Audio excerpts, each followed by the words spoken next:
Brandy, shall I go ahead and call the meeting to order? Yes. All right. Lena, are you ready? Okay. All right. So I'd like to call to order the adjourned regular meeting, a virtual meeting of the City of Redondo Beach Planning Commission. This virtual meeting is held pursuant to California Assembly Bill 361 and City Council action. All commission members are participating by virtual meeting. Members of the public may only participate by Zoom, email, or e-comment. So let's call the meeting to order. Lena, do you want to do that? Yes, or a roll call? I'll do a roll call. I can do it if you want. It's okay. I'll go ahead and do the first roll call, and then All right. like you can do the roll call for any votes. So, All right. Okay. Boswell, Here. Barrett, Here. Godek, Here. Hazelton, Here. Hensley, Here. Lamb, Here. and Chair Gaddis. Here. All right. So now we're going to have the salute to the flag. Commissioner Hazeltine, would you like to do it this time? Sure. All right. Everybody mute yourselves. I pledge allegiance to the flag of the United States of America and to the republic for which it stands, one nation, under God, indivisible, with liberty and justice for all. Thank you. All right. We're moving to approval of the order of agenda. Do I have a motion to approve? I put a motion to approve the agenda. Do I have a second? A second. All right. I'll do a roll call vote. Commissioner Barrett, you're muted. Yes. All right. Commissioner Boswell, you're muted. Yes. Commissioner Lamb, Yes. Commissioner Godek, Yes. Commissioner Hazeltine, Yes. Commissioner Hensley, Yes. and yes for me. All right. So that's approved. We have blue folder items. I don't believe we had any this evening. Okay. Yeah, I didn't see any. All right. So we don't need to vote on that, I guess. So we didn't get any this evening. Yeah, but we did have a blue folder item that was submitted by email earlier, right? So do I have a motion to receive and file the blue folder items that were previously received? No, I'm not. Wasn't I'm there not one quite from clear, Mark? Chair. From Mark? Nelson? Yeah. Was it sent directly to each of you? It didn't go through our office.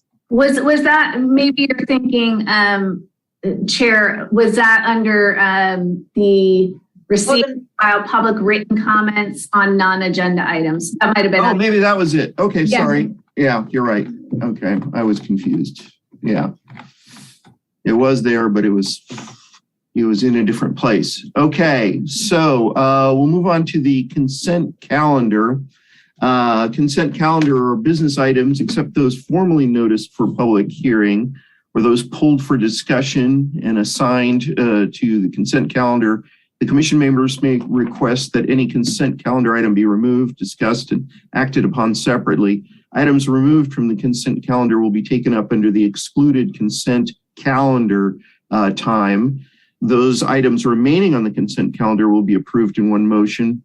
I will call on anyone wishing to address the commission on any consent calendar item on the agenda, which has not been pulled by the commission for discussion.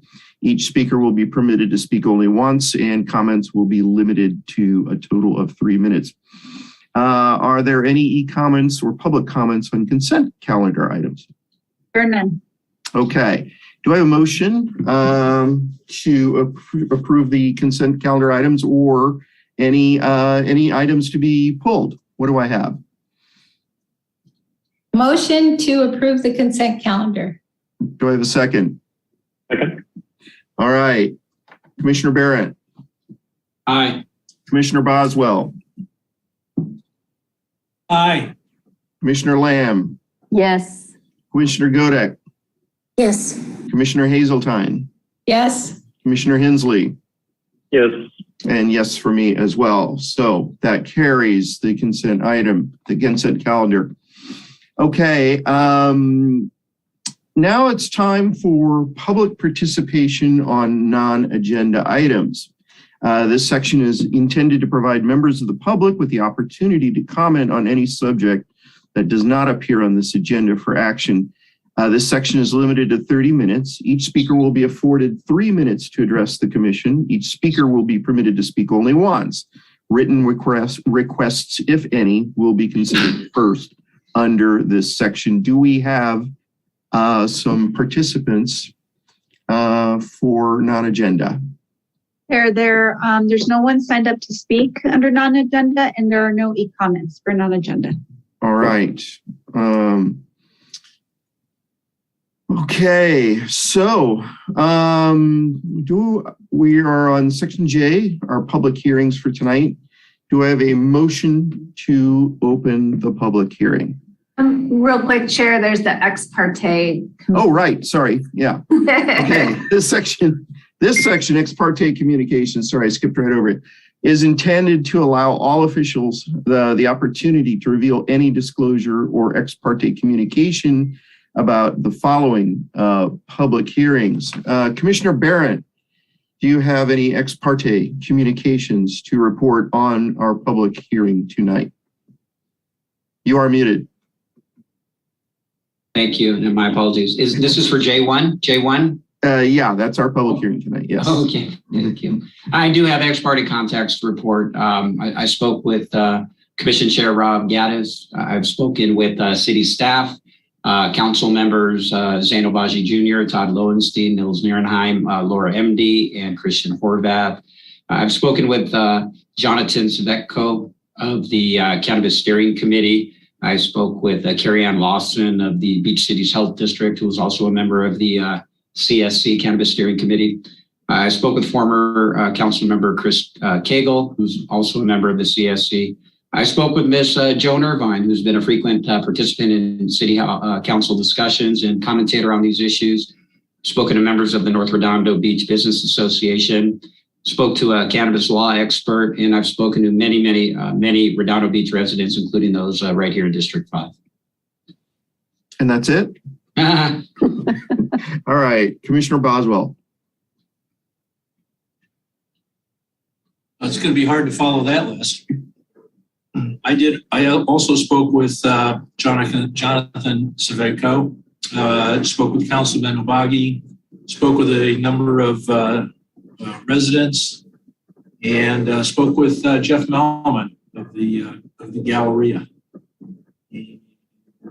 Okay. List. All right, Commissioner Lamb. I spoke with 2 council members, Nils Nierenheim and Zane Obaji. All right, Commissioner Godek. You're muted. None. Commissioner Hazeltine. I spoke with Councilperson Obaji and the public. All right, Commissioner Hensley. Yep. I spoke with staff and Mr. Savetko of the steering committee, and then various members of the public. All right, and I spoke with Commissioner Barrett, Mayor Bill Brand, Council Member Todd Lowenstein, members of the public, and staff. All right. So now we can have a motion to open the public hearing. Do I have a motion? I'll make a motion. Do I have a second? Second. All right. Very good. Roll call vote. Commissioner Barrett. Yes. Commissioner Boswell. Yes. Commissioner Lamb. Yes. Commissioner Godek. Yes. Commissioner Hazeltine. Yes. Commissioner Hensley. Yes. And I vote yes. All right. So public hearing to consider the option of a resolution recommending that the City Council adopt ordinances amending Title VI Businesses, Professions, and Trades, Title 10, Chapter 2, Zoning and Land Use, and Title 10, Chapter 5, Coastal Land Use Plan, implementing ordinance of the Redondo Beach Municipal Code pertaining to cannabis regulations, and consider adoption of categorical exemptions from the California Environmental Quality Act, CEQA, for the amendments.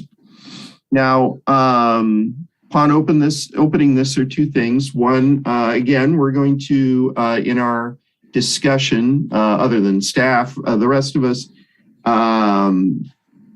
keep any one set of comments, questions on a subject to 5 minutes or under. Again, I'm not going to cut anyone off, but to keep the conversation moving and people asking follow-up questions to other questions.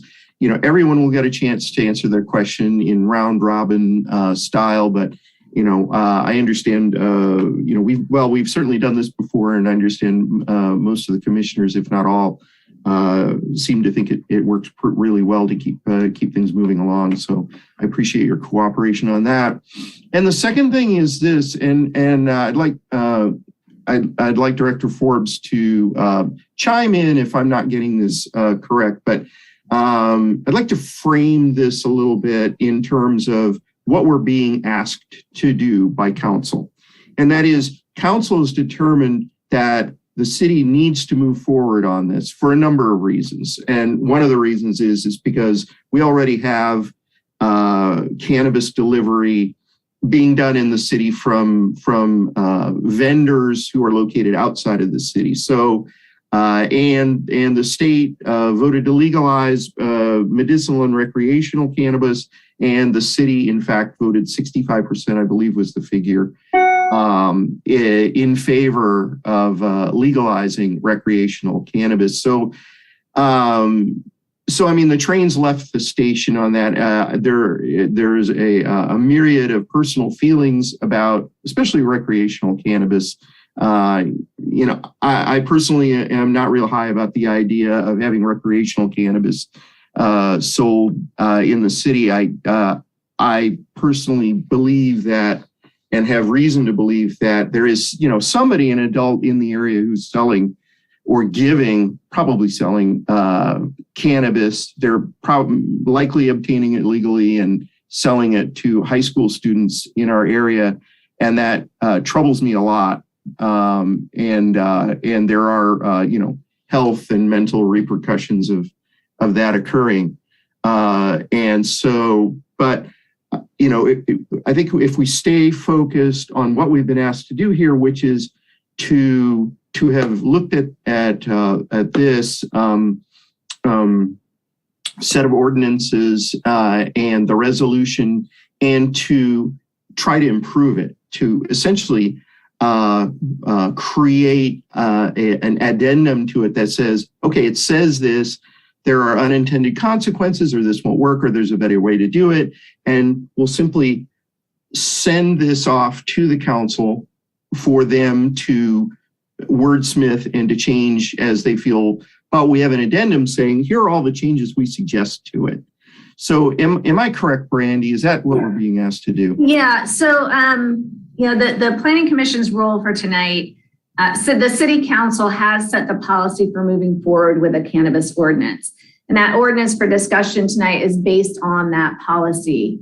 Although Title VI licensing is included in the discussion, the purview of the Planning Commission is really related to the proposed land use regulations in Title X, but we included both so you can see how they're related and consider the regulations comprehensively. So, what you're tasked with is to evaluate that land use, see if the proposed land use regulations are in line with what the policy intent that the City Council has put out there. It's not about setting policy tonight. It's about making sure that the land use regulations that are being proposed are aligned with or are representing what those policy decisions of the City Council are. And then there was one additional thing that the City Council wanted the Planning Commission to think about is how can you buffer the residential, but maybe it's not with a buffer, but we'll get to that in the presentation. So that's really your role this evening. is to make sure, that as you're reviewing the land use regulations related to cannabis, that it's matching up with what the intent of the policy from the city council is, and that there aren't unintended consequences. Okay. I tell you I have a question for clarification. Okay. Commissioner Lamb. So if we're only focused on land use, then you're referring us to Title 10. Is that correct? Title 10 is really the purview of the Planning Commission. So the land use regulations, we have all of it there. You can certainly make recommendations. It's not like, I have to ignore what's proposed for Title 6. We want you to look at everything comprehensively. So if there's a recommendation on Title 6, it's before you tonight. It is, agendized so that you could make any recommendations in that as well. But really where your purview is entitled, the only reason it comes to the Planning Commission is when it's land use. So other ordinance changes, if it was just a license that didn't require anything in land use, that wouldn't necessarily come before the Planning Commission unless the city council wanted it to separately. Right, and then specifically, there is a number here, and I actually don't know what that number is, where the recommendation is in what zones. So specifically, we're really only talking about that item. Is that correct? No, you would be looking at everything in Title 10. You're going to look at everything that's in the resolution. Let's just you can evaluate and look at that. Right, it's location requirements. It's Title 10, Chapter 2 and Title 10, Chapter 5. Right. Thing in those two sections is very specifically has to be reviewed by the Planning Commission before the City Council can adopt anything related to it. Okay. So Director Forbes, staff presentation. Sure. Okay, let me PowerPoint. Okay, so you can see that? Everybody can see the, Okay. Let me just get my stuff squared away and then I'll get rolling. Okay, so thank you, Chair and Planning Commissioners. With me tonight, we have the Senior Deputy City Attorney, Jillian Martins, and I'm gonna do the presentation and she and I will both be available to answer any questions, during your deliberations, questions, and during the public hearing. As I clarified, the Planning Commission's role for tonight, it's really ensuring that the land use regulations in Title 10 are meeting what the intent of the policies that City Council put before you. Like I said, and we also included Title 6 because they are related. And that's the licensing side of things, whereas the Title 10 is the land use side of things. And we wanted you to consider everything comprehensively. We did receive an inquiry why this couldn't all just be regulated under Title 6. And legally, we do have to have land use regulations under Title 10. And those do require the Planning Commission review, as I just noted. And as well, Title 10, Chapter 5, the coastal implementation ordinance has to be certified by the California Coastal Commission. So really anything that's going to be tied to those land use regulations has to be in those particular sections of code. And that's why the definitions, even though they pertain to both, we put them into the Title 10 because they have to be in Title 10 if Title 10 references them at all. And it just kept it in one location. And then Title 6 actually references those themes. But that way the Planning Commission reviews them and Coastal Commission on the coastal.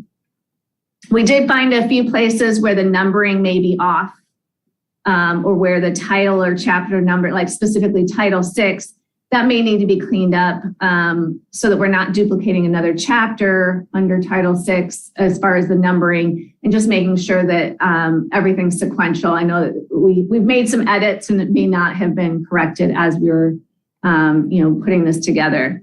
And the Planning Commission is to consider the proposed regulations to ensure that they represent the policies the City Council is moving forward, and making sure there isn't anything missing, and that the language represents those policies. As well, the City Council did ask the Planning Commission to consider, in addition to the buffers that they have already agreed to, a buffer or regulations relating to adjacent residential zones, to residential zones that are adjacent to those commercial zones. And we'll go over that in both the presentation and in the discussion. And I'm going to thank you in advance for your patience on this item. This is a lot of information, a lot of regulation to consider. So I appreciate your time in the review of this. I'm going to start by generally going over what the laws at the state level have been and what has brought us to this point today. There are certainly several other determinations, regulations, case law that have happened along the way. And several regulatory agencies were created and procedures at the state level that were put into place as part of these laws. So this item has been discussed at the City Council level for several years.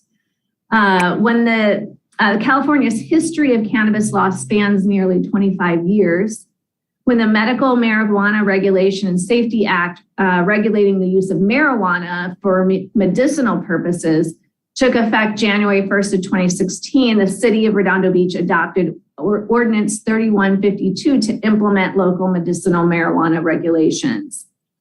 And that was that first local level regulations. And then on November 8th of 2016, Proposition 64, or Prop 64, known as the Adult Use of Marijuana Act, was approved statewide by the voters. And the adult use regulates the use of marijuana for personal and commercial purposes, including the recreational use of marijuana by adults over 21 years of age. Prop 64 stipulated that if a city did not enact a local commercial licensing restrictions or bans by January 1st of 2018, a valid state license is all that would be needed in order to for an operator to open and operate a commercial marijuana business in any commercial zone in the city. So out of caution and until local regulations and interests could be analyzed and identified for implementation, the City of Redondo Beach adopted ordinances to regulate the personal use and cultivation of cannabis and restrict commercial cannabis activity in the city. And this was just an interim measure until we could really evaluate what types of businesses and regulations to put in place for the longer term. One of the objectives included in the City Council's prior adopted strategic plan included the city manager's appointment of a cannabis steering committee. This was back in 2018, and that steering committee should be comprised of members of law enforcement, the Redondo Beach School District, Beach City's Health District, and outside interest groups to review the best practices for commercial use regulations of cannabis, including storefront siting, taxation, delivery, and development agreement options, and to prepare a report for the City Council's consideration. Members of the Redondo Beach Police Department, Fire Department, Community Development Department, and the City Treasurer's Office met jointly in support of the work of that Cannabis Steering Committee, or CSC. The CSC met a total of 12 times from November 2018 through October 2021, with a break during the first portion of the pandemic as we were trying to, as we had other priorities at that point. And then we picked this back up at the beginning of 2021 and continued and finalized recommendations. And those were presented to the City Council on October 5th of 2021. After discussion of the CSC's work and recommendations, the City Council directed staff to draft an ordinance based on the recommendations of the CSC for regulating cannabis licenses in Redondo Beach with a few minor clarifications. And I will explain both the CSC's recommendations and those little clarifications that council made. Council also directed staff to prepare maps with citing parameters recommended by the CSC, the buffers, and then also have the maps show potential buffers for alcohol sales sites and safe routes to schools for City Council to consider. At the January 18th, 2022 meeting, City Council reviewed the potential buffer maps and provided additional direction for the preparation of the ordinances. Council chose not to add buffers for alcohol sales sites and safe routes to schools, but rather moved forward with the buffers recommended by the CSC. At the January 18th meeting, Council asked that the ordinances and maps be finalized and that the ordinance be reviewed by the Planning Commission for recommendations to the City Council. The draft ordinances were prepared by the Community Development Department and the City Attorney's Office and are now before the Planning Commission for review and recommendation to Council. The City Council did establish in their current strategic plan that the ordinance be finalized by July 1st of 2022. And the intent is that that ordinance that would be based on the policy decisions from the January 18th meeting would be adopted by them. So it's not just that it'll be a final draft by then. So we do have that timeline that the chair was mentioning also has that interest of really moving this forward. Moving on to the next slide. The Cannabis Steering Committee was created in response to the City Council's strategic planning item at the time to review the best practices for regulations of commercial cannabis businesses, including storefront siting, taxation, delivery and development agreement options. The purpose was to review best practices for commercial uses or commercial use regulations of cannabis and report back to the council on recommendation for the City Council to consider what to regulate. I do want to note that Beach City's health district and the school district and the police chief all acknowledged that although they would prefer not to have cannabis businesses, they participated in this process and wanted to ensure that any regulations that would be considered would be the most responsible to address their concerns. The Cannabis Steering Committee's recommendations are intended to prioritize public health and safety, consider a wealth of challenges experienced by other jurisdictions. So, looking at what were the best practices and worst practices to make sure that we didn't make some of those same mistakes, and mitigate and limit potential liabilities against the city implementing a local ordinance. The steering committee found that the most responsible approach was to first address the immediate concerns and needs of the community, allow the greatest flexibility and local control in regulating by adopting a local ordinance, and then only expanding the number of licenses and after there are successes in the initial implementation. The discussion of the steering committee's findings was held on October 5th, as I mentioned, and with the additional discussions on the policy direction at the January 18th City Council meeting. And now we'll go on to discuss the cannabis policies included in the ordinance. The ordinance has been prepared by for the Planning Commission to consider recommending based on the policies decided by the City Council. The draft ordinance is before you tonight. The key provisions incorporated in the draft include the recommendations from the steering committee with a few minor changes, and I'm going over those now. So the first one was personal cultivation, and that's already allowed. The state requires that we have to allow a maximum of 6 plants indoors, but we already have in our regulations also allowing that outdoors, not just restricting it to indoors. So the direction was to continue to allow for outdoor personal cultivation as currently regulated for a maximum of 6 plants allowed indoors and in yard areas if secured and not visible from surrounding sites. And so I'm going to point out where each of these policies are in the draft regulations.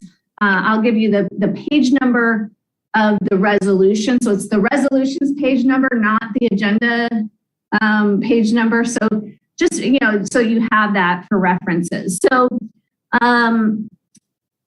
for that personal cultivation, it's under 10 on page 20, and when there's 10-2 and 10-5, I'm just giving the 10-2 page number because the 10-5 is exactly the same as 10-2. And to clarify what those mean is it's Title 10, which is, we're talking about the land use regulations. Chapter 2 is the inland ordinance. Chapter 5 is the coastal ordinance. The coastal regulations is everything west of PCH. The inland, the 10-2 is everything east of PCH. So, so for personal cultivation, on page 20 of the draft, the draft resolution, it's 10-2, 10-5.1626 C2F. And it's also addressed in C5 in that same section on that same page. So those regulations were incorporated. So I'm going through that just because I did it for my own sake, but I want you to also have that so that you have that for reference. And then we can go back to it if you do have questions on anything specific. Regarding license types, the council agreed to only having storefront retail licenses and delivery licenses. Those are type 10 at the state level and type 9 at the state level. That's just what they would have to have for the state license number type, or it can be a combination of the two on the site. The council did agree to prohibit delivery services that would originate from another city if there is a delivery license that has been issued in Redondo Beach, so that any delivery is actually going to be delivered from Redondo Beach and not from other cities. So in the proposed regulations on page 2 of the draft resolution, 6-2.02 allows commercial cannabis retailer permits generally. On page 20 of the draft resolution, 10-2 and 10-5.1626 C2H and C6 authorizes cannabis retailers and delivery regulations. On that same page, under sections C3, it prohibits delivery originating in other cities until local tax is established. Although for medicinal, we can't prohibit that, just so it's clear. And that's noted, the medicinal is noted under subsection C4 on page 20 there. And then under subsection, I don't know if I put a page number on this, under that 10-2, 10-5.1626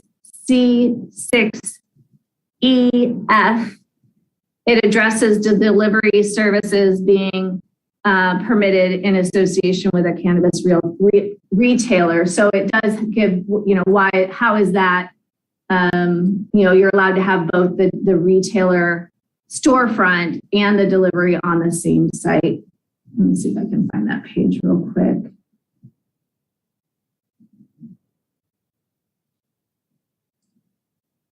And that was F. So that's on page 22 of the draft resolution. And then regarding zoning provisions, the direction was to limit cannabis license sites to commercial and industrial zones. It's prohibiting licenses in coastal commercial zones. That doesn't mean it's prohibiting it in the coastal zoning. It's just in those coastal commercial zones that start with CC. And that's, you'll see that on the zoning map. And then those particular zones that start with CC are also in the zoning. So it's prohibiting licenses in those CC zones, in residential zones, and in public institutional zones. So it's really just allowing it on the commercial and industrial zones. The Cannabis Steering Committee had initially recommended prohibiting it in the regional commercial zone where the Galleria Mall is located. But the city council, this is one of those where the city council went against what that recommendation was, and they directed staff to add that as an acceptable zone. And on page 21 of the resolution, under that subsection C6DA, it establishes which zones are allowed. And it actually lists all of those zones. So it's not going to be a question of, well, what did they mean by CC or coastal commercial or regional commercial? It actually lists the specific zones. The ordinance would require discretionary conditional use permit approval. And that's listed in a couple different spots in the regulations, both under the licensing on page 3, section 6-2.03D. Cannot operate retail site even once they have a development agreement until a CUP is, or conditional use permit is approved. And then on page 20, under subsection C6B as in boy, it requires the conditional use permit. As for buffers, the state restricts licensed locations within 600 feet of schools, daycares, and youth centers. A municipality can increase or add buffers to sensitive sites or areas. The direction from council after their discussion on January 18th, where they had looked at some additional buffers, they decided to maintain the 600-foot radius from elementary schools, daycares, and youth centers per the state's mandate, and then increase the buffer zone to a 1,500-foot radius from high schools and middle schools, and that the school buffers are to include private schools, so it's not just public schools. And that the daycare buffers are for state licensed daycares. And the reasoning for adding the buffer, the larger buffer for the middle and high school, is that those schools offer a little bit more autonomy with their with the students to walk to nearby areas, whether it's before or after school or during lunch hours. So there was an interest to limit those areas that may be a little more walkable from the school. So that's why that was a larger buffer. And the city council did request that the planning commission consider the implications of a buffer around residential. There was the map was included in the packet with the buffer of the 600 foot and the 1,500 foot. But basically every residential area is adjacent to a residential zone. So even if you did a 5-foot buffer from any residential zone, it's likely going to eliminate almost every single commercial and industrial site, except for maybe Northrop Grumman in the area. So it was really, so creating just a straight up buffer, I don't think is really going to capture addressing their concerns. So it may be something that, during our discussion, I'll have some, point out some of the things that we already did put in the regulations that might at least ease some of the impacts on the, having residential right next to these uses.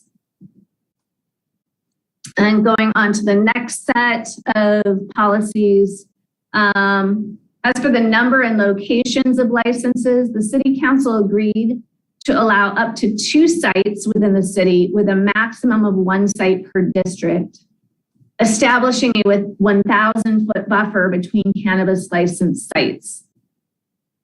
Hold on. My computer's kicking me off of, was kicking me off of our server. So I want to make sure I keep everything open. So on page 21, so talking about the number of sites, setting it at 2 sites total, that's on page 21 under subsection C6C.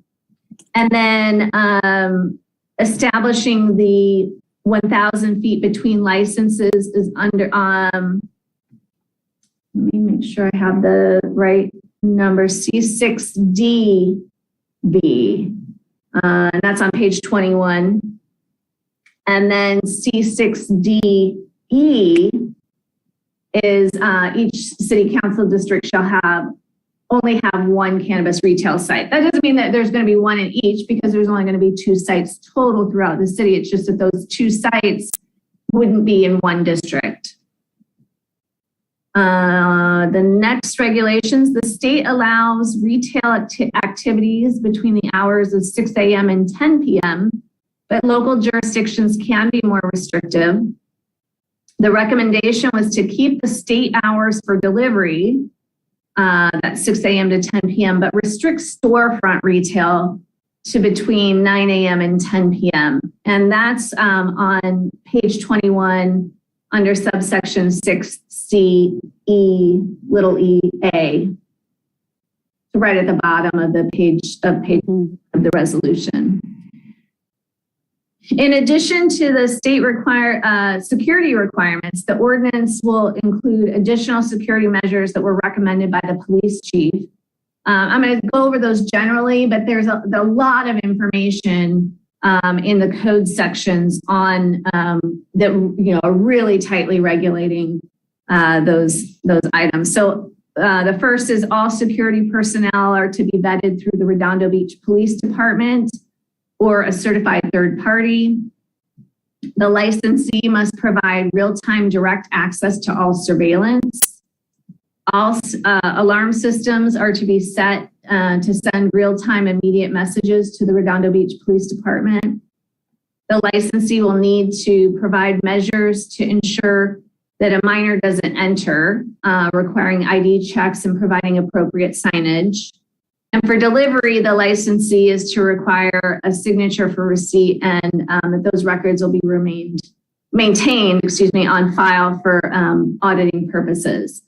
So on page 8 of the resolution, under 6-2.07, those minimum security standards are spelled out in detail.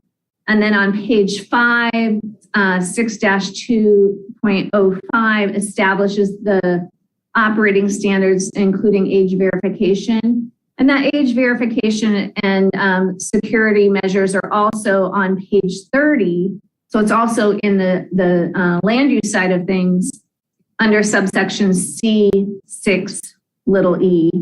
And that has operational requirements for security purposes, including fully enclosing the permanent building, prohibition of operating from a location that has been previous enforcement upon it for illegal cannabis activity, requiring uniformed licensed security, required to control loitering and site access, and age verification. For enforcement, there's not anything specific in the language of the code as far as the broader picture of enforcement and how to do it. But the Cannabis Steering Committee had recommended that the city implement the Cannabis Compliance and Enforcement Program. This is a program that the LA County Department of Public Health created, and where the county contracts with cities that allow for cannabis activities.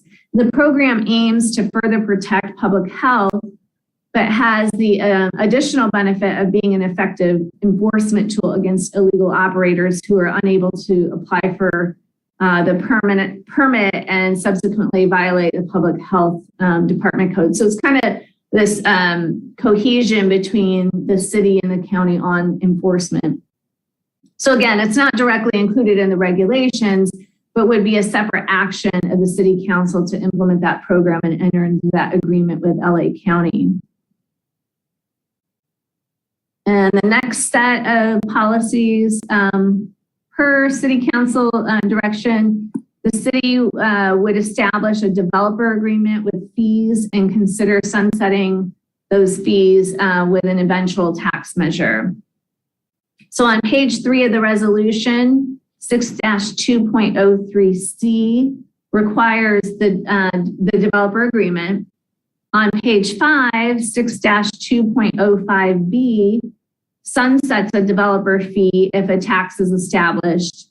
And on page 12, 6-2.12B requires that tax records are kept if a tax is authorized. So right now, to have a tax in place, it would require a voting measure, something on the ballot. But to be able to collect that fee until we can determine, is that fee going to be the appropriate level that we want to eventually tax, and then putting that tax measure on, we could at least be collecting that fee through a developer's agreement. Now, what would the rate be is the next question.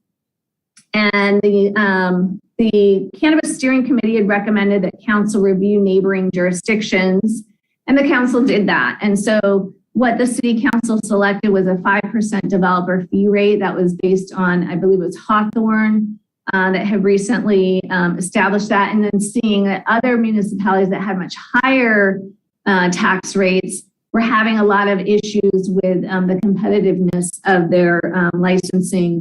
And so the 5% seems to be where things are starting to land in the newer regulation, or the newer locations that are allowing this kind of licensing.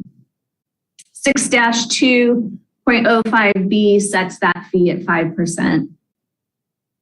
And then the revenue, where does the revenue go? It would go into the general fund. Again, that doesn't need to be a part of the ordinance or the regulations. That's just where it would be collected.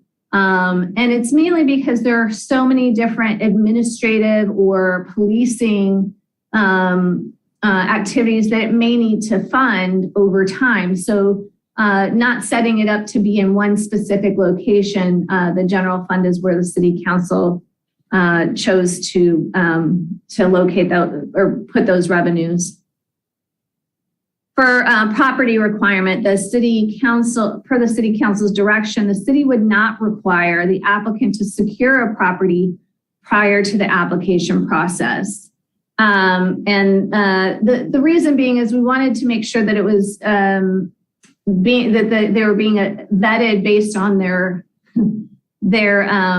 merits of their application. And then as well, how can you do a CUP? It's like that chicken and egg, but really it was an issue of, you could have us go through the entire CUP process and then still not be qualified for a license. So it's not requiring them to have to go through all of that process.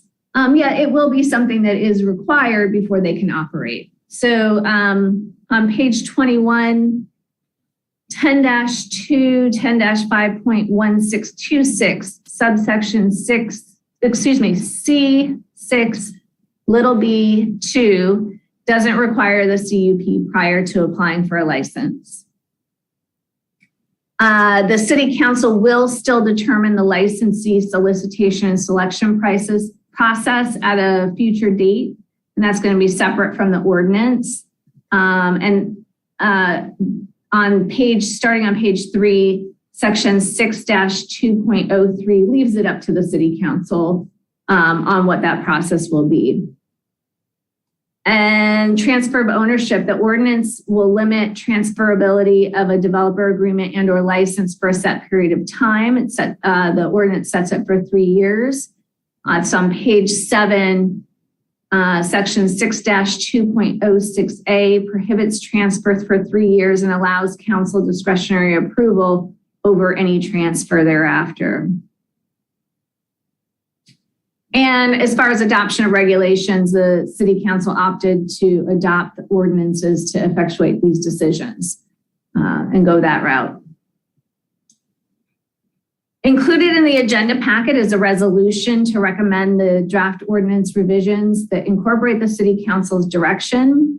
This agenda item is for the Planning Commission to consider adoption of a resolution recommending that the city council adopt ordinances amending Title 6 Businesses, Professions, and Trades, Title 10, Chapter 2, Zoning and Land Use, and Title 10, Chapter 5, Coastal Land Use Plan Implementing Ordinance of the Redondo Beach Municipal Code and consider adoption of categorical exemptions from the California Environmental Quality Act, or CEQA.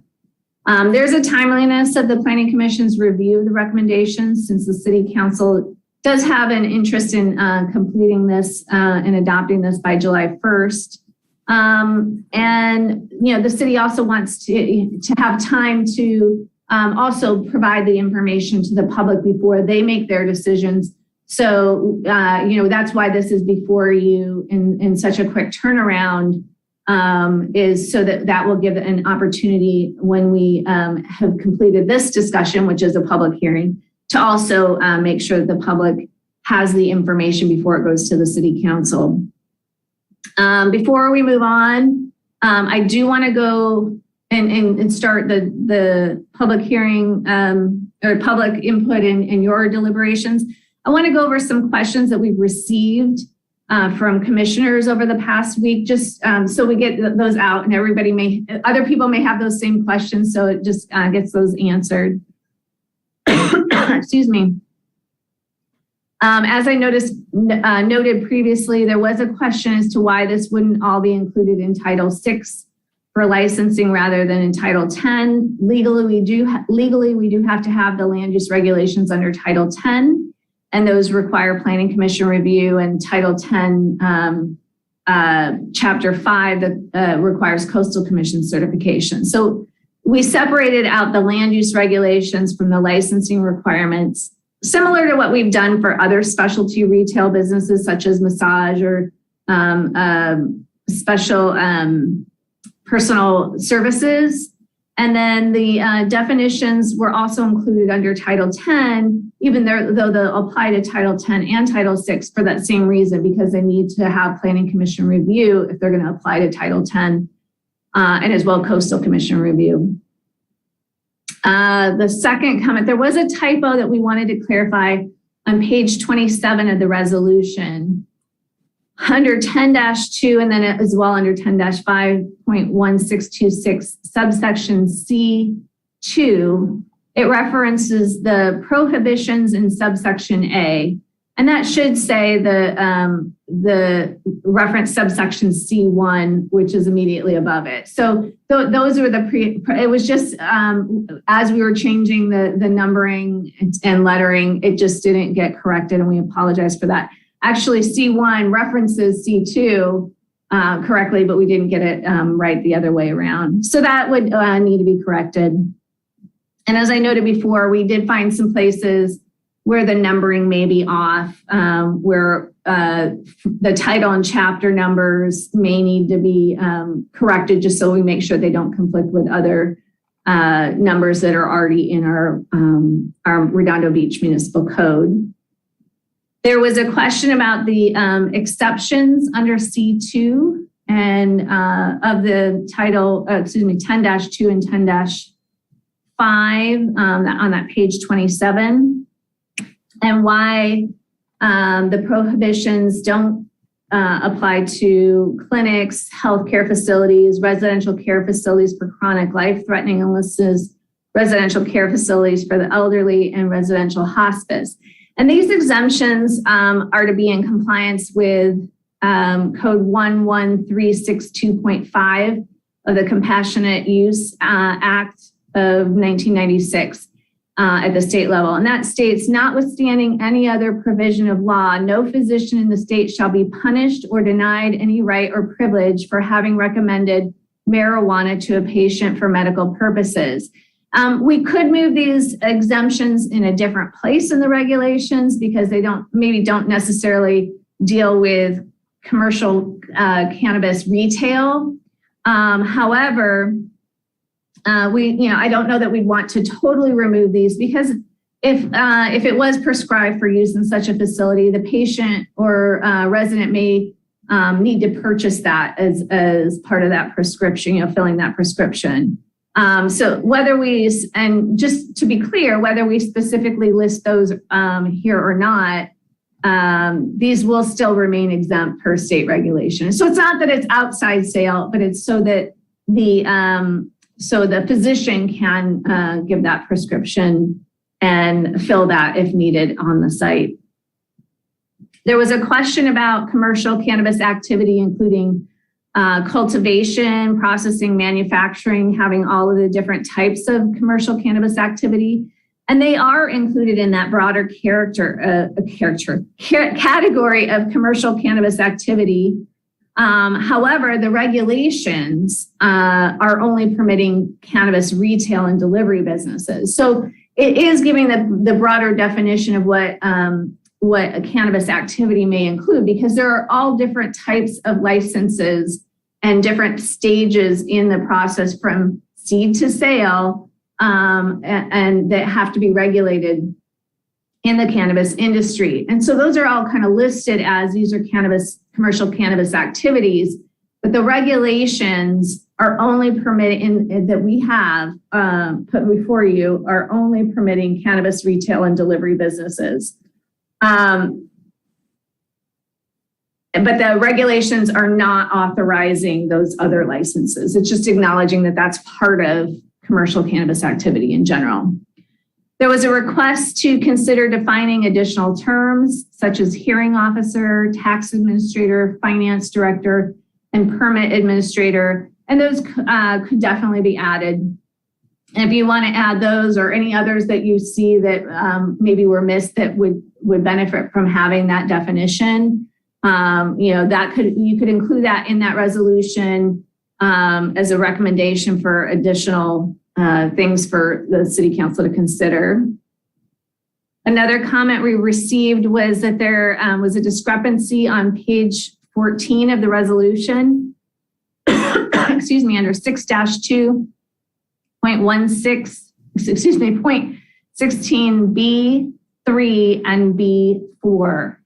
One mentions that the hearing will be held not less than 10 calendar days from the date of the appeal request. It could be up to 30 days, but not less than. Yet the next section requires that relevant materials be submitted at least 15 calendar days prior to the hearing. So if somebody submits an appeal and the hearing is set for 10 days after they have submitted that appeal, they won't have met the requirement for the 15 days to submit the materials in advance. So just to clean that up, that could be corrected to 10 calendar days to avoid the conflict. Again, that would just be something recommended as cleanup I would suggest maybe in the resolution, you could have a section 6 at the very end of the resolution that says, here are the additional recommendations that Planning Commission would like City Council to consider, and that could be there. There was a question about the justification for the findings of the Planning Commission in the resolution that amendments are consistent with the general plan and local coastal plan. These types of findings are standard and are a matter of course for amendments to the zoning code. And to clarify how these regulations comply, these proposed regulations are for retail uses requiring conditional use permits in land use and zoning districts that already allow those types of uses. Those uses have already been found in compliance with the general plan and local coastal plan. It would be different if you were adding retail to a residential zone that may not have been considered in the general plan or local coastal plan of having that retail in a residential area. So, we also don't want to treat cannabis exceptionally different from other retail uses. So it is a retail use. You can have additional restrictions similar to what we've done for massage and personal services such as tattoo parlors. But if we're going to include those for cannabis, which we have, like buffers, security, hours of operation, we just need to justify why. But the retail, they still are a retail use, and that's already been evaluated and is part of the general plan for the zones that have been selected. There was a point about 6-2.05 C14, where there's a prohibition of consumption of food, alcohol, tobacco, cannabis, or cannabis products on the premises. The concern was, what if employees wanted to consume food on their break? And that's a great point.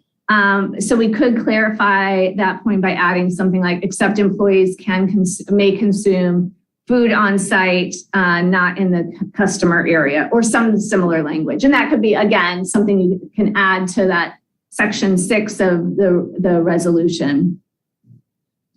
It was asked if there was a time frame by when a permittee would need to have a site or a CUP in place after having a developer's agreement. And that is expected to be spelled out in the developer's agreement based on the conditions at that time. And what I mean by conditions is, we don't want to limit it and say you have to have it within a year. If they choose a site and it's determined in an initial study that it needs an EIR, that may take a lot longer. An environmental impact report may take a lot longer than a negative declaration. So we don't want to just put it into this code and then all of a sudden they're set up for failure because there might be some issue with, with the site that they're looking at.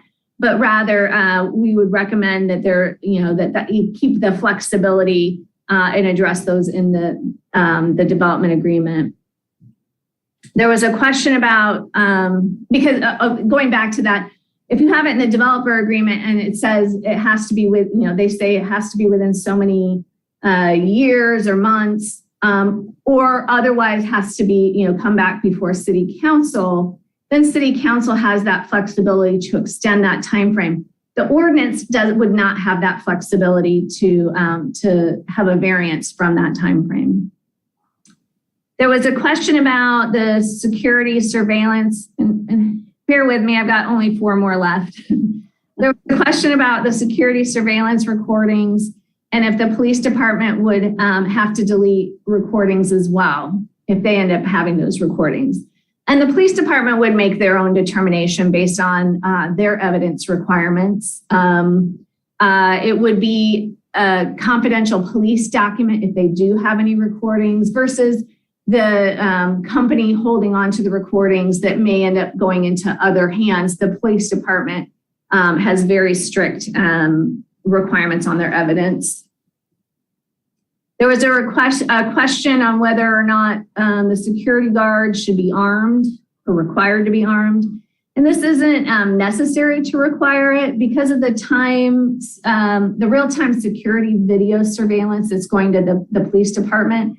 That really gives an opportunity for the police department to respond at the time an event is happening, and really want to make sure that the police are the ones that are enforcing any, addressing any immediate violations or issues.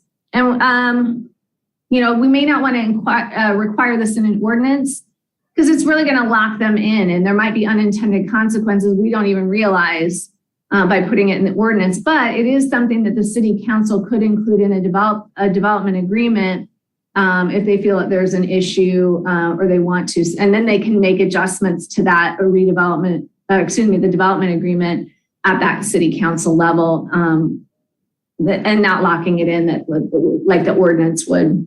Brandy, excuse me, it's Scott Barron. Could you repeat that last item that you're discussing? Yeah, what item is that? No, it's I'm addressing all the questions that I've received over the last week. Yes. What was that last question that you're Yeah, the question was whether or not the security guards should be armed. The required security guards should be armed. And what I had said was it isn't necessary to require this. And because there is that real-time security video feed that goes to the police department, they'd be able to respond in a real-time manner. And then also, if you tie it into the ordinance and it's absolutely required, there might be unintended consequences of them having an armed guard there. So it may be something I would recommend leaving that to the development agreement. If there's an issue or if the city council realizes over time, it's important to have that, or it's important not to have that. It may be, like I said, unintended consequences. And then the next question was if there were any constraints to the city completely prohibiting the transfer of ownership of the license or permit I'll let Jillian, if she could probably address that a little more fully, but this would likely be considered an unreasonable constraint on cannabis businesses that would not be a requirement on other businesses. But I'll have her, she can talk to the legality of that or the concerns of the legality of that. I'm going to get to this last little bit and then, unless Jillian, if you want to talk to that briefly right now. No, I mean, you pretty much summed it up. And if you guys have any follow-up or clarifying questions, I'd be more than happy to address those. Yeah, and so we can get to those. I just want to get through all of these so that if everybody, if multiple people had the same questions, that we get them all answered together. Let's see. There was a question about the map buffers and that they may not be current. The map was a snapshot in time to generally demonstrate what the various buffers would leave available. The buffer will include sites outside the city limits, so it's not just restricted to what's in the city limits. And it will include all state licensed daycares at the time of the application for the CUP. The data that was included in the map may have been from like 2020 or 2021 when we were first looking at the maps and not necessarily updated. Again, it was just a snapshot in time of, if you created a larger buffer or if you buffered, for example, we did look at open space or even the city council looked at where there might be ABC or liquor licenses and where would, how much would that buffer? And it was really restricting and limiting what would be yet available, left available. So it was just a snapshot in time. We're not adopting the map. And that's why I didn't really go through the map itself. It was available so you could see kind of what's, where things land after the buffers that were set by council. But at the time that an application would come in, we would evaluate what's in place at that time. If a license goes in and at that time there wasn't something right next to it and something else goes in, they don't have to leave. It's just what was, because it was the daycare that decided to move in closer to where the license already was located and already had its site versus a site going, a cannabis retailer going in where there are already the daycare is in place. So it's that snapshot in time, and that's why the buffers are written and it's not this adopted map because that's going to change over time.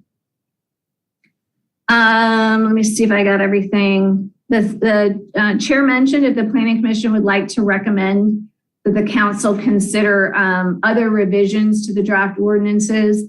I had said we could maybe add section 6 at the end of the resolution. And I can keep track of any of the recommendations that you may propose to add. I have a few, I've kind of started a draft of that and have a few of those items such as, correcting the numbering, adding definitions, correcting the discrepancy between calendar days and for the hearing, and then adding a clarification that employees would be permitted to consume food on site, not in the customer area. And then I also left it open for any recommendations you might want to have regarding the residential buffer area. And going to that, and this is like my final part of the presentation. I appreciate your patience with this. Regarding the consideration of the implications of a residential buffer, like I said, even if you set a 1-foot buffer or a 100-foot buffer from any residential zone, that would eliminate most every commercial and industrial site in the city, except for maybe up in the industrial area in the north, maybe a small portion of the regional commercial near the Galleria. But even the Galleria site has a residential component to it. So instead, there might be a requirement for maybe additional fence height or screening or other, items that you may want to include that might address those concerns of residential zones adjacent to a site. And we have already included on page 30 of the resolution under subsection C6E, operational requirements for security purposes which reduce impacts to the neighboring properties, including operating with fully enclosed and in a permanent building, and prohibition of operating from a location that has been previously had enforcement upon it for illegal cannabis activities, and requiring the uniform licensed security guard require control loitering and site access. And so there are a few things that we have already included to kind of address the concerns. But if there are additional things that you feel may alleviate the concerns of it being adjacent to residential zones, that could be part of that recommendation for that section 6. Brandy, my apologies for interrupting. This is Scott Barrett again. You said if we have a 1 foot or 100 foot, whatever the buffer may be for residential zones, it may limit us to just the North Redondo, North Rip Grumman area or what have you. I'm looking at the map and I'm just asking the question. In Riviera Village, aren't there some C4 commercial that are not adjacent to any residential? You might find some. My whole point was, typically when you're doing a buffer, it's going to, we have a 600-foot buffer or 1,000-foot buffer, 1,500-foot buffer. I'm exaggerating by saying even a 1 foot buffer is going to take out, but a 1 foot buffer may take out most sites. So I'm not saying like the point is, are you going to only limit it to those sites, those handful of properties or couple handfuls of properties that may not be adjacent to a residential zone? It really is limiting and not really the intent of the policies of the city council. Okay, so that would be the question, whether or not to limit it to commercial that is not adjacent to any residential. And if so, there are some properties that would fall into that. But to your point, very few. So very few, right? Okay. And then you have an issue of, are they going to even be able to find a site location that would be open and available for leasing? And then you get into, a monopoly of price that because those owners of that handful or two of properties know that they're, so they may end up, really exaggerating their prices. And that's not the intent either. Mm-hmm. And okay, thank you. Yeah, sure. I turn it over for your discussion. I know that was a lot of information.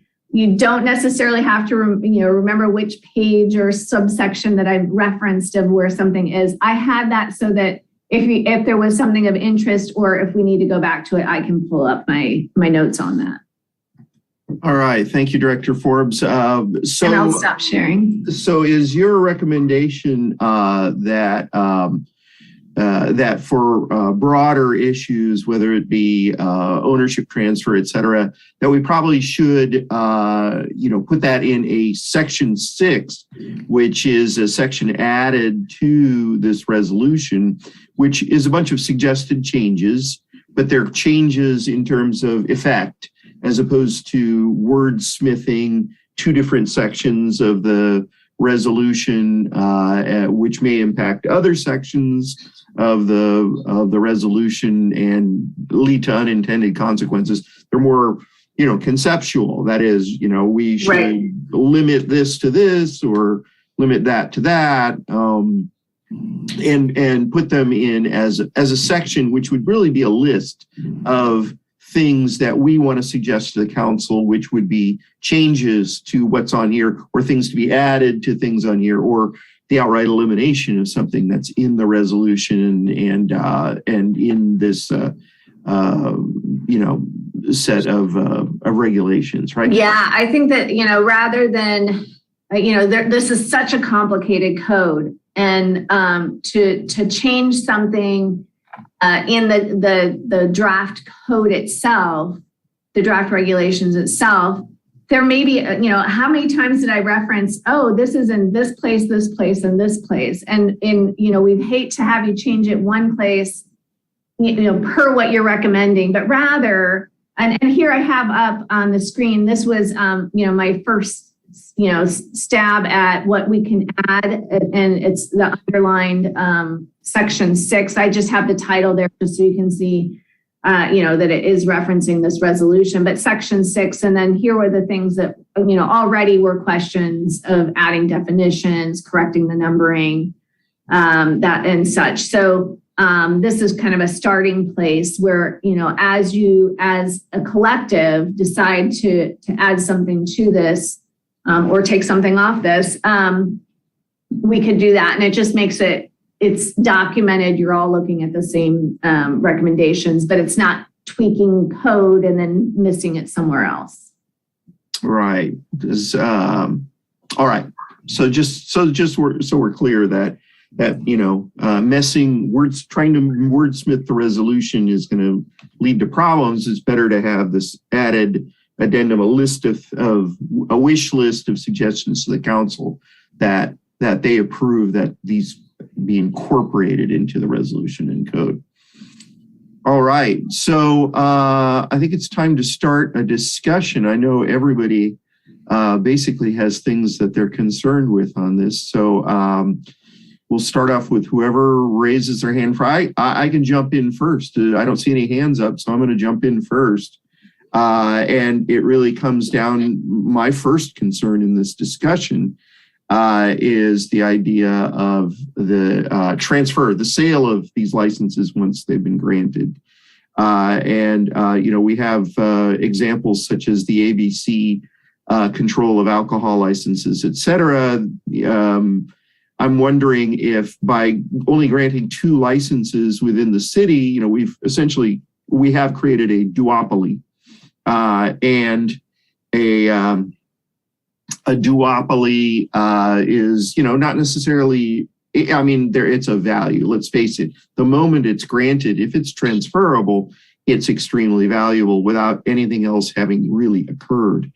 And I'm wondering if there's any good reason that one can think of that if the owner of a license has to give it up or wants to give it up, that they simply give it up and the license goes back to being available to be granted to, at the council's discretion, another potential licensee who meets all the criteria, et cetera, rather than essentially transfer the wealth from the city to a licensee.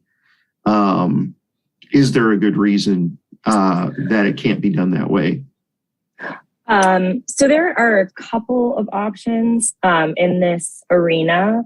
One I found in the massage business provisions, and that is, if you want to look at it, it's 6-2.09 in the current code.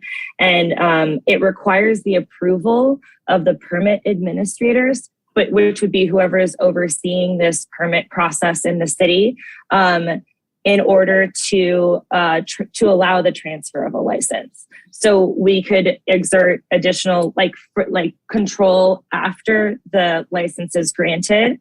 If we're speaking to your concerns specifically, we could also add a provision indicating that the license is not to be sold for more than the cost of obtaining it. That would be obviously a little bit difficult to regulate and manage. But again, if we want to address that specific concern, I can work on some language for that. In terms of basically anytime the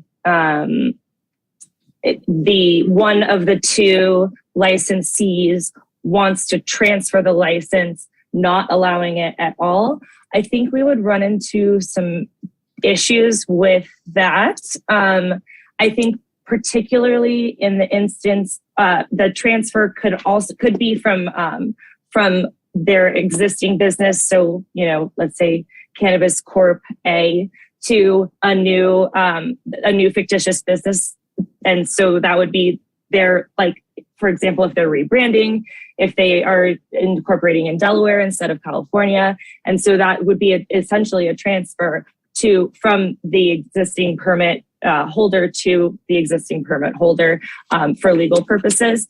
But I can certainly look into if you want to just refuse to allow any permittee to transfer it even after 3 years. I can review whether or not that is permissible. And obviously, if you make that recommendation to the council, I would then I would review it and find some language to basically say just that you have to give it back to the city if you're not using it, or if you cease using it. Yeah, I'm going way further than than I think what you're talking about. I'm saying that if somebody's going to give up the license, let's say they go bankrupt, they get arrested, who knows, right?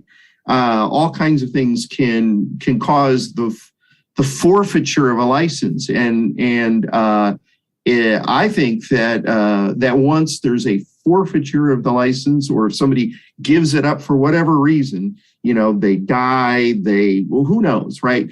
But the license is now, they are not going to continue with the license. I think that the license should be forfeited back to the city. It now goes back to the city, and the city can turn right around and sell it to another business, collect that revenue rather. So instead of having licensees out there who get rich by transferring the license, even if it's to a qualified candidate, et cetera, I would rather have that come back to the city at no cost to the city, and the city can turn right around right away and sell it to another qualified candidate. There's revenue to the city, and we're not creating additional wealth, just by virtue of a duopoly, the city created duopoly. That's what I'm trying to avoid there. So it's to be clear. Right. Yeah. And I understand that's what I was trying to address at the very end, was essentially it would escape back to the city, the permit. This analysis assumes a single permit holder, so a particular person. I'm thinking it's likely that these permits will be held by businesses, corporations. So regardless of the one person who put it together or runs the business at any given time, in the examples that you gave, I don't know that would necessarily, we're not going to have a single permit holder as a person. I think it's very likely that it'll be businesses. I think it's very likely that people will, if someone wants to move on to a different business, a different line of work, et cetera, there will be other people who are willing to take that up with, and that permit is held by the business. Yeah. So there are issues with the definition of ownership, which is something we should get to. But my time is way up, and Matt Hensley has his hand up. So Commissioner Hensley. Thank you, Chair Gaddis. Yeah, I wanted to follow up on that point. So in the draft code under 6-2.06, it talks about transfer and change of ownership. And it says that permittees can't sell or transfer, pledge, assign, list a whole bunch of things. Page 65 of the agenda packet. Again, 6-2.06. And then it also says that after 3 years that they can only transfer ownership after the 3 years and with prior discretionary approval of City Council. Right. And so my question is, for Chair Gaddis, is the current language not strong enough for you, or is there some particular language in there that you want to so that's a question for me. Well, yeah, I'm just trying to understand the. Yeah, So I'm saying that I would prefer that there is no allowable transfer. That once we have sort of solidified, I think which is another point, is I think the language on ownership per se is a little mushy in here. But once we've sort of solidified that, but that we can't, owners of these licenses can't go around selling them and reaping wealth from a duopoly that's been created by a city regulation, which is essentially what would be happening there. Well, but the current language says permittees may not sell whole or in part their rights or interests in their development agreement. So as proposed in the draft, they're not allowed to sell it. Okay, is that the way it works? Deputy City Attorney Martins? Sorry, can you clarify your question? Is that the way it works? What do you mean? Is that the way it would operate? Commissioner Hensley is saying that there's no way that somebody could transfer and for compensation their interest in a licensed distributor. Is that the case? Is that precluded? The way that 6-2.06A currently reads, it says that it may not be sold. I read it within that 3 years, that after the 3 years you can. Give me 1 second. Let me read through this. So the 3-year limit does apply to the pledge sale assignment. But after 3 years, they can sell it. Correct. Okay. So that actually, Commissioner Hensley points out a good place that we could amend the language. Should you be concerned about that? We can say in terms of the sale, right? They cannot be sold, period, right? As opposed to after 3 years. Within the 3 years, right? So there could be a transfer or assignment, but not a sale. If your main concern is the cost. If not, obviously we can look at language that doesn't allow it at all. Should the business cease to operate as a cannabis business, the city will have the option will have the ability and right to find a new operator in your place, essentially. Sorry, I'm wordsmithing on the go. Okay, I think I'm almost. I think I have a few minutes left, but okay. So I understand on the 3-year limit, and if we want to remove that, I'm good with that. But the one thing is, like, if someone has a development agreement and they have a site, and for whatever reason that site closes, then the CUP is only good for that site. And so I think that, and once they don't have a CUP, then their development agreement is terms out, I think, after 12 months, if I understand it correctly. But so they can't just sit on the development agreement or sell it if they don't have a site or it closes for whatever reason, they go bankrupt. So I'm all for firming up the language. I just wanted to check if I understood correctly or what particular part was the concern. So, okay. Thank you, Commissioner Hensley. We have Commissioner Barrett next. Thank you. To Chair Gaddis's point, prohibiting the sale, transfer, et cetera, of the business, the operation, even after the 3-year period, I'm in favor of recommending to the City Council to consider that. One, and it's something that needs to be studied further, but one, if an operator needs to bow out and the license comes back to the city to go through a new selection process, the city will have an opportunity to revise the selection process to reflect lessons learned during this period of time. So it gives the city a little more flexibility when it comes to selecting whoever's going to take that license. And then the language, Senior Deputy City Attorney Martins was speaking of, the transfer can only occur after the initial period of time and with prior discretionary approval of the city. That may be a little unclear, and you could set up potentially a legal fight where somebody says, well, you abused your discretion, you should have approved it, and maybe cut that out of the picture entirely and not rely upon that language. So bottom line, I'm in favor of recommending to the City Council exactly what Chair Gaddis had mentioned, and it sounds like Commissioner Hensley may have said he was in favor of. I wasn't clear. And maybe this isn't the time to discuss it, but I'll just raise it now quickly. CUP, conditional use permit versus a business license. My understanding is a CUP would attach to the property, and maybe that would create a gold, if not a platinum mine a windfall to the owner of the property, because now the owner of the property is locked in, and they have that license, if you will, the CUP. And then what happens if the landlord of the property where the CUP is attached kicks the licensee out of the location? It gives them a lot of power, whereas a business license attaches to the operator. And all I'm saying is maybe we could recommend that the city council further study the pros and cons of doing a conditional use permit versus a business license. That's all I have for right now. Thank you. Thank you, Commissioner Barrett.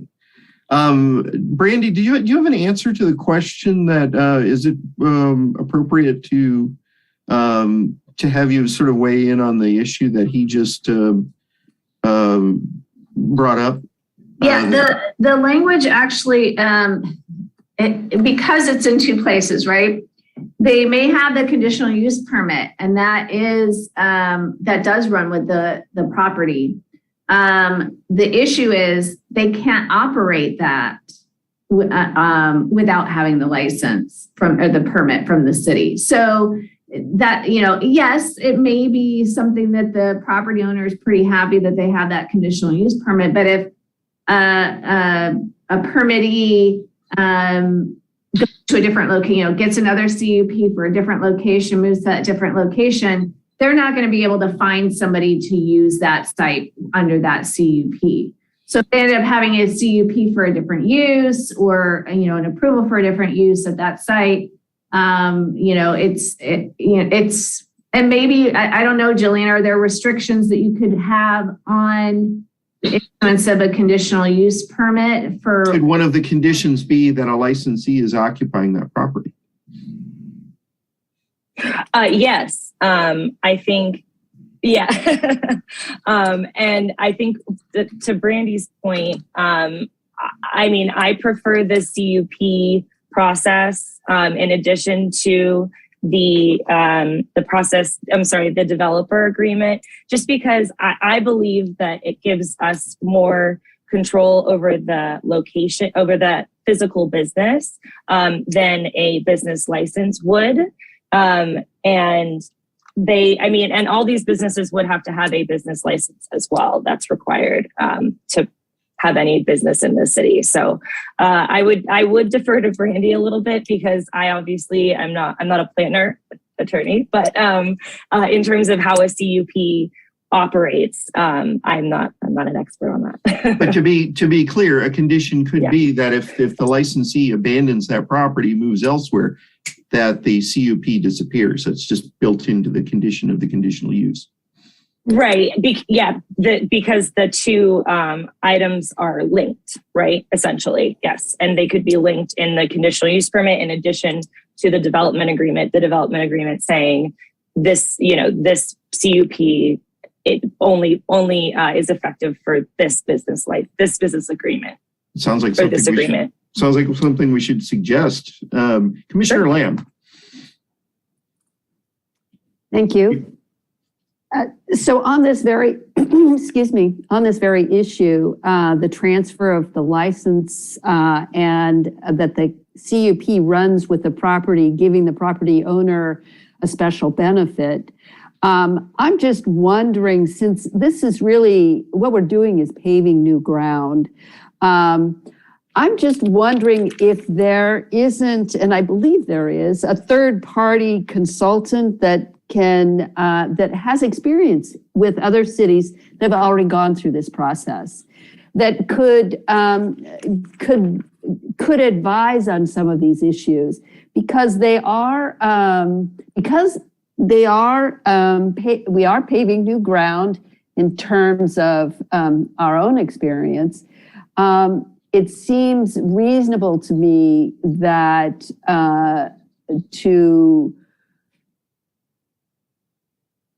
engage with consultants that have already gone through this, a third party, would be beneficial to us.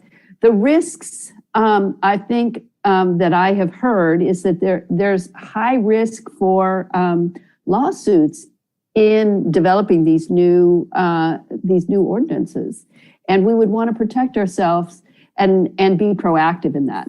So that's just a suggestion for this and maybe other, right? I agree with, other I issues agree with as we come everything that forward. Commissioner Lamb just said. Pardon me, Go ahead. I agree with everything you just said. That's all I wanted to say. Thank you. So the idea, Sheila, would be that would be one of the suggestions we make to council, that they engage such a consultant. Absolutely. All right. Thank you. Commissioner Boswell. Yes. Okay. So I think I can agree with a lot of what's just been said. And I think there should be a specific path by which the license reverts back to the city if for any reason the person granted the license is unable to continue with it voluntarily or involuntarily. So what's the workaround? So I've heard it mentioned that they expect a lot of the potential owners to be corporations. Who owns the corporation? Are we vetting these stockholders? What if there are dozens of stockholders, or hundreds of stockholders? Are we vetting all of the people that own this corporation that's going to be selling intoxicants in our city? What can happen with a corporation, a C Corp, is that the corporation owns the license, is granted the CUP, sets up a shop at a storefront somewhere, and then you have new people buying stock, you have old people selling stock to new people. The corporation still owns the license, but the people have all changed. What can we do to make sure that any new people that come in under this kind of scenario are vetted, and we make sure that we don't get a criminal element owning our cannabis dispensaries? Is there any thought or input on how that mechanism would work, or if my question is even valid? Piercing the corporate veil, it's called. Which different attorneys will tell you is easy, and different attorneys will tell you it's impossible. So that's why we pay the big bucks, to be vague. So the classic lawyer answer, right? It depends. So I think you have a valid concern, certainly, and it's not an invalid question by any means. I think that the way that we could address that is within the definition of owner. Either we can narrow down those definitions. So, for example, I'm referencing the massage business. The massage business definition of owner. They have an ownership interest of 5% or more. Our current definition is 20% or more in the owner. This is section 33 in the definition provisions of 10-2, 1626 and 10-5, 1626. Furthermore, we can incorporate a provision that states that should a certain percentage of that business be transferred or assigned, etc., to new owners, they would have to notify the city, and the city would have to give approval to the new owners, or something along the lines of what you're saying. We have those types of provisions in our contracts, and so I would assume, actually, to be honest with you, that it would be, actually, I don't even have to assume, it would be in the development agreement that any assignment of a certain percentage of that business would require the city council to approve it. So that can be, it can be placed in the ordinance itself, that's a requirement, like a notification requirement, or a notification and approval requirement, or we can put it essentially in with the requirements in the development agreement. I'm saying that I would bet that it will be in there regardless. But if you guys want to ensure that that's the case, then it can be placed in the ordinance itself. So, is there any opportunity legally to say that the entity ownership of a cannabis business in the city of Redondo Beach can only be entities other than a C Corp. So a non-stockholding company, it has to be a sole proprietorship, a partnership, an S Corp, or so we would be limiting the types of businesses that can seek a license from the city of Redondo Beach. well, somebody who's going to open a shop is going to form a business. If a business comes along from outside and they already have a bunch of cannabis shops elsewhere, hopefully they wouldn't be selected for our city since we're limiting it to just 2. Hopefully when it really comes down to the selection process, we're selecting maybe somebody who lives here. But anyway, what I would assume, and I could be wrong, is that they're going to form this entity to be in the cannabis business. And if they already know that a C Corp is not going to be allowed in the city of Redondo Beach, they would choose some other entity, S Corp, partnership, limited liability company of some sort. So it would give us 2 things. One, we avoid the messiness of the C corporation stock sales, and then hopefully are being informed when that happens, which we can pretty much guarantee. If it's some nefarious character, they're not going to volunteer the information. They're going to see how long it takes to make money before they get caught. But if we can eliminate the C Corp, we eliminate that any number of stockholders would be the owners of the business. I think that simplifies the regulatory aspect of running a cannabis, agency within the city. So Doug, we're at 6 minutes 30. This is something we should definitely bring up in a further discussion, and possibly something you can suggest to be on the list of items. But we should probably move to Commissioner Hensley and perhaps come back to that if that's okay.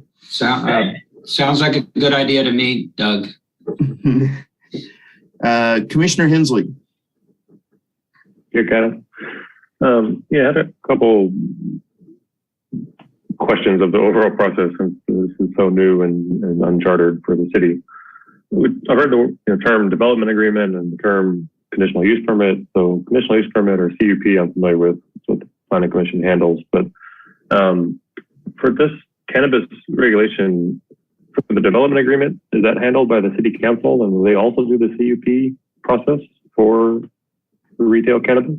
No, yes and no. So Okay. city council would handle the permit. It's in issuing the permit and the developers agreement. So they would have to authorize that developers agreement. They're going to establish what the selection process would be. That's going to be the city council's purview. That developers agreement, and looking through that Title VI, you can have a developers agreement and you don't have to have the CUP yet, but you may have a certain time frame that is established in that developers agreement in which you would have to get a CUP. And then the CUP goes through the official conditional use permit process as established by the zoning code, because that is the land use approval. And that's where what we're talking about, where there's the Title VI, which is more of the licensing. It's not related specifically to the land use. And then there's the land use. There's 2 components, right? So, because they are going to have to locate somewhere. And that land use side of it is what would end up being reviewed by the Planning Commission per the conditional use permit regulations. Okay, so the city council handles the development agreement and the Planning Commission handles the conditional use permit? Right, the city council would handle the selection process and the developers agreement, and the Planning Commission would handle the conditional use permit. So you're not vetting, you're not evaluating, you're not, by the time something would come to you as a Planning Commission, as a conditional use permit application, they should have a developers agreement approved by the city council in hand, but you're not going to be evaluating whether you like them or not, or you think that they're, a good company, or that you are evaluating based on the criteria of a conditional use permit. Okay, there's like, okay. Yeah, that matches my understanding. Thank you for that clarification. That was excellent. Okay, next clarification is on the cultivation and growing part of it. So I read through again the code as I was listening to the presentation, and I get where we define, commercial cannabis activity in the regulation in the municipal code, but I'm still a little stuck on the 6-2.02, where it talks about the permit required to engage in commercial cannabis activity. And it still reads a little funny to me that, that you can't engage in commercial cannabis activity within Redondo Beach, including cultivation, unless the person has a valid commercial cannabis permit, has all state and local permits, and currently in compliance, blah, blah, blah. So it still looks like cultivation is allowed, even if it's disallowed elsewhere. And so, No,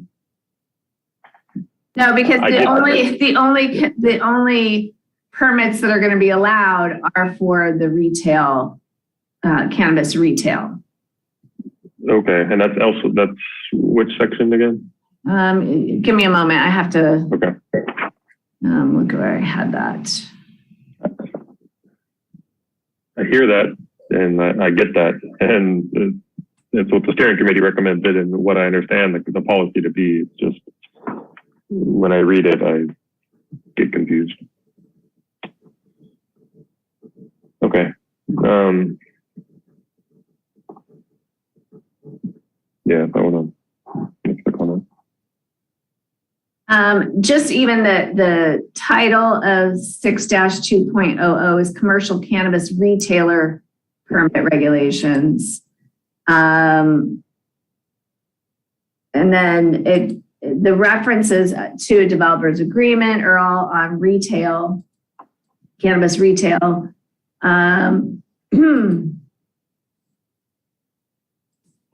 Okay, And then the permits themselves, like, how many are permitted and where and what type, are specified in the 10-2, 10-5.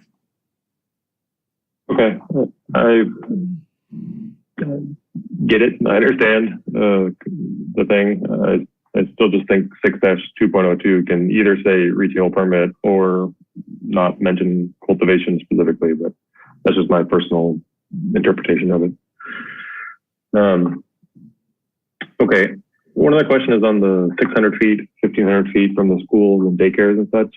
That is locations outside of Redondo Beach also, right? Like if it's in Hermosa or Manhattan or Torrance on our border, it would still be 600 feet away. Correct. Mm-hmm.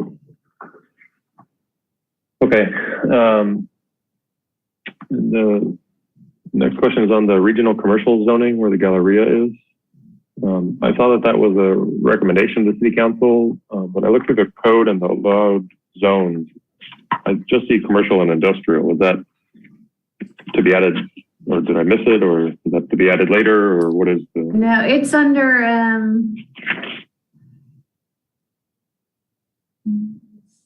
Oh, I'm sorry. It is there. CR. Yeah, CR. Yeah, it's okay.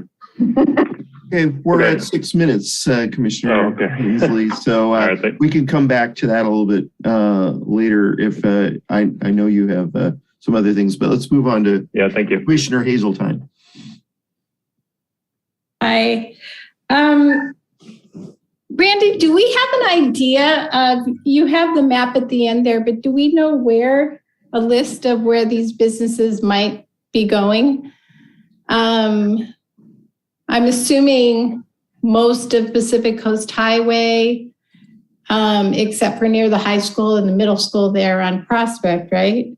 So that would be it's, the map, like I said, that was a snapshot in time of where things are located. Let me see if I can. Did you come up with any kind of a list for us to kind of have a picture? There's no list because, if we start listing, like that list would be probably, 100 pages long of properties. But not actual properties, but let's say, okay, from Avenue I to Avenue A or something like that. So we get an idea of where we might find these shops. It is, let me, I'm going to go ahead and share this so that, and we can just go through it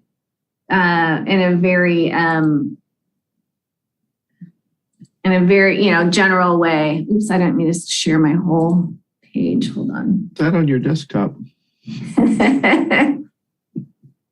Let's see.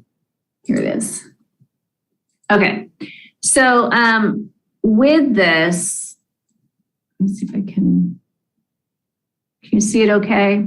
Yep. Mhm. What you have down here is there's some sites along Catalina, these are all the commercial zone sites that would qualify. And it goes up PCH, there are some daycares. So there's a little bit on Torrance that would be eligible. And then for the most part, it's north of Beryl Street. So it would be this commercial and industrial area here. There's a little industrial. And then there's just a little bit here on 190th. There's some on Aviation, Artesia. Here's where the Galleria Mall site, and then there's more commercial and industrial down here. And then I think there were a couple little commercial sites up here. And, we'll have to double check to make sure if there are any daycares. Again, that would be updated at the time. And then there's the industrial up here. But you can see, right here, we have a location that would, prohibit a lot of the site around there. So this is the industrial. So, they're just, it's throughout the city. Right. There are a lot of different opportunities and locations for these sites, but it's not just focusing at, but you can see all the white is residential. So right. Pretty much all the commercial areas touch the main arterial street and residential. So, if you just buffered residential, it would take most everything out, except for, as Commissioner Barrett mentioned, there might be a handful of sites down here in Riviera. There might be a site or two up here. It would really take out a significant amount of the properties available, making that then a different kind of monopoly of the very few property owners remaining. Right. Okay, thank you. Mm-hmm.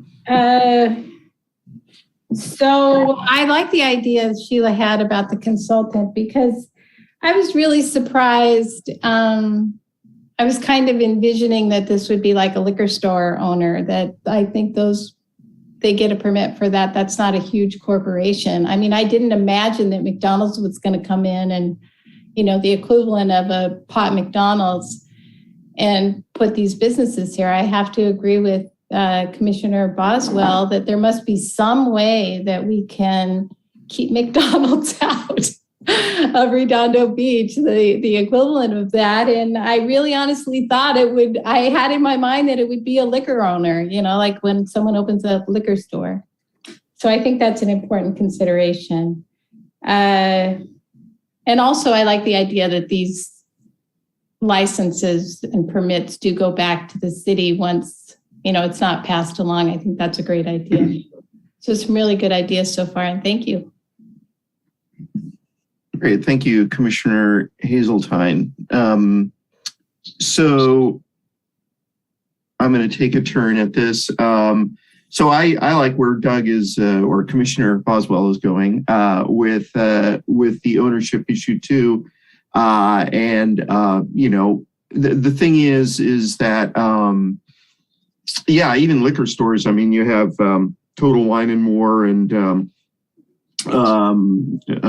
some of these others. 11. Beverage warehouse. I mean, there are plenty of C corporations who are competing in the liquor business, including grocery stores and such like that. But I like the idea of being careful or limiting what types of companies. I do have a question, and I know there's a quick and ready answer to this one, but for some reason I can't remember if there was a prohibition on both licenses being owned by any one set of partners or cross ownership between the two licenses. Is that in here? No, but that's a really, that of all of the things that we have discussed over the years, I don't think that one's come up. So I think it should be in there. I wonder if anyone agrees with me. That's a great suggestion. yeah. I think that's a great suggestion. Okay, so somebody remind me later because I don't have that jotted down. It just I'm occurred- making note, by the way, Okay. I'm making note of all these different Yeah, me too. potential recommendations. Okay. So I'll pull those up when we're ready. Okay, and there was another item that was brought up that was something that Director Forbes and I had talked about on the phone earlier, and that was the idea of a time limit between when a license is granted and when it actually starts being used. And I think there should be a limit. It could be a long limit, but a limit because there is the potential that somebody can acquire a license and for one reason or another, perhaps getting compensation from the other license holder that we don't know about or something like that, will just basically sit on it and not open a dispensary. And therefore, you have a monopoly on the other one and some under the table money going to the other person who holds a license who's sitting on it and not competing. And so maybe a 2-year, that basically they revoke their license if they sit on it for 2 years without opening a dispensary. I mean, something reasonable, but something. I think that would be something best handled in the developer agreements. Okay. However, certainly, again, if you want to suggest that it is also placed in the ordinance, obviously, you can do that as well. But that would be something that I think would be really well suited for the agreement itself. And then that way also we can define what use of the license means, what opening the business means, because obviously there are many stages in this. There would be many stages in this process. Yeah, and those all can be defined. And I have- lease opens their door, revenue's coming in. I put here, just require that the developer agreement set a time frame from when a permit is issued to when it is in operation. Okay. The other thing is, I have here in my notes 6-2.05P on page 33, item 5. There's a contradiction between, because there's a definition in here that says all business shall be transacted on the site, blah, blah, blah. But we also talk about, and this is a little confusion I have too, pardon me on that, but so we've got, do we have 2 licenses that are locations that also deliver, or do we have 2 locations that maybe don't deliver, or can you clarify that?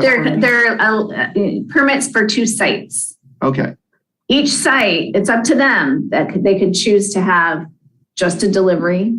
They could choose to have just a storefront retail, or they could have both on that site. It all would be under that one ownership. Because what we're seeing right now is, and what has shifted at the state level is that they are allowing a retail storefront and retail delivery to, basically a combined license where they are on, it's the same ownership on the same site.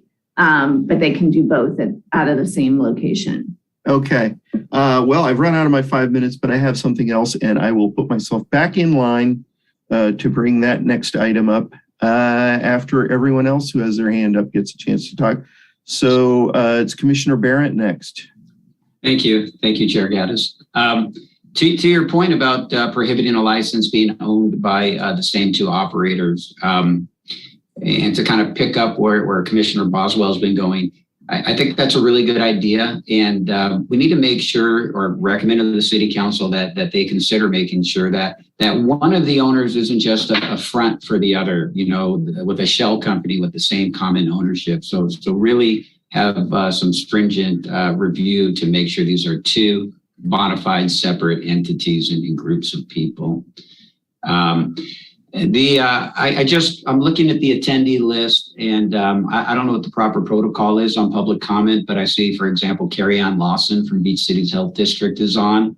If some of these people, the attendees who are here, if they just want to make a statement and present information now versus waiting to the end so they could drop off, is that something we would pull them on, or do we wait till the end? When should we call on any of the folks that are on the line here?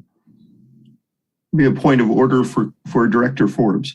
You could have them, you can ask to take public, I mean, I think you've typically done, get your comments and questions answered so that the public can hear those, and then have the public, but and they may have more things that bring up more questions for you, but at least it allows them to hear all of your discussion. I don't want to just say, well, if you're only going to make a comment, you can speak now, and then maybe they hear something later and go, oh, I could have asked about that. So, I'd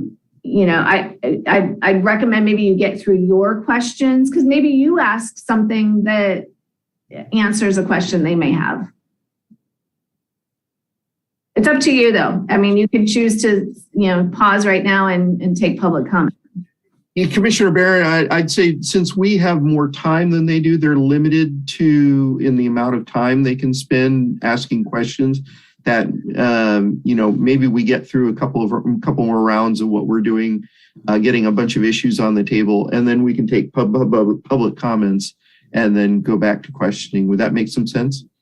Yeah, it makes sense. It makes sense. Is sure. I just don't want to lose anyone here who's on hold. But if they're on the line, then we could do exactly what you just said. And to be clear, if somebody isn't able, if they're not able to stay online, they can submit an e-comment, and that will be read into the record.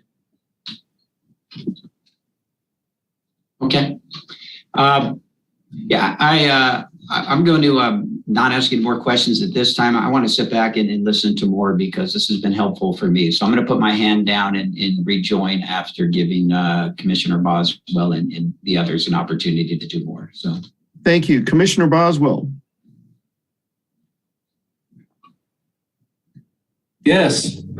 So Commissioner Hensley brought up cultivation, and I guess something I'm unclear on is, from what I was reading, and I may have missed it, cultivation is strictly something that you can do in your home or in your backyard at an appropriate place.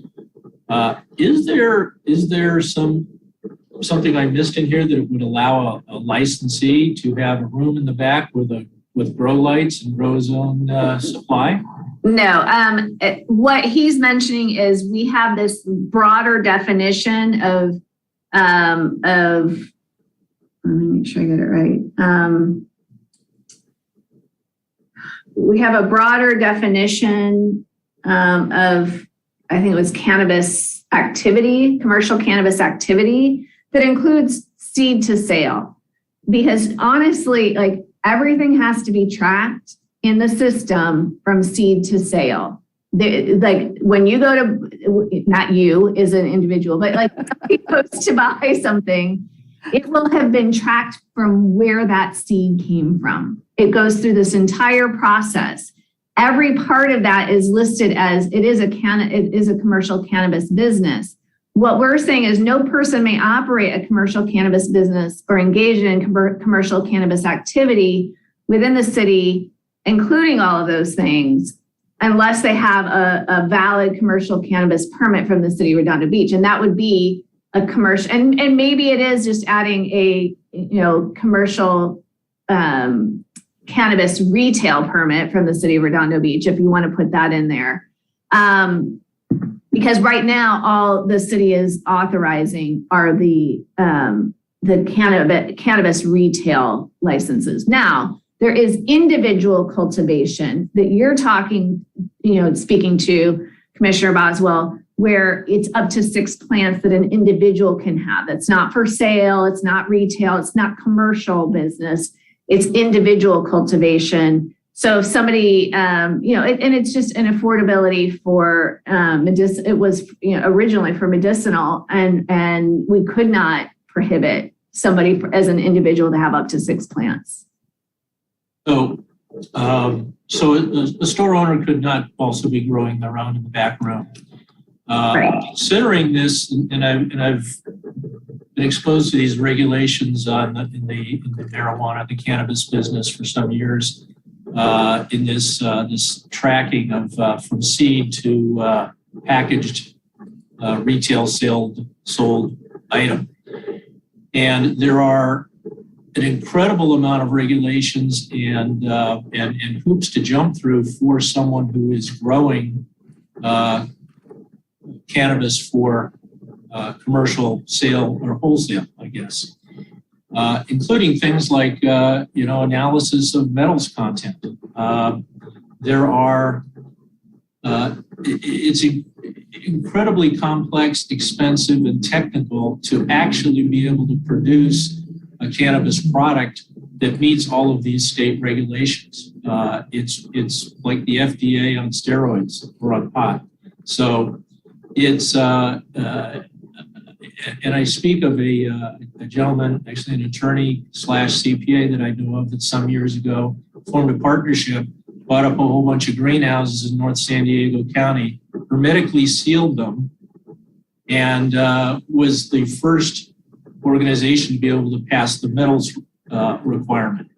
So how much, what can Redondo Beach do to assure that this has actually, all these regulations have actually been adhered to? I mean, are we going to spot check and have a lab analyze content of that we happen to come across in different shelves in the various stores? Or are we just going to take the word for it that they bought it from a reputable seller, and that what's printed on the package as far as this tracing history is actually true? I mean, how do we enforce that? Yeah, that's, the state has, that's that state level of regulation. And they, so exactly what you're talking about, that testing has to be done. That is part of that seed to sale, is it has to have gone through that, that testing. To that, it would be at the state, if we're concerned that somebody's getting they're going to lose their state license, which is going to be required because under that 6-2.02, they're going to lose their state license. That site will never be able to be used for 5 years if there's enforcement action. So they're going to follow the state requirements on that seed to sale. Because it's regardless of losing the local, they're going to lose the state. With that, we wouldn't be doing testing, but we would need, there might be spot checking that we want. If somebody reported that they thought that they were, acquiring product from somewhere else, we could definitely. So the state also, excuse me, real quick. The state also provides an online access to the track and trace system. It's something called CCTT. And so in terms of the way to ensure that all of the items in a specific business were in fact licensed products pursuant to state regulations, the city wouldn't have to necessarily test the products themselves. They would just need to look at this software system and to verify that each of those products or any of those products were or were not state certified. And again, sorry, go ahead. So if I go into this shop and I buy a package of cannabis, is there a barcode on there that a barcode reader will then tell me the entire path that this took to get from seed to store to me? So there are state requirements with regard to packaging and labeling. I would just need a little bit more time to dig down into those. I don't know if it's a matter of a barcode that you personally, consumer, could scan, but I'm fairly certain that the labeling requirements are such that a purchaser can track the product that they have purchased, if it as so long as it has gone through this state process. And if it has not, as Brandy said, the Bureau of Cannabis Control is very strict on that. They'll lose their state license, which would require them to forfeit their city license. So Okay. Thank you, Commissioner Boswell. You're at 8 minutes right now. But, I only got to talk for 12 seconds. I know. Can you follow it up after we do Yeah, another round of questions? I have way more questions anyway, so I'll be back later. I'll be back. Thank you. Commissioner Lamb. Hi, my first questions are for Director Forbes. Is there, in the document, is there an expiration of commercial permits anywhere identified in the document?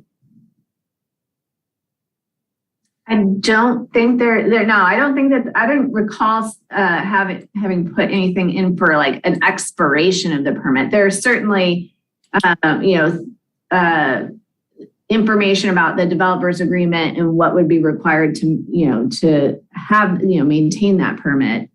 But I don't think there's an expiration. Okay, would that be of value to have an expiration that after a certain period of time the permit needs to be repurchased, or is that not considered necessary?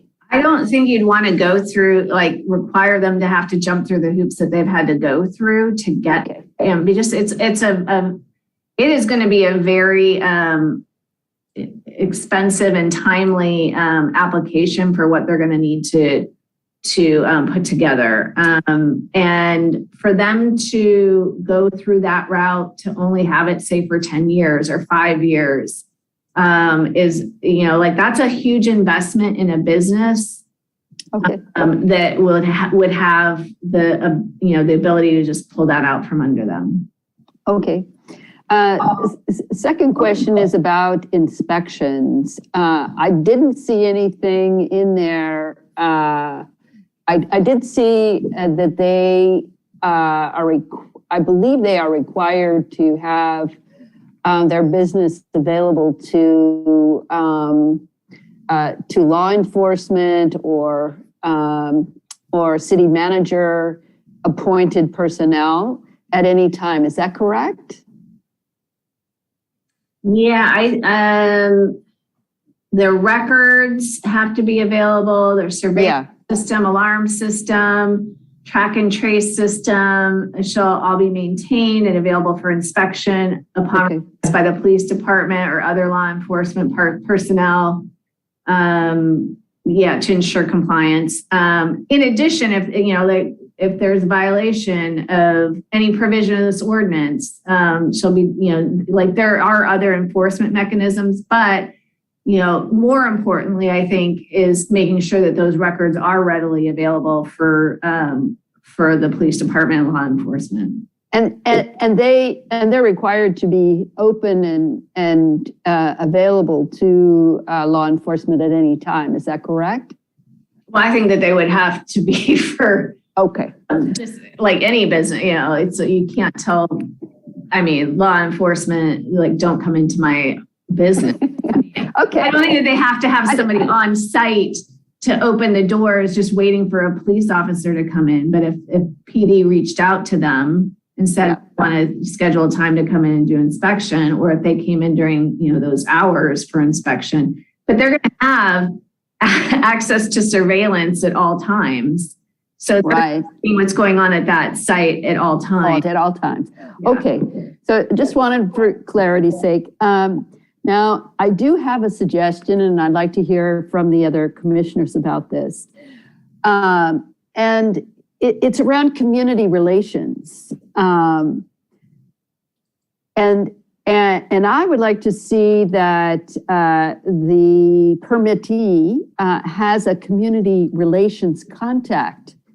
And this community relations contact be available to businesses and residences within 600 feet of the commercial cannabis business. And I would say during the first year of operation, the owner, manager, and community relations representative attend quarterly meetings with the city manager. After that, the meetings would be as required by the city manager. Now, I did not come up with this idea myself. This is directly from Culver City. And I think this is a really fine idea. I think it would go a long way to help the residents that are closest to the business. It would help the residents to feel more comfortable that they had a contact, even if there was no necessity for it, right? But that they would know that they would have a contact, or businesses nearby would have a contact to express any concerns that they have. So I've concluded here. Thank you so much. And Thank you, Commissioner Lamb. Really quick, Commissioner Lamb, you had said quarterly meetings with the city manager for a certain period of time? during the first year. Okay. Commissioner Hensley. Yeah, thank you, Chair Garris. I was looking through my notes, and my next topic I wanted to discuss with the commissioners was on the, as proposed, we have 2 licenses and you can't have more than 1 license in 1 district, right? We have 5 districts in the city. And they also have to be 1,000 feet apart. And so one of the concerns I had is that, for example, District 1 and District 2, Torrance Boulevard is the threshold. So you could theoretically have 1 shop on south, south of Torrance Boulevard in District 1 and another one 1,000 feet away on the north side of Torrance Boulevard in District 2. And I'm not entirely sure that meets the intention. I think when everyone looks at this, we kind of imagine, like, personally, I don't know, bunched up is the right word, but like concentrated, maybe is another word. Another area of the city is on Artesia Boulevard.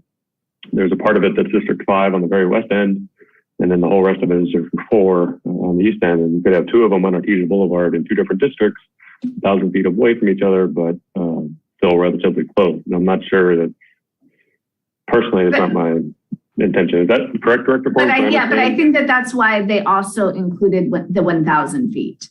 It's, between them, because they didn't, even though, yes, that's still close. The point was that they didn't want it to just be a restriction of only 1 allowed per district, because then they could be adjacent to each other, possibly across the street from each other. So that's where the 1,000 feet between them also was added or included or comes into play. Okay. The one thought I had when I looked at this was rather than have 1 per, and this is a policy, this is just a recommendation with the land use, but I would think it would be more in line with the general plan and to have it more, spaced out, to have 1 per zip code rather than 1 per district. Because I don't want even 1,000 feet apart. I think if they're on the same street, I think that's not ideal. So that's what I had. Do bear in mind if the city council, chose to increase the number, yes, it would be a code revision, but then you're now adding, how are you addressing zip codes if you have more than 2? Yeah, that's understood. Definitely only fits with 2 because we have 2 zip codes in the city, but just something to consider. This is the recommendation of because they wanted to make sure that there was some flexibility. They wanted to not have everything concentrated in 1 district, and then but this is the policy that the council has put forward. Okay, yeah, that's just my feedback. And I talked to Mr. Savecko on the steering committee, and it wasn't something that even thought about or considered during the committee. So that's why when I looked at it and thought about it, it's something food for thought. So that was the main point I wanted to discuss, and that's it. Thank you. Thank you, Commissioner Hensley. So I guess it's my turn. So what I saw on the On page 6 at the very top, number 5 reads, all commercial cannabis business shall be operated within the specific part of the premises specified in a development agreement and or conditional use permit. No commercial cannabis activities shall take place in an area exceeding the square footage authorized in the controlling development agreement, conditional use permit, or the licensee's license, whichever is most restrictive. This may be unintentionally contradicting the notion of the delivery service, because that too is it's an off-premises transaction, right? I don't know if there's some language, if that's, obviously that would have been unintended, but that's probably something to consider, whether that language needs to be more accommodative of the off-premises transaction. That's a really great point. Thank you. I didn't see in here, although I'm sure it's implied, to Doug's point or to Commissioner Oswald's point, that only permitted products that are licensed, tested, approved by the state will be sold in a city granted licensed dispensary and subject to inspection. Is all that sort of built in there implied, or is that? Well, it's already in the law. It's already in the state. But it's also built in to the license. To get that license, let me find it real quick. To get that license, are you looking at Section 8 in the same, or Provision 8, each permit shall implement the implement track and trace system? Yeah. No, I also had that it was required, that the licensee would be required to, here it is. They have to have a valid commercial cannabis permit from the city. They have to have a valid state or local any and all valid state or local permits, which would require that. Yeah. Which would require they use the state approved product. And is currently in compliance with all applicable state and local laws and regulations pertaining to the commercial cannabis business and commercial cannabis activity, including holding the necessary state licenses to engage in commercial cannabis activity. Okay. And by implication, if they get in trouble with their state license or an inspection reveals they're selling something that's not not permitted by the state, then they would lose their local license as well, right? Right. Okay. Very good. Commissioner Barrett. Thank you, Chair Gaddis. The main issues and concerns that I heard time and time again from people I spoke to were child safety, advertising, and personal privacy, hands down. And child safety in particular, middle school students and high school students. And there's a real concern about even the discussion of having a retail cannabis shop on Artesia Boulevard in particular. The Beach Cities Transit bus that picks up all the kids to go to high school, Redondo Union, is right there on Artesia, line 102. And all of those children, they're safe walking routes to get to those bus stops are right there on Artesia Boulevard. That's the first place they are in the morning when they're picked up by the bus. That's the first place they are when they're dropped off. And there was a lot of concern about having any cannabis on shops of any type on Artesia Boulevard. And there was also real concern about a proliferation of cannabis advertising on billboards or otherwise on Artesia Boulevard, encouraging potentially middle school students and high school students, those with developing, as I understand, developing brains, and those most likely to be drawn to cannabis. So there was a real concern about that. And so the other thing, and I don't know if this is commercially practical, but there are a lot of questions about and these all would be recommendations to the city council if the planning commission so desired to do it. Whether we could restrict or recommend the restriction on these cannabis operators of selling candy and may be more appealing to children and may be unsuspecting of children. I've heard both sides of that. A lot of people who ingest cannabis, either medicinally or otherwise, prefer candies or cookies or what have you. And so it's sort of a balancing act there, perhaps. But that was another item that I heard quite a bit about. And the other really big item was personal privacy. I heard that over and over again. And one of the concerns was recommendations that I heard was prohibiting these retail storefront operations from collecting, storing, and using personal information of customers as a condition of entry. And my understanding under the law, all that's required for somebody to enter a cannabis shop under the law is to show and confirm a valid identification card indicating the person is 21 or over, essentially. And that's it. But supposedly cannabis operators instead will scan that information into their system, will hold it. They may use it for advertising or providing, specials or deals for people if they're in their system. Or they could be used in the event they want to sell their business. They'll say, look at all the number of people in the personal data and the demographics of what we have. So if there's no requirement under the law for a cannabis retail storefront operator for collecting and asking for that information and storing it, there was some feeling that shouldn't happen. Now, the rule is different for delivery. When you deliver, customer has to sign for it. They do need to have some personal information, at the cannabis operator so they can match that up, make sure the person they're delivering it to is the same person. But that would be delivery and different. And then the last item has to do with people were fine with police, if needed, surveilling, having a feed of the surveillance video within the cannabis establishment in case something happens. The police would be there and they could respond.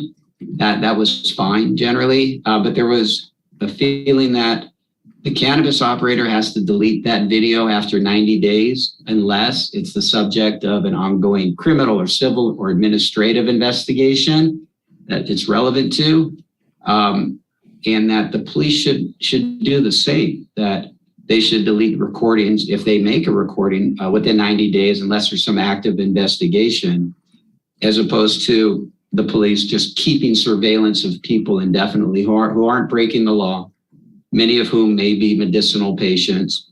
And that was sort of the privacy, delete the video operator and police unless, there's a bona fide investigation where, hey, you need to have that.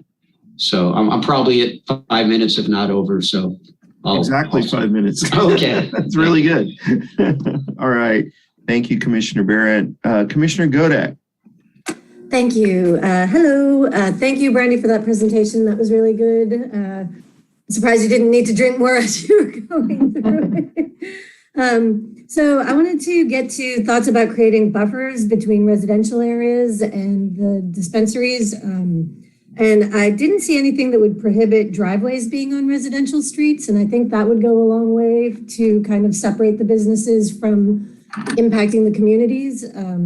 So I don't know if that would be something that would go into a developer agreement or if that would go into the ordinance anywhere, but that's something that I think would help alleviate some of concerns related to that. And then I saw that once Redondo issues a type 9 license for delivery, that we are going to be prohibiting delivery services originating from other cities. And I'm wondering how that works. What's to prevent somebody from calling a dispensary, a delivery service in Santa Monica or whatever? They might, and that is something that was part of the discussion. Is the enforcement on that is going to be pretty difficult. The point being is, and we even have in here that at such time that a tax, a local cannabis tax would be put in place, well, then you could collect, technically you could collect that tax on an outside, a delivery from outside of the city. But, you have these retailers that are going through the process. They're paying the local tax here, and it was just kind of preferential. I think that the enforcement is going to be very difficult. It's going to be difficult enough trying to, we have people who are delivering now. Technically, should only be delivering medical. We've had one single cannabis, legally operating cannabis owner has actually submitted for a license to deliver medical marijuana in our city limits, and we can't prohibit that. So, we've only had one. I don't think that they're probably the only ones that are delivering already. So that's going to be an enforcement issue. But if you don't have it in here, then you're never going to be able to enforce. Sure. Okay, and then the only other. I was going to say also then, at such point, we want to make sure there's that taxation happening. Yes, for sure. And then the only other thing was, I'm wondering if increasing the number of feet between two of these businesses would help alleviate the concern. Instead of 1,000 feet, have it be 1,500 feet or 2,000 feet. Just throwing that out there. Thank you. Great, thank you. Commissioner Boswell. Yes, every time somebody talks, I come up with more questions that I want to ask. But I think and you know what? Commissioner Barron's bringing up the privacy issues. I got some serious concerns about some of the stuff in here relating to privacy issues, but let me just tie up some older loose ends. One is there a way for us to limit the ownership, limit an owner to only having an association with one license? So you can't be a partner in one and a partner in another. So if that's a concern that I have, that we're already limiting the number of shops to 2. I'm wondering if there's been any kind of market research as to the level of demand or the kind of revenue that we're expecting, but 2 just does not sound like enough to service an adult population of pot smokers and eaters. So is this something that the council is intending to try for a while and then say, wow, look at all the demand, we should allow a 3rd or a 4th or a 5th? The idea of 1 per district sounds good, and that would give us 5, but maybe it should be 2 in each district. I don't know. That's a really good point. And for right now, what the Cannabis Steering Committee and the City Council agreed to was start with 2. Let's see where that goes. If if there's success after that initial implementation, both with the regulations, with the process for selection and going through the entire process, then maybe look at expanding if there is that demand and interest and there has success with it. So that's already part of the plan, is to see how it goes, and perhaps that's a methodology we could use in some of these other aspects of it.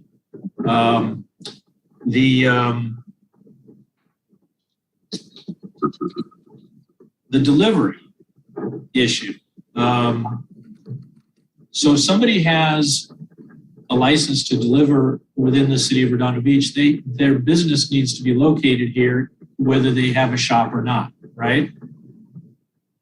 You can't have a business in Torrance that has a license to deliver in Redondo Beach, right? So it'd have to be a business that, even though they don't have walk-in customers, that business headquarters would need to be located in a properly zoned area within the city of Redondo Beach, right? Well, the only type of license that we are issuing is a retail license.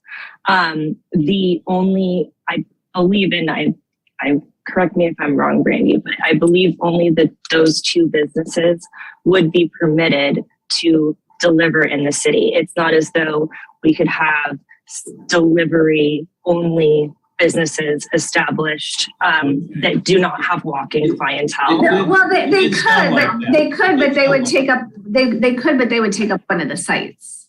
Right. So, Yeah, if they, yeah. it's not going to be that you're going to have, you know, 2 storefronts and then those same owners now have delivery from somewhere else. They would have to have it on that same site. So you could have a storefront that does nothing but deliver, and yet have the ability, because of your license, to also sell retail out of the store, right? But you can't just be a delivery service You could. unless but you then- have one of those 2 licenses. Yeah. Right. Okay. When they deliver, can they deliver outside of Redondo Beach? We're not prohibiting that. So who's to know, right? When they deliver, does it have to be to somebody's home, or can it be to their place of business? Or could it just be on a street corner that's convenient to meet at? Or back I think out? that's probably state regulated, isn't it, Jillian? Yeah, that's state regulated, and I can pull up, as I said, the regulations are pretty voluminous, so it takes me a little while to find each and every provision, but I can tell you for sure that that is state regulated. And what is the regulation? Well, that's what I'm trying Does it to. have to be a house or a business? I would have to look in and I can come back to that answer, but yeah, Okay, it's great. I think it's like 100 pages, so at least. So it's too complicated for anyone to actually deliver. So let me just, in the smaller remaining time that I must have here, if any, let me just jump straight to the privacy issue. The accumulation of customer personal data, like driver's license numbers and whatnot, does concern me. Especially if you're just walking into a store, as you know, like a liquor store, you know, nobody's keeping track of your stuff there, but you do have to identify yourself as being age allowable.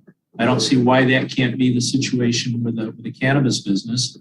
But the bigger privacy concern that I have is the Redondo Police Department seems to want to have 24/7 video access to every camera in every room in a cannabis shop, if I'm reading this correctly.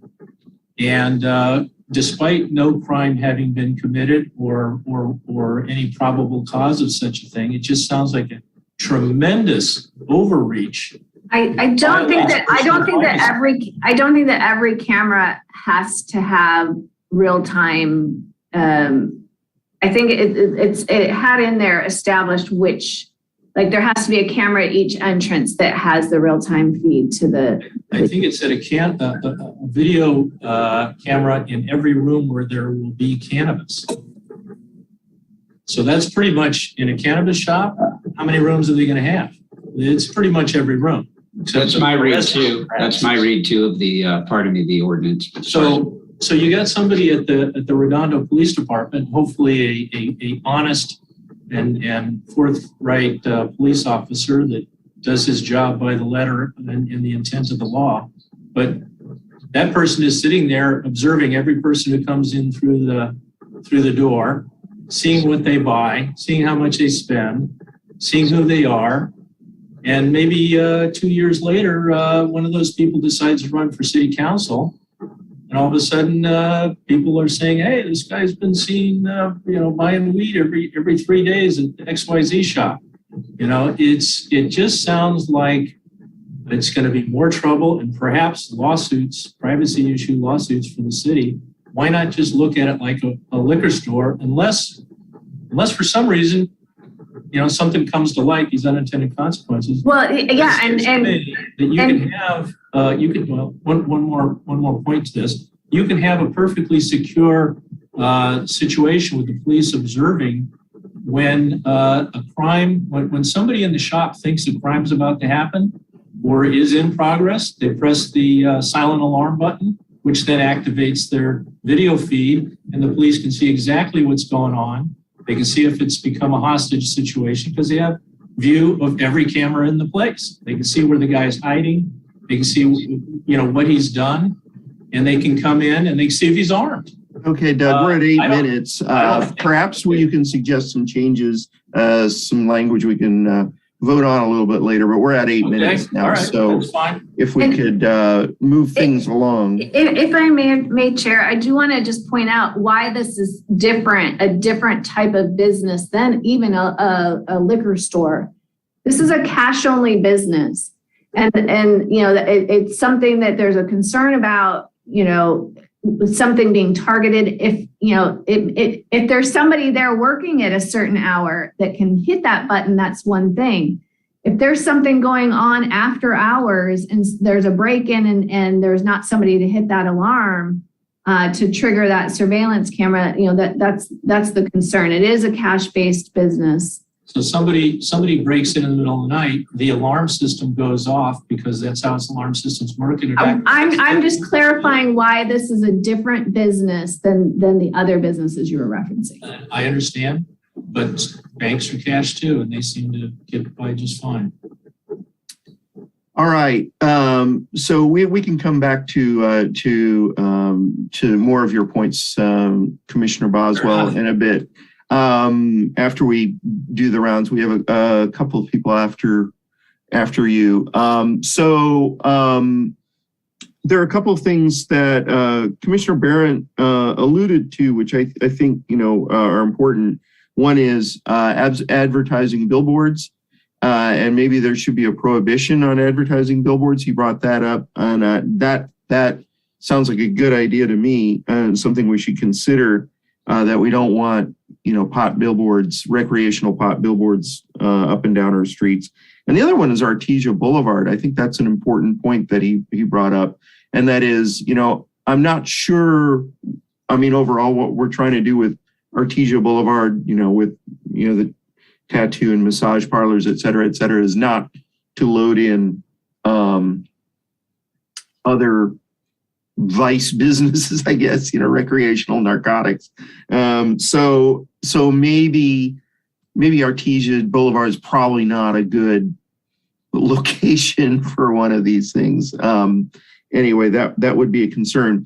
And another thing, and this is a sort of an unintended consequence, I guess, on the records retention issue that both Commissioner Barrett and Commissioner Boswell are highlighting, which is a valid concern. But I mean, as I said at the outset, someone in our city, in our area, is selling cannabis to high school students. It's just a fact. It is occurring, and we know it's occurring. And I think one of the things that could possibly alert law enforcement to someone who is selling illicitly things that they're buying at the dispensary is the sheer volume that a person perhaps is selling. I don't know. It seems like if somebody is walking in and buying pounds and pounds of cannabis every day, that maybe law enforcement should be aware of that. But that's just a personal opinion. So after Commissioner Barron, there are no more hands up. I'm wondering if we should go to public after his comments, and then questions go to public, the attendees, for their public participation time, if that would make sense. Commissioner Barrett. Thank you. Commissioner Boswell got me thinking as well about this issue with the cameras and surveillance. They can turn the cameras on after hours. The police can turn it on after hours if there's a concern. And, you know, also Commissioner Boswell got me thinking, and I hadn't heard this from anyone before, but, you know, video surveillance, there's facial recognition. There's a lot of privacy issues there in this day and age. So I just wanted to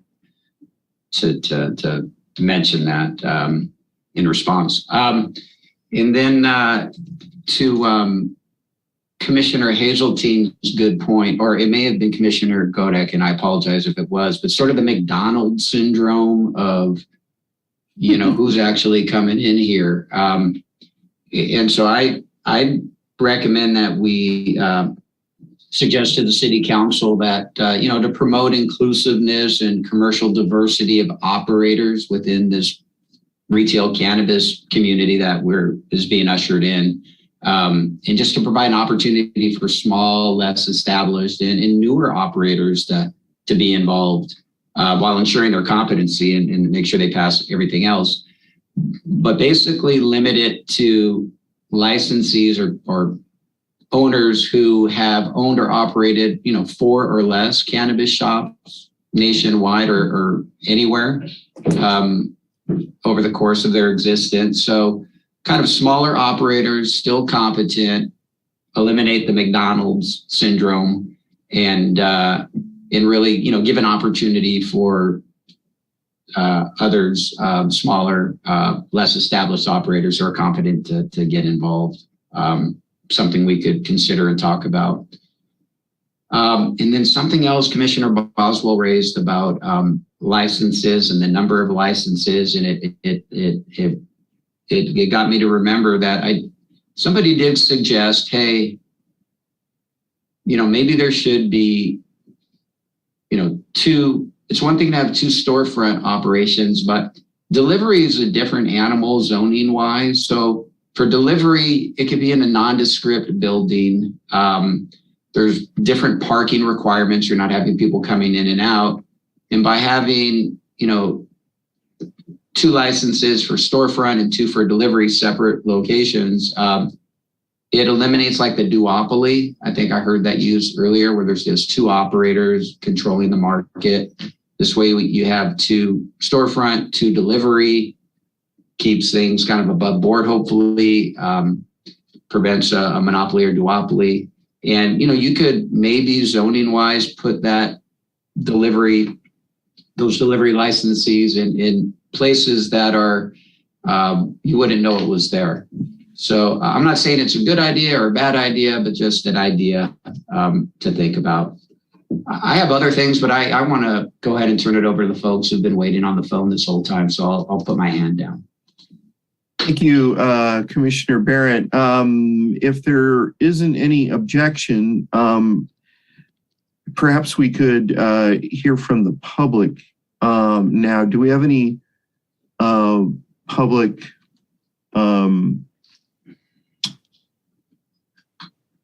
participants?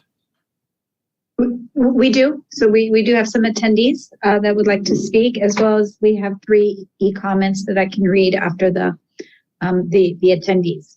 Okay. Okay. Okay. So attendees, I'll call you one by one, and then if you if you can unmute yourselves, and then you'll each have 3 minutes. Okay. First person is Zain Obaji. Zane looks so different. I think you unmuted Candace Nafisi on accident. His voice is different too. I'll speak later, but not now. I'll wait for Zane.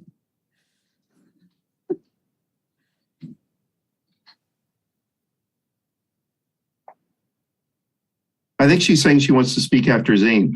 Yeah. Right, but I don't see another login for him. Oh, okay. But I'll You're on, Candace. That's really weird. Wait, I'm logged into Zane. What's happening? You're labeled as Zane. Oh, you know why? Because he forwarded me the link. I'm so sorry. Sure, Zane. Oh, okay. I apologize. Okay. So Candace Nafisi, longtime district of District 3.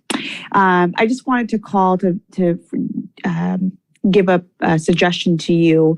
Another idea, because there's no pot shop that ever opens that doesn't have some type of public safety concerns. They all kind of come with this.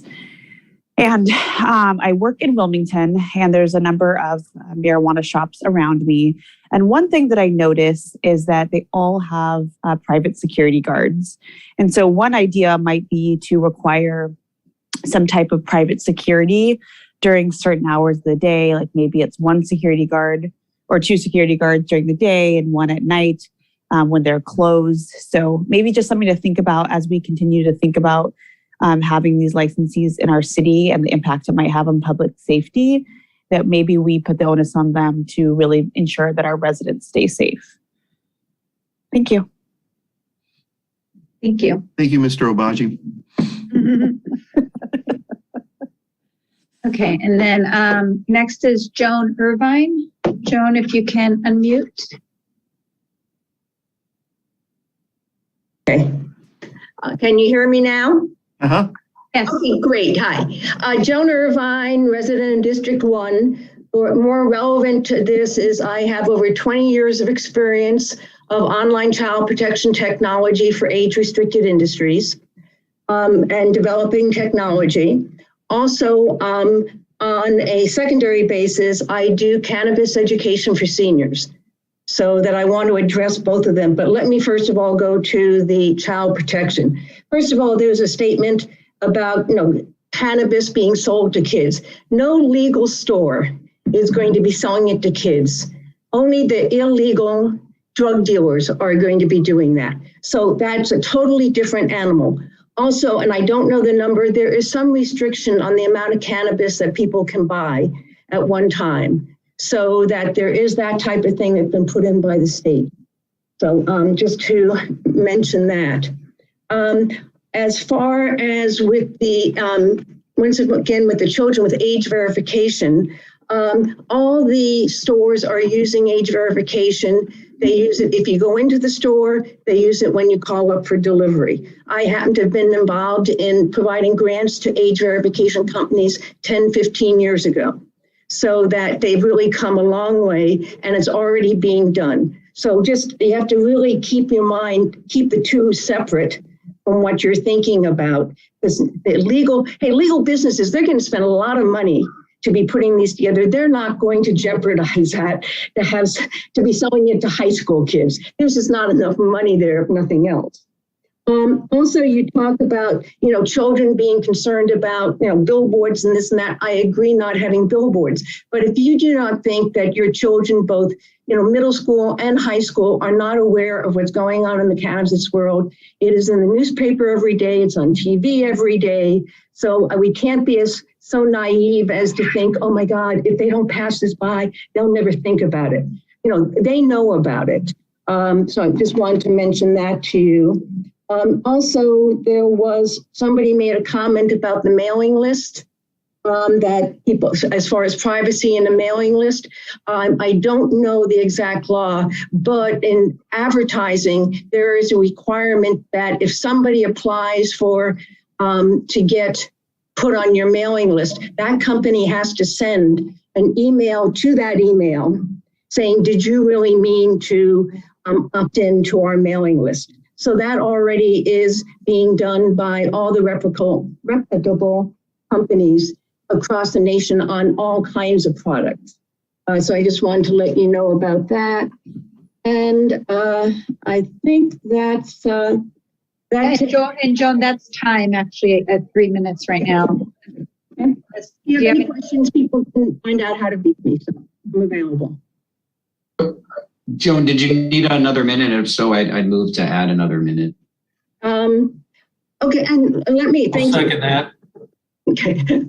Okay, thank you. And another thing, I just did a class out in the desert with cannabis education. One of the things by one of the largest, Harborside, which is one of the largest chains in the state, the regional manager came from Whole Foods.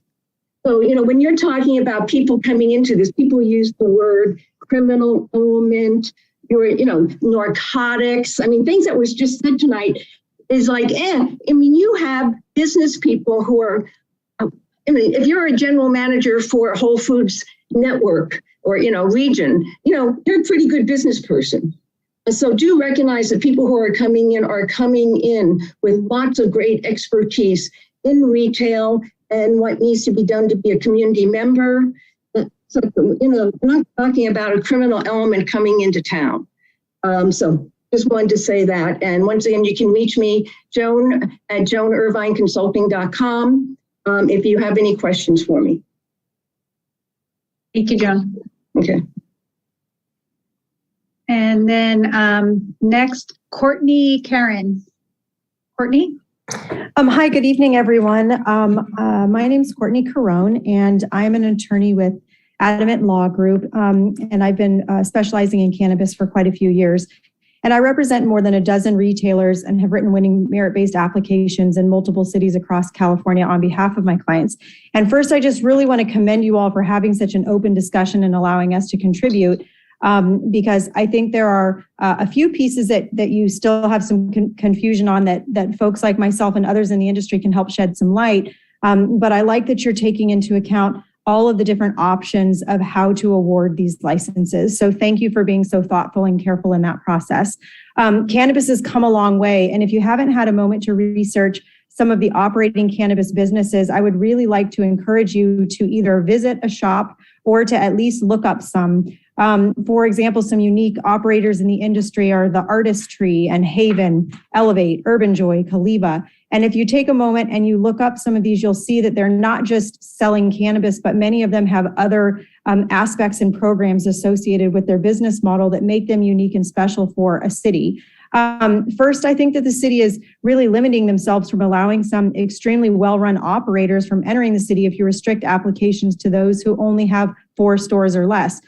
Adult use cannabis is in its 5th year of operations in the state of California, which means that somebody could have applied for one license in a city in each one of those years, and you would basically be eliminating them from having that option to apply in your city.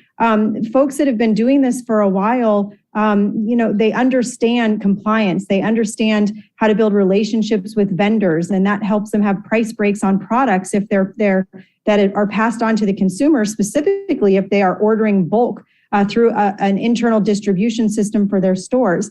They understand how to operate community benefits plans, and they have fine-tuned compliance departments. And it sounds like safety and security is a big concern for the city. And so understanding compliance is something that you absolutely have to make sure that your cannabis operators are doing. I wanted to touch on youth prevention. I'm a mom of 3 children, 5 and under, and I'm a former middle school teacher. And this has always been a topic that's very near and dear to me. And so I would love to suggest that you require, as part of your application process and as part of your ordinance, a real tried and true youth education and youth prevention plan from each one of your operators. I'd like to make you aware that a lot of the operators, well, all of them actually, have extremely restrictive policies on customer check-in. It is near impossible for someone under the age of 21 without a medical recommendation to even enter the front door. You can strengthen this process by requiring a secured lobby as well outside of the sales floor, which just adds an additional area of security. Having participated in nearly 100 merit-based applications, I really feel that I have a real handle on what has and has not been successful in the cities. And, I caution you about conducting a license process. Motion to extend 2 minutes. Second. All those in favor? Aye. Aye. Aye. Aye. Motion carries.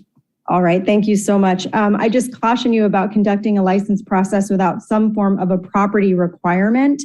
I also wanted to let you know that with most of my clients believe that, one store per every 10,000 people is a lot better for a community than having 2 stores for, say, 70,000 people, which is about where you all are. You mentioned a time frame of limiting the time frame on obtaining a CUP.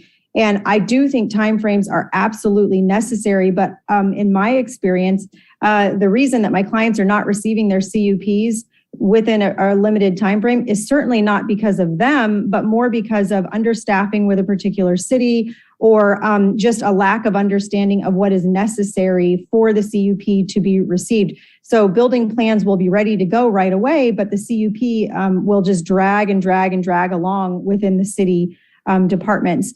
Mr. Boswell asked about how many rooms a dispensary will have a moment ago, and the answer is a whole bunch. There may only be 2 spaces where the public is actually allowed to be, but the back of house will have multiple other rooms where there are cannabis activities taking place, which you really do want to have on film. Also, Ms. Forbes mentioned that this is a cash-only business, and I wanted to point out that nearly every single retailer that I represent accepts credit cards, they have bank accounts, and there are cash safes on site that require codes in order to take money out and put money in order to utilize for your cash drawer. Also, delivery in the state regulations, you can only deliver to a residence. So I just wanted to point that out. And lastly, someone mentioned that they were worried about pounds and pounds of cannabis being received by a consumer, but state regulates the daily limits that a consumer can have.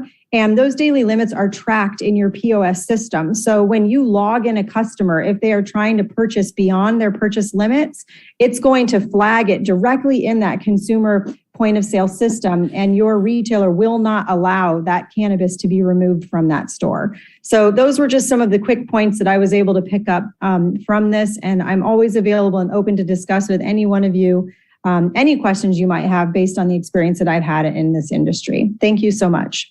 Thank you. Okay, and then next, Jonathan Sebetto.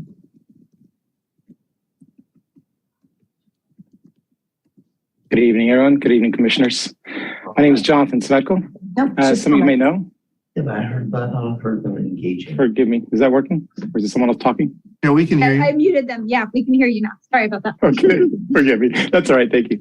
As some of you may know, I have an extensive background in the topic of cannabis regulation. I helped establish and serve on the LA County Board of Supervisors Cannabis Advisory Committee. 2 weeks ago, the board passed the motion adopting our recommendations and directing staff to build a regulatory ordinance allowing for commercial cannabis activities. I have hosted clinics providing free legal services to have previous cannabis convictions expunged as per Prop 64, and successfully advocated for the automated expungement, which has benefited over 60,000 LA County residents.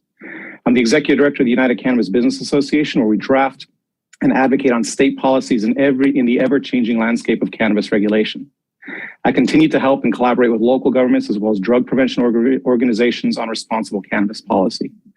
I've had the pleasure of serving on the Redondo Beach Cannabis Advisory Committee, and am similarly assisting Hermoso Beach with their advisory committee, as well as other cities taking steps towards exploring what does responsible policies mean for them.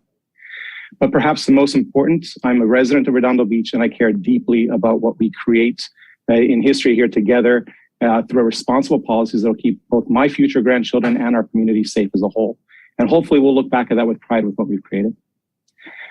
I strongly believe in the body of work that the advisory committee presented to the city. It was represented by various members such as police, fire, BCHD, school board. And that work has been supported by the city council itself, which is why it's here before you tonight. It's important to recognize that regulating cannabis is still an ongoing experiment. And faced with the information we have had to date, I believe that the committee did an exceptional job in drafting some of the most responsible policies I've seen in any city to date.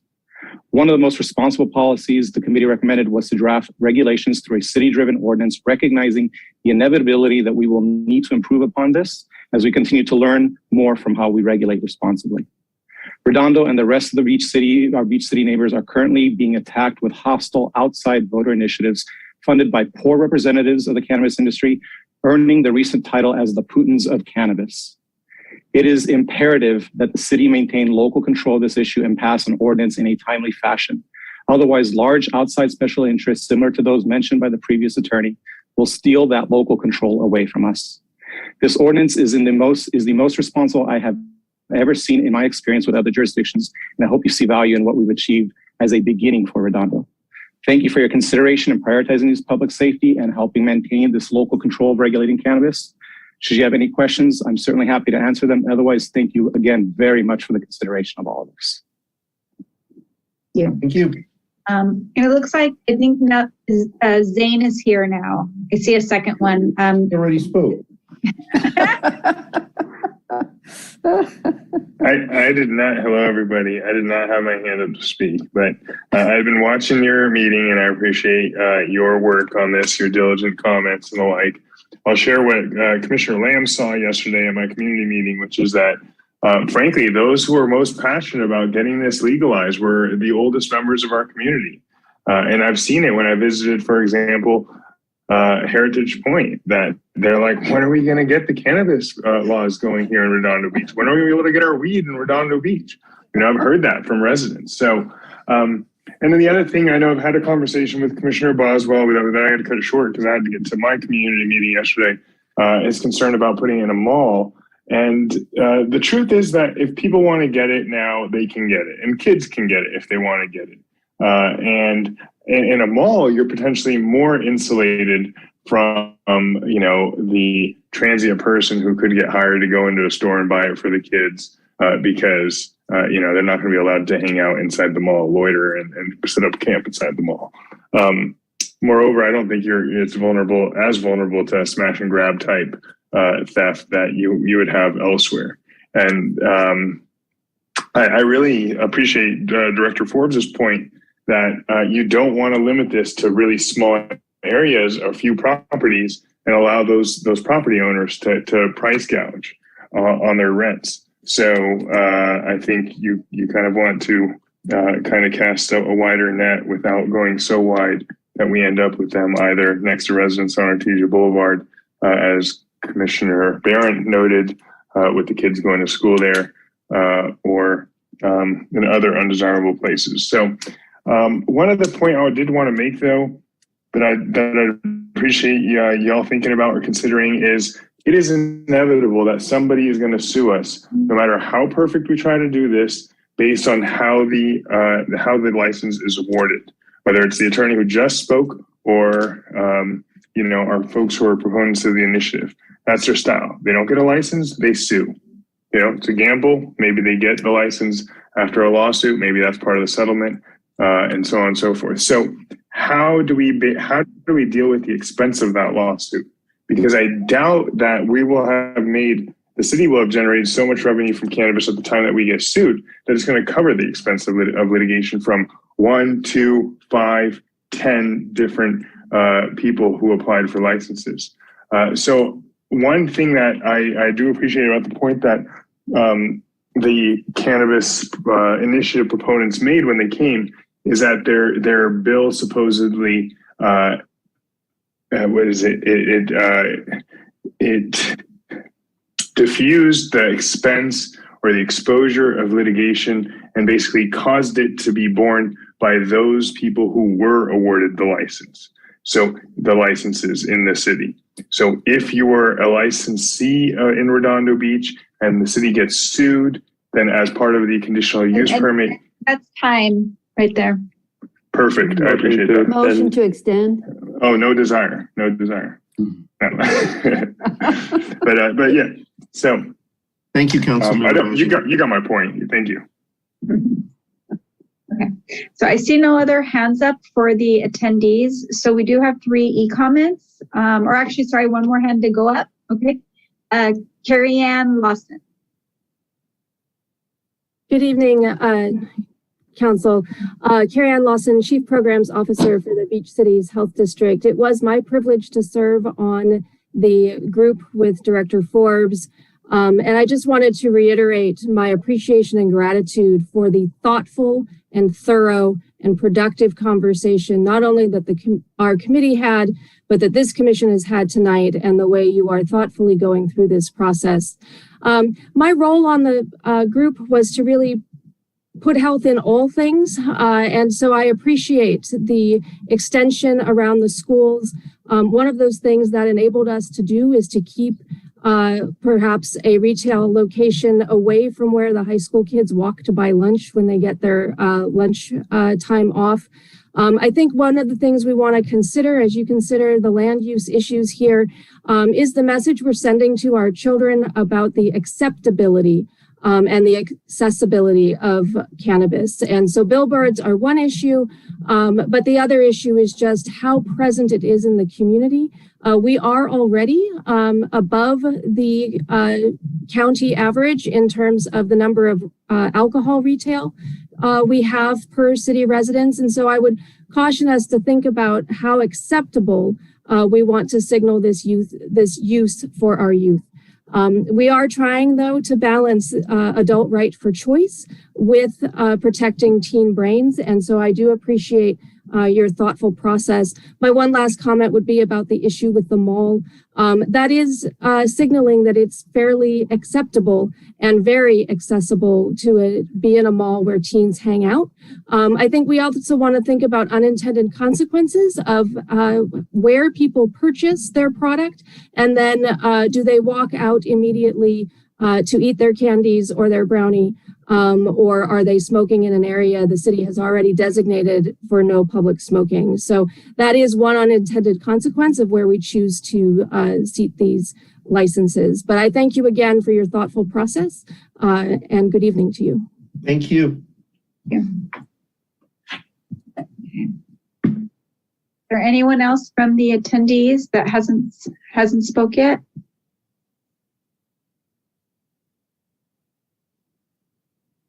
Okay. Do you see a hand up? Although I can't. Oh, here we go. Okay, Dana Cisneros. Good evening. My name is Dana Cisneros, and I am a cannabis attorney as well and have participated in several processes. I just wanted to let you know that I've submitted an e-comment earlier this evening. So I just was letting you know that I'm here if there was any clarification needed on my comments. One has to do with Prop 218 related to taxes, and those must be approved by the voters of your city. So having a percentage-based fee in your development agreement runs afoul of Prop 218, so you'll have to reconsider that. And I'm sure your city attorney can better explain that once you guys get further along in the process. And then also there's an issue with it being deposited in the general fund, the same issue, that being an improper tax. And then I also wanted to just reiterate that there's a major component of your regulatory framework is the land use component. And how the neighborhood will, or how the dispensary would fit into the neighborhood. So sometimes you guys were discussing whether or not to have a property requirement. And I think everyone would agree in their experience that property requirements do actually help decide, which the best operation will be, because it's whether or not it'll fit into the neighborhood. And I think the rest of my comments on the e-comment are pretty self-explanatory, but again, I'm here to discuss further if you have any questions. Thank you so much for considering this. Thank you. Okay. And then we do have 3 e-comments. So the first one from Lisa Garland. I support the CSC recommendations, especially not in the Galleria. In addition, include in buffer zones, parks, residential, safe routes to school. Audits seems need more. Example, in person from city for on-site compliance annual minimum, similar to fire extinguishers, rather than self-certify. Need escalating fees through loss of license for non-compliance and number of incidents. Storefront building. Need aesthetic requirements for high quality and beautification to the community. Consider cannabis license for retail near or in police department or annex. Thank you for your consideration, Lisa Garland. That concludes that comment. Next one is Michael Garland. I oppose the retail cannabis at the Galleria and South Bay Marketplace. Cannabis sales there would negatively impact public perception of the Galleria as being a less safe place to shop and dine at. The Galleria is also slated to have residential units added in the future, and retail cannabis would make it a less desirable place to live. I would also like the commission to consider the following additional buffer zones: residential, city parks, safe routes to schools. Please also consider establishing aesthetic requirements for retail cannabis storefronts to attract quality businesses. Mike Garland, District 3. And that concludes that comment. And then lastly comment, Dana Cisneros. Support with amendments. Prop 218 prohibits you from imposing a percentage-based development fee and deposit into the general fund. That is a disguised tax.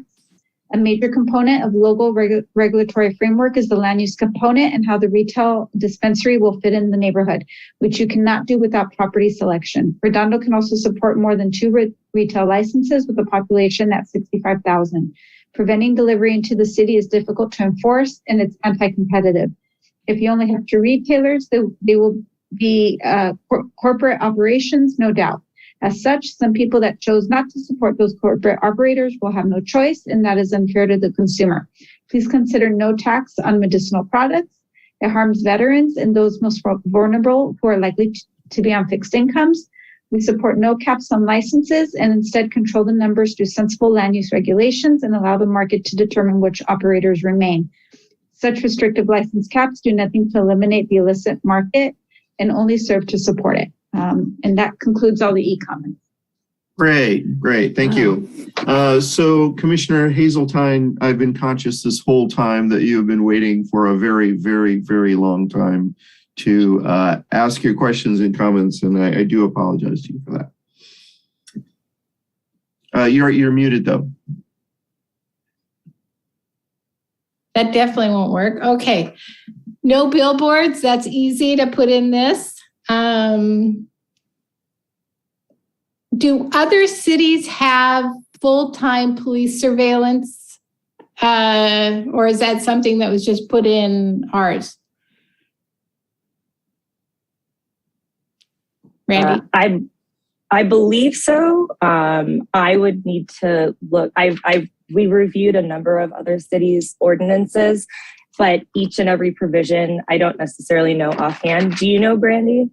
Yeah, I don't know that, specifically, but it was a recommendation of our police chief to have the real-time availability, and it was for concerns about activity that might happen and being able to react in a timely fashion. Right. So it's safety, but at the same time, I can see the concern about privacy. And then as far as the children traveling on streets, most kids, Redondo High School is on Pacific Coast Highway, and Paris is on Prospect, which is, you get to Prospect by PCH. So that would mean that then is Artesia can't have them, then we can't have them on Pacific Coast Highway. I mean, we've really limited for sure most of these areas that, Brandy, that you pointed out to us earlier on, if we're considering the cars that have kids in them. Yeah, the city council did evaluate safe routes to schools and, determined that, the bigger way of addressing that was going to be the proximity to the schools themselves, because, and it was exactly, the point you're making is if you prohibited along the safe routes to schools, you're not going to have any locations. No. Yeah. Okay. Yeah, and I think that's it. Thank you. Thank you, Commissioner Hazeltine. Commissioner Boswell. I think we could solve all of these issues by placing all of our dispensaries in Hermosa Beach. It's close to everybody. So again, how many different topics still need to be hashed out? The Galleria. Okay. So in looking at this, the steering committee had eliminated that as a site, and I understand why. I mean, it's where teenagers hang out, good, bad, or indifferent, or whatever unintended consequences. There will certainly be some if there is a shop in the Galleria. We're already talking about, just how appropriate is it to have a shop on Artesia. If we're already at that point with Artesia, we certainly should, barring them from the Galleria should be a slam dunk. It just seems to me that we have this big redevelopment of the Galleria, which at one time was the financial engine of the city. It has fallen on hard times. This redevelopment has to work, and it has to work for the whole city because we need the money. Well, we're also in the pot business because we need the money.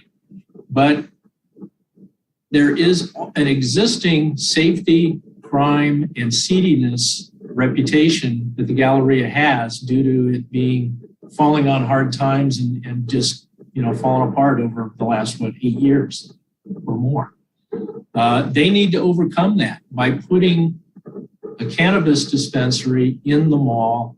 You're making it harder for them to do that. Another thing to consider is that if we do continue to allow it to be a place where a dispensary could be located, it's quite possible the mall isn't even going to allow it based on their own self-interest, but also based on what is known in the mall leasing business as co-tenancies. So you have especially the major players that are coming into a mall, they're not just going to be leasing X amount of space for X amount of money for X period of time. They demand that they're going to be next to this kind of a business or that kind of a business and not this kind of a business. There are tenants who will say, oh, there's a cannabis dispensary in the Galleria? Well, I guess we're on our way down to Delano. We don't need to make success that much harder for the Galleria than it already is. And it's going to be something to overcome. They're already scaled back tremendously due to the changes forced on them by May Company reneging on the deal to move to the Nordstrom spot and allowing that building to be torn down to create all kinds of extra space to do stuff with, like the skate park. But again, they are still going to have a skateboard park there, and I don't think that's something that, in conjunction with the cannabis dispensary, is a really good idea. It doesn't necessarily have to be banned forever, but just like the 2 dispensary limit we have now that may grow to 3, 4, 5, or 20 at some point based on how this works out, the Galleria could be opened up as a spot some years down the road if the experiment that we're doing now is successful and it turns out that might not be such a bad place after all, especially if you maybe put it up on the 3rd floor. But I'm okay with Artesia to a certain degree. Where it is, that's going to be important. But the Galleria just seems like it's too early to take that step. And it's too important for the city of Redondo Beach for the Galleria to not be the financial, the tax producing base that it should be. And that's that. Great, thank you, Commission. I'm sorry. Thank you, Commissioner Boswell. Commissioner Barrett. Oh, sure. Thank you. One of the participants, it may have been one of the commissioners, mentioned an audit, and that's a good point, a good idea, I think. Having a quarterly audit by an outside independent auditor for the purposes of calculating whatever tax revenues may be owed, and have that audit be paid for by the licensee. So that idea kind of crossed my mind after hearing about that. And then 2 questions for Ms. Martins, if she's still with us.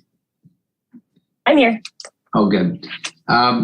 In the ordinance, there's a requirement that the licensee indemnify, defend, and hold harmless the city for any claims relating to their operations. So in other words, if the city gets sued because of something the licensee is doing, then the city won't have to come out of pocket to either pay for its legal fees, incur costs for legal fees, or any kind of judgment. Can and should the city also require the licensee to put up a bond to cover those expenses in whole or in part, so that if there is a problem and the city gets sued, the licensee just doesn't go belly up and then we're left holding the bag, but instead require a bond up front to cover that? Is that something that could be done? So I believe that was discussed by the city council, that specific question, and they did not recommend that requirement. It is, I believe, something that we could require, given the type of business and the potential liability. And it's certainly something that you can recommend that the council either consider or reconsider in this ordinance, and as a portion of maybe the limitation, the liability, adding another section indicating that they need to put up a bond to cover any potential expenses. Yeah, in whole or in part. Right. Yeah. Okay. And you don't know for sure if they considered that already, and if they had, what the city council may have said about it. So I don't know 100%. It's just a recollection that I had. And again, I'm not 100%, but I was there during the discussion, and I believe that it was something that they discussed. But again, obviously, any of these things, including, for example, the idea of excluding the Galleria, even though the city council, they are the ones that added it back in. All of these things can obviously be added to the recommendation resolution that the Planning Commission votes to send to them. Okay. And also Proposition 218 was mentioned, and it was represented that it would prohibit a percentage-based development fee. That's the positive. Yeah, I believe it falls within a condition of development, which is an exemption from the 218 tax requirement. So I could opine further, but that's pretty much the answer. Okay, and maybe that's something to look at further, just because I think all the commissioners, as well as the city council, feel that this is our one shot to try to get this right, at least initially, initial go through. So, yeah, and obviously, the ultimate idea is to have a tax considered in one of our elections. That's why we have the placeholders for potential tax revenue in this ordinance already. And it is, I think I can say pretty confidently that it is the intention of the council to pursue that avenue. Simply put, the time period is prohibitive in terms of being able to levy that tax at the same time that the businesses are approved, just based on the schedule of the city council. Okay. That's all I have for now before I put my hand down. Should we take a 5-minute break, maybe after Commissioner Hensley, or now? I defer to you, Chair Gaddis, but I just put that out there. We have a motion for a 5-minute break after Commissioner Hensley asks his questions. Sure. There's a motion. Do I have a second? Okay, I heard a second. All in favor? Aye. Aye. All against? That motion carries. So Commissioner Hensley. Thank you, Chair Gaddis. I want to just share my opinions. I'm also not in favor of the zoning for the regional commercial where the Galleria is to have cannabis retailers. And one of the things, just besides my personal opinion, but when I looked at the general plan under the land use element, under the objectives and the policies of the regional commercial, I don't think that cannabis retail meets those. And specifically, it talks about permitted uses in the general plan, and it says that it's supposed to be regional serving a retail commercial. So I don't know how big of a cannabis shop is planned, but it's supposed to be local for residents, neighborhood serving, those kinds of things is what I imagine we would want for retail cannabis, since we're having to allow it at all. And I don't think regional commercial is a good place for that. So I'd be in favor of recommending them to remove that, as the steering committee had recommended from there. Good observation. I didn't even realize that. Thank you for digging into that. Yeah.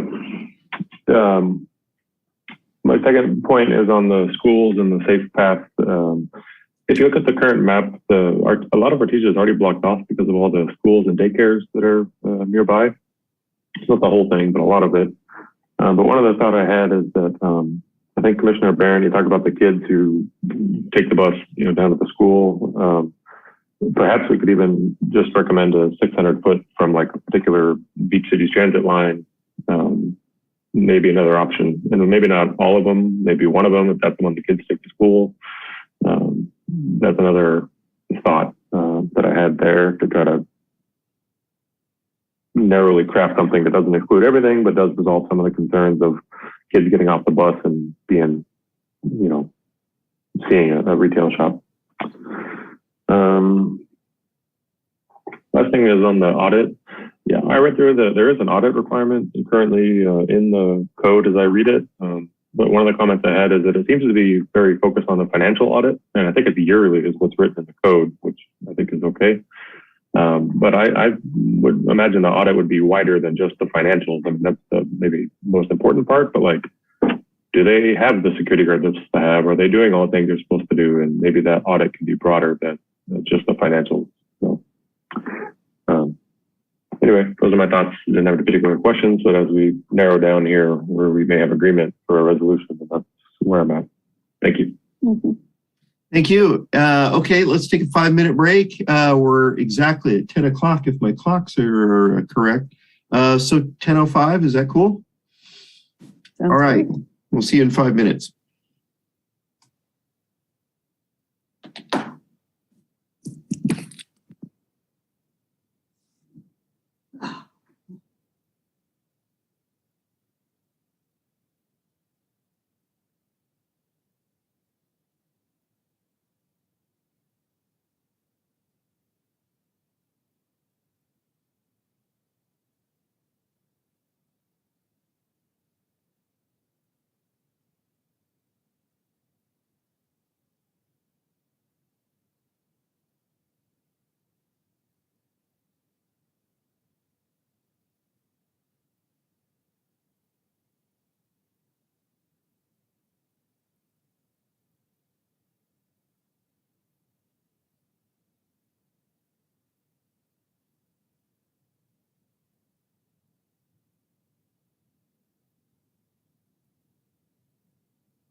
because the host has stopped it. Oh, did? that's Oh, so no. mean.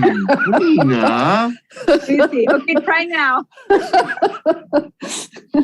Start my video, it says. There we go. Okay. All right. We have a roll call. We'll reconvene our meeting.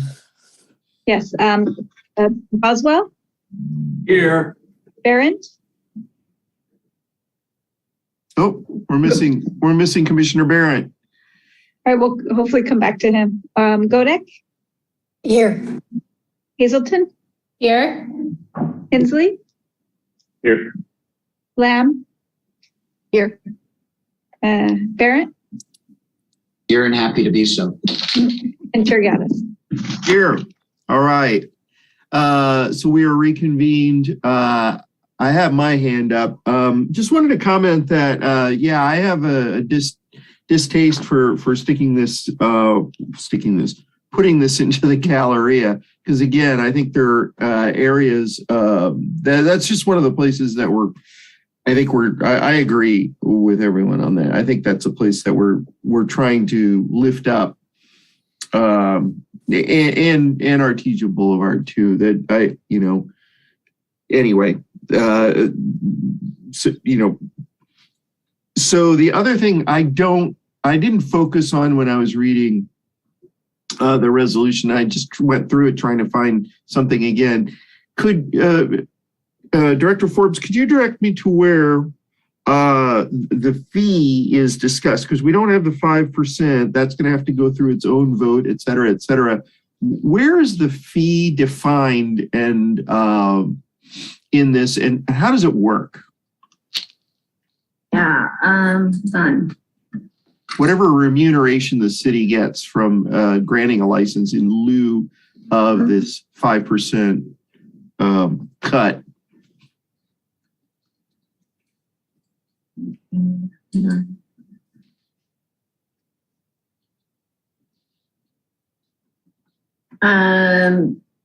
Application fee, processing fee. It mentions the development agreement. Let's see.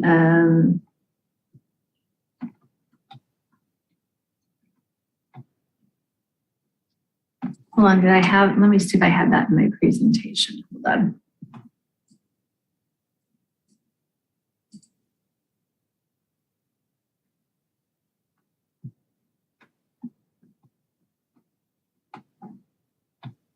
Yes, 6-2.05B.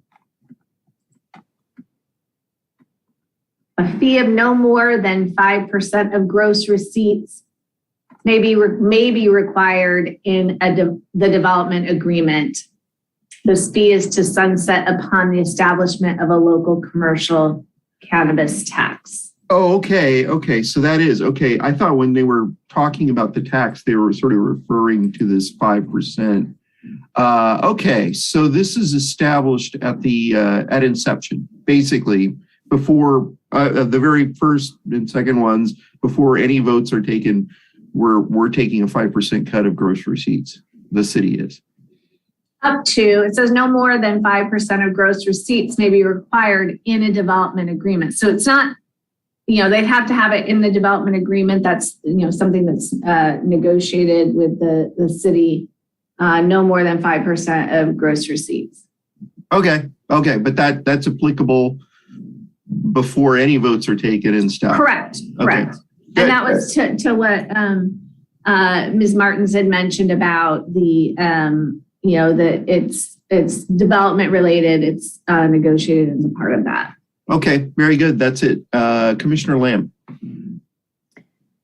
Okay, I did not see anything in the ordinance or the resolution about signage. And in what way are we limited, or is the city limited in requiring specific signage requirements?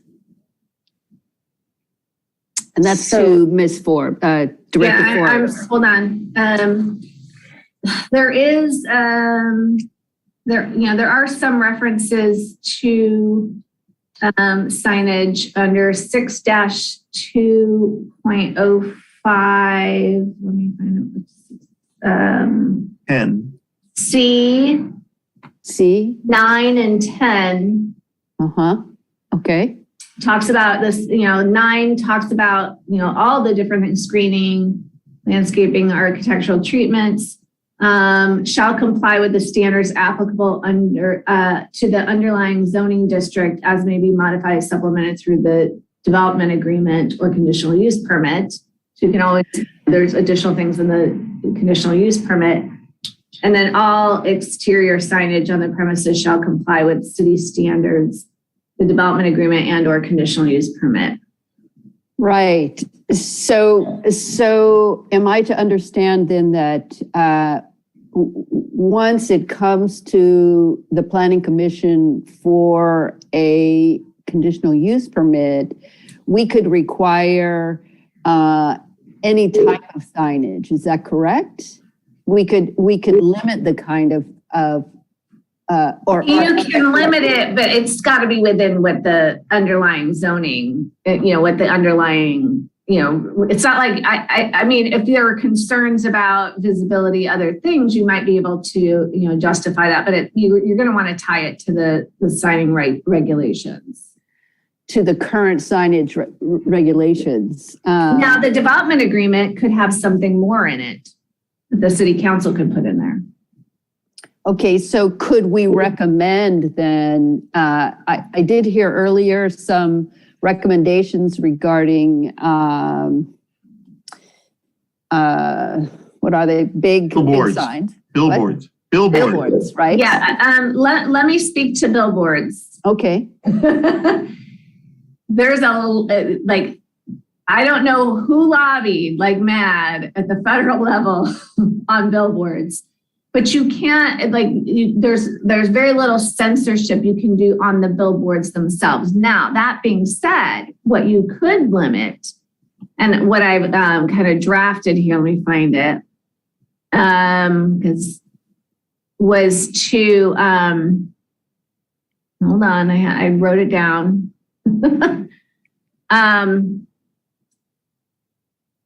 It was consider in the developer's agreement limiting that those permittees are not, making them agree to not advertising on a billboard in Redondo Beach.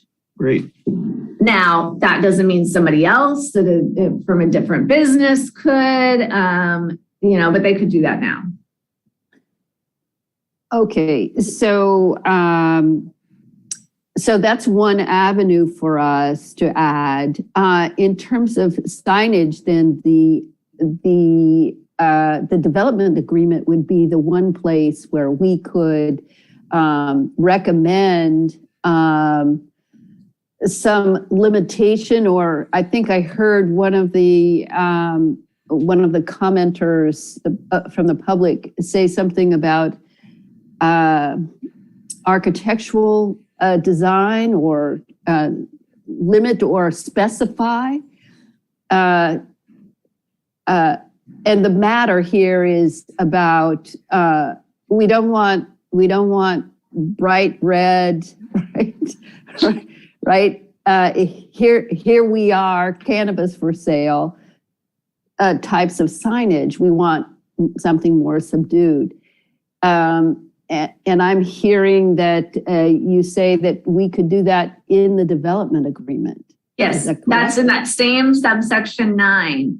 The exterior appearance of the premises, including but not limited to the design, color, landscaping, screening, architectural treatments, signage, and other such aesthetic features of the premises shall comply with the standards applicable to the underlying zoning district as may be modified or supplemented through the development agreement and or conditional use permit. Okay, so I'd like to suggest that we could have that as a recommendation to modify the underlying zoning in regards to aesthetic features. Well, they're already able to do that in the development agreement per this language. Right, but wouldn't we need to recommend that that modifications be considered, that the council is allowed to do that, but our recommendation would be that they move ahead and put that into practice, right? Specify what the modifications would be. Our recommendation would be for them to specify what, or we could specify. Does that make sense? Or I got it. We can recommend a subdued appearance. Yes, right? Yes. Sure. Right. We can recommend that they implement a modification. Yeah, I got it. Okay, we're at 6 minutes, Sheila. Thank you. Commissioner Boswell. Oh, here we go again. So some of the things that our public commenters said kind of caught my attention. Let's see now, who was this? Maybe it was Courtney Karen mentioned, Mike, I had asked how many rooms are there possibly going to be in a cannabis shop? And she said many. Outside of the two that customers might be in, there's other rooms and all kinds of cannabis related activity going on. What the heck could that be? They're not allowed to grow it, not allowed to process it. What are they doing in these other rooms with cannabis? Maybe there should be video and other ordinances may come into play. So I'm curious because she did not detail the one missing piece of information. Okay, so what are these rooms? What's going on in these rooms? Another one, even more surprising, said that these shops, I guess her own customers' shops, I think this was Dina Cisneros, accept credit cards.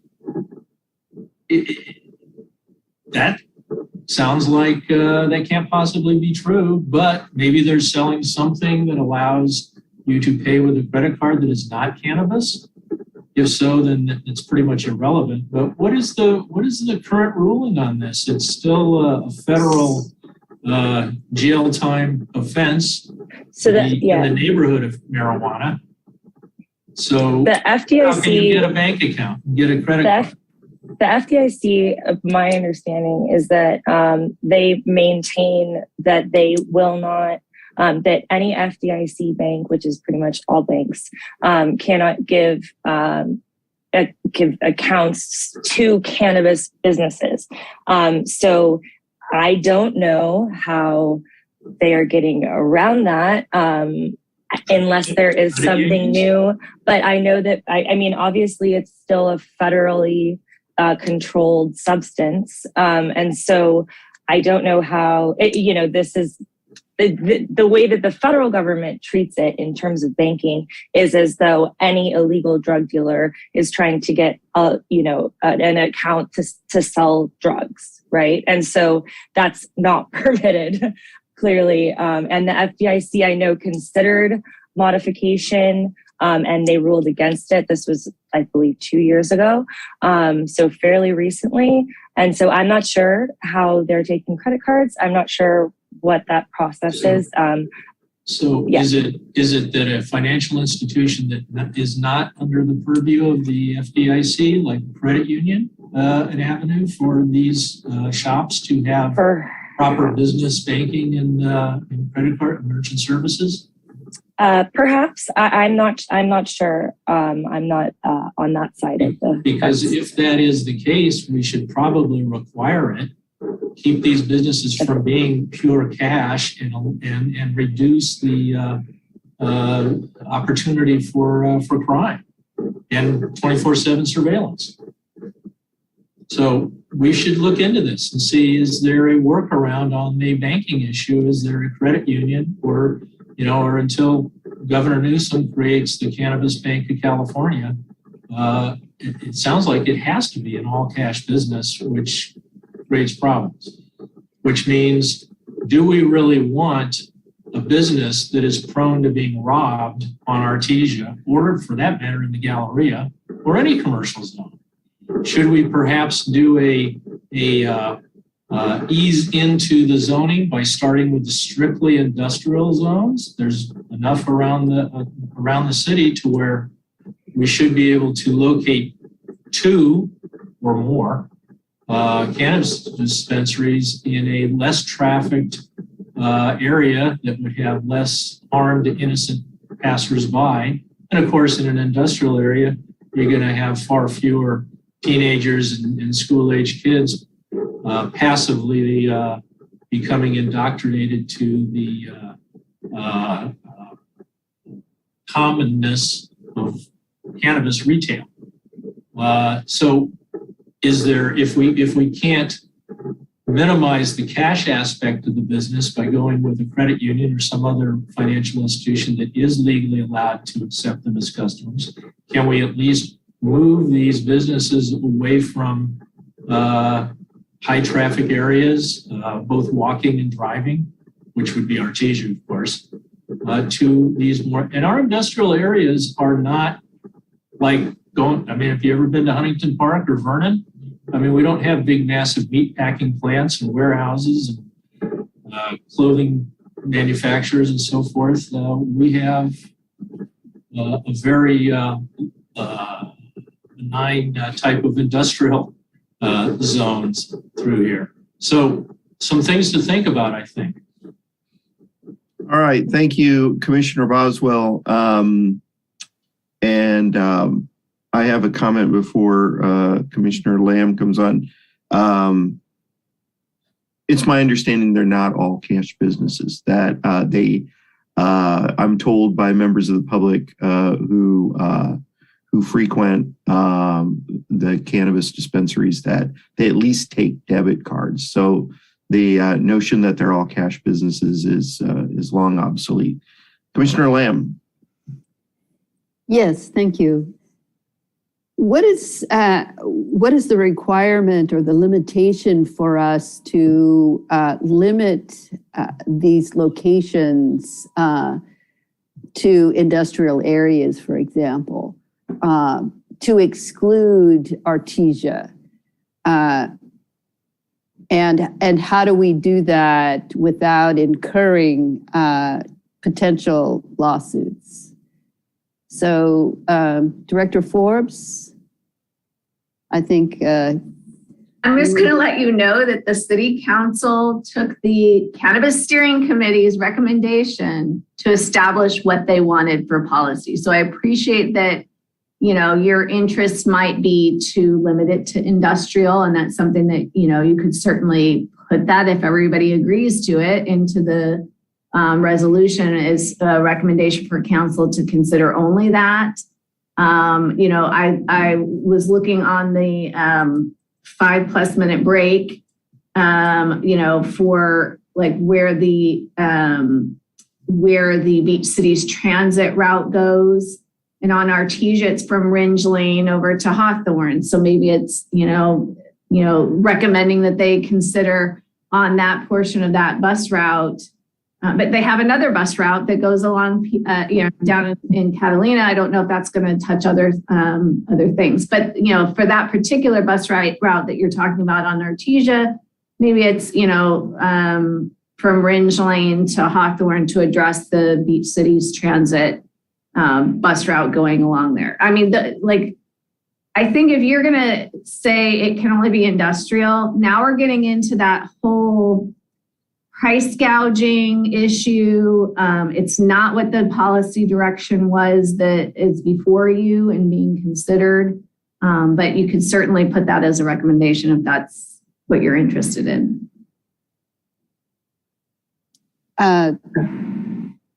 City Attorney Martins, what do you know about this? There has been some discussion here about limiting the location, and what are the legal issues here?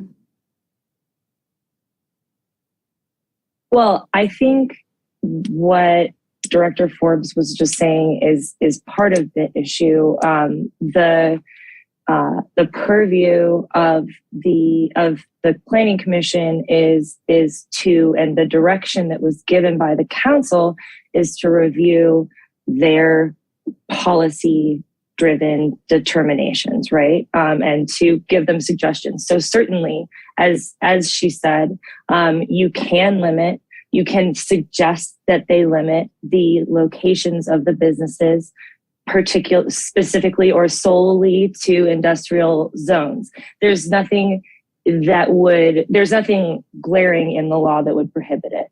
I would say that what Brandy was speaking of in terms of price gouging, and additionally, just the more narrowly, the more regulations that we place on cannabis businesses only, the more we get into a litigation type of scenario. So as we had said before, when we regulate particular businesses in a manner that's significantly different than other businesses, generally speaking, we want to have very specific findings that would support that. And so, for example, we have a lengthy security section in it's going to be Article 6, Chapter 6. It's mischaptered here, but it's going to be added as Chapter 6. And there's a reason for that, right? Like we've discussed, it's a largely cash business, or is at least considered a largely cash business for the purposes of crime statistics, right? And so even if it's no longer the case, it is partly understood, and I know for a fact that they do. It is still mostly. I know that many of the businesses are not able to take credit cards, or are only able to take certain types of cards at certain times. So that's where I think that's where we can fully support exactly the reasoning that we would have for these sections and for it to be different than other businesses, right? We don't have these extensive security provisions for, the nail salon, for example. But as the further you get from regulating this business akin to other businesses without these very specific reasons, the more I would just say we'd be open to challenge. Mm-hmm. Thank you so much. That's very helpful. Yeah. Commissioner Boswell. Sounds like Jillian just made the best case ever for not having 24/7 video. Is there any business in Redondo Beach that's required to have this? Any business?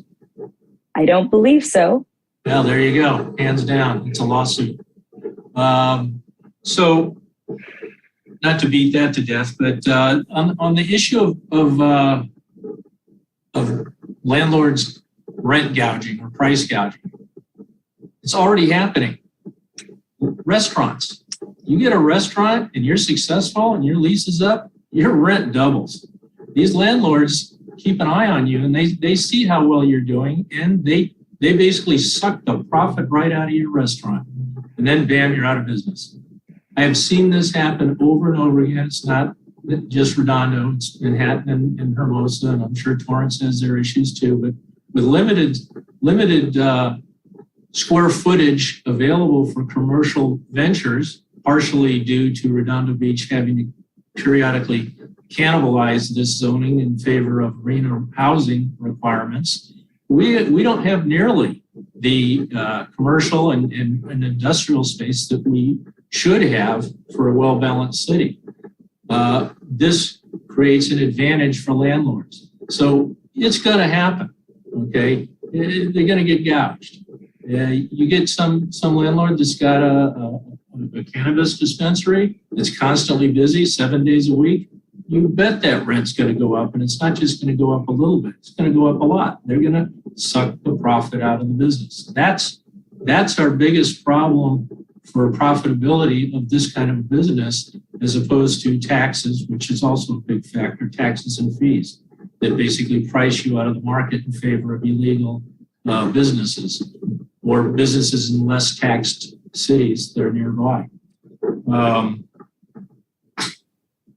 So it's there's some of these things that we're worried about that there's absolutely nothing we can do about it unless we're going to put some kind of regulations on landlords, which good luck doing that. That's another lawsuit.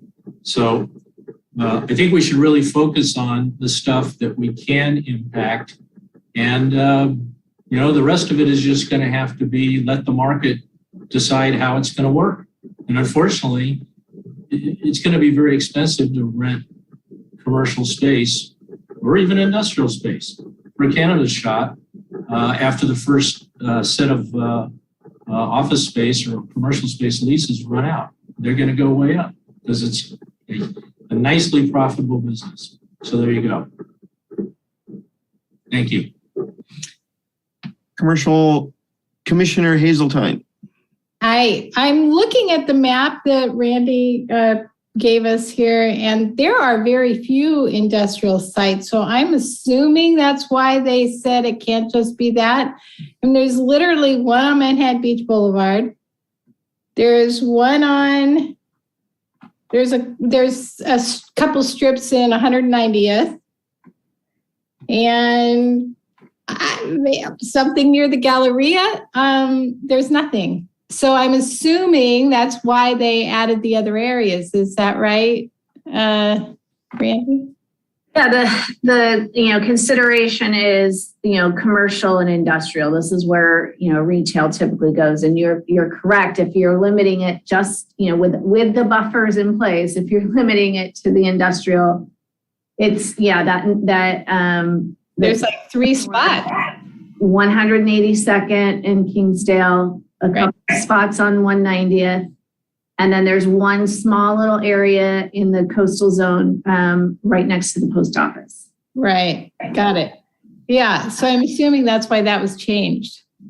Yeah. If you have just those sites, and that's where they're limited to go. And then they have to be, 1,000 feet away from each other. They're going to be in different sites. But it was, the consideration and the policy that the council moved forward with was commercial and industrial, except for that CC zones, the coastal commercial along the waterfront. And they did add in that commercial regional for them all. Okay, thank you. Commissioner Barrett. Thank you. Randy answered one of the questions I had, or I should say Commissioner Hazeltine helped answer it as well. The industrial spots. So there's Kingsdale, there's 190th. Those would be the industrial spots. And then one of the items we talked about earlier was the city council requested that we consider the implications of a buffer around residential, and we talked about that. And I'm drawn again, and thank you for including the map, Brandy. I'm drawn again to the Riviera Village. It's one of the only places where, again, going to the buffer around residential, it's one of the only places I see that has commercial zoning that isn't touching residential, those little strips that you put your cursor on earlier, Brandy. And that's why I keep getting drawn back over there a little bit. Are there any others that I'm overlooking? I mean, if you're looking at the individual properties, the area where like the Smart and Final and Petco are located, I'm sure there's one property in there that's not adjacent to a residential zone. Mm-hmm. Yeah. Maybe just a couple of them in there that might not be adjacent to. So yeah, it's again doing the same thing. And the city council understood that. There was one council member that had made this as a friendly amendment just to consider. Look at it, give some recommendation back. When you look at it, yes, it's really going to end up limiting the sites. But I think it was Commissioner Godek who had recommended, and I tried to draft something that said prohibit driveways on streets where it's adjacent to a residential zone where the residential shares that road with this on the same lot. Okay. Somebody had mentioned, not during our meeting today, but to me privately, and I haven't researched it, C-Lab. Where exactly is C-Lab? What is it zoned for? Is that even realistic? And I apologize.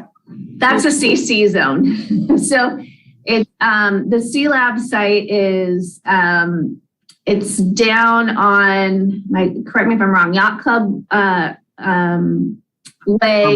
Harbor Drive. And Harbor Drive, and it's west of Harbor Drive. So it's in a CC zone, a coastal commercial zone. If you were going into the Hard House parking lot, it's right there on the left. Okay.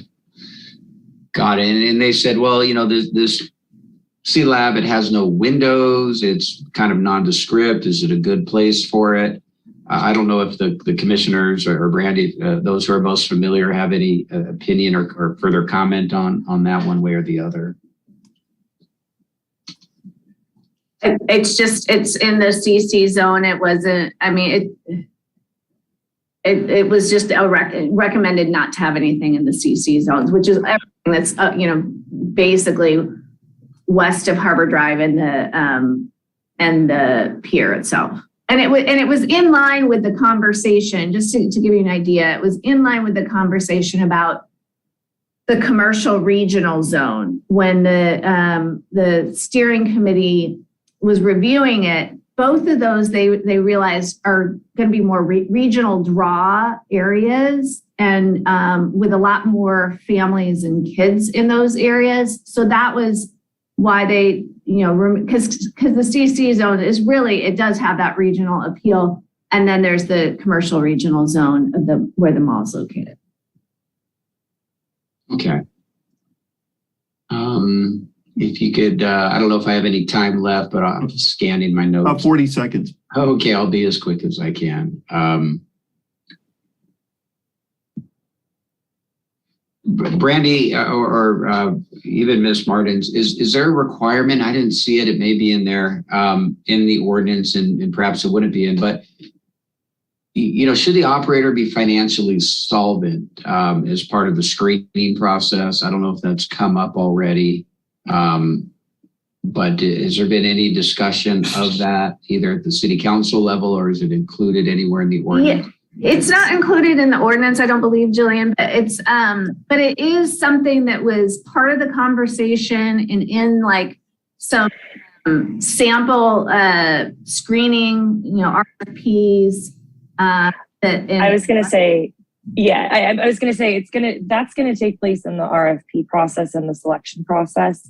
That review, I think it's fairly common. It's a fairly common review in any RFP, but of course, particularly with this and the selection process, I don't have any concern that they would not ask that or miss that as an issue in terms of the selection process. Right, that was part of the best practices recommendations from the steering committee to the city council. Was what are the things that you want to ask, and so that's definitely one of those. So it is, and that's a process that's going to be reviewed at city council as well. It's just that we have this was the urgent matter that we needed to take care of first.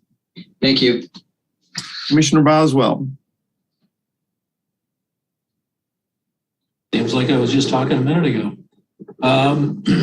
Not to beat the industrial thing to death here, but there is also an industrial zone along Marine on our northern border, which is quite isolated from residential. Up where the Uber station is, that's a spot. There's a large industrial area just north of Manhattan Beach Boulevard. And there are the two smaller industrial zones off of 190th, one of which is bordering on McKay. I guess they straddle the trailer park. And then there's the industrial area down by the power plant. I think along Gertruda is probably where that is, where the self-storage units are. So there are perfectly suitable and yet remote areas that are not hard to get to and that have plenty of room for parking and that are perfectly suitable. And let's remember, it's just 2 shops. We've got, 10 locations possible out of all these industrial zones. And the other thing I wanted to remind everybody of is, yeah, it's just 2 shops and starting off with putting them in an industrial area for the sake of safety and for better law enforcement with less bystanders getting injured, and then see how it goes. And if we find that these things are attracting a lot of crime, maybe just leave them in the industrial areas. And if they're not, then slowly start rolling them out to certain commercial areas where we can be assured of that it's a safe location considering the level of crime that we experience. So just wanted to cover that as some of the caveats of why we might be interested in limiting this on the starting end to just industrial zones. So that's it. Commissioner Hazeltine. Just wanted to talk about the C-Lab a little bit. That literally is on the bike path that goes from Palos Verdes all the way to Santa Monica. So there's children all over it. So if kids are our concern, they definitely get a lot of business. I mean, it's literally on the bike path. Probably not a great idea. Thank you for educating me on that. Yeah. I mean, the bike path, the big one that goes all the way from Santa Monica to PV. So probably not a great idea. Okay. All right. Well, there are no hands up. Would this be the time to close the public hearing? If I may, I'd like to go through what we have, because if you have additional questions, absolutely, you're going to want to have it open. Yep. I have right now 24 items that you talked about possibly recommending. Now, in all fairness, I had like 5 of those to start with. Before we do it, please pardon the interruption. I see there's a hand up from one of the attendees. I don't know if we're giving second comments to anybody, and if so, if this would be the time. I just wanted to note. It's not really the policy. Oh, but we can this is Commissioner Henson, we can as a commission. I'll make a motion to hear from Mr. O'Brien again if she'd like to speak. Okay. I'll second it. Okay. Thank you. All in favor? Aye. All against? No, sorry. Okay, thank you. I just wanted to say, when you're talking about industrial zones, I'm not going to tell my age. I'm a senior, and I use cannabis, and I go to these stores. I mean, my safety is if you're putting me in an industrial zone where there's probably more crime in industrial zones anyway, and then you're forcing me as a senior to go into that area, you're putting my personal safety in jeopardy. And that, if you're talking about being sued by the other people, if you're doing something like that, do I add to the lawsuits? I'm not into that, but just to let you know, you're putting people's safety. And and the fact to say, and the kids, somebody just made an offhand comment, putting them on the bike path, they'd be having lots of business.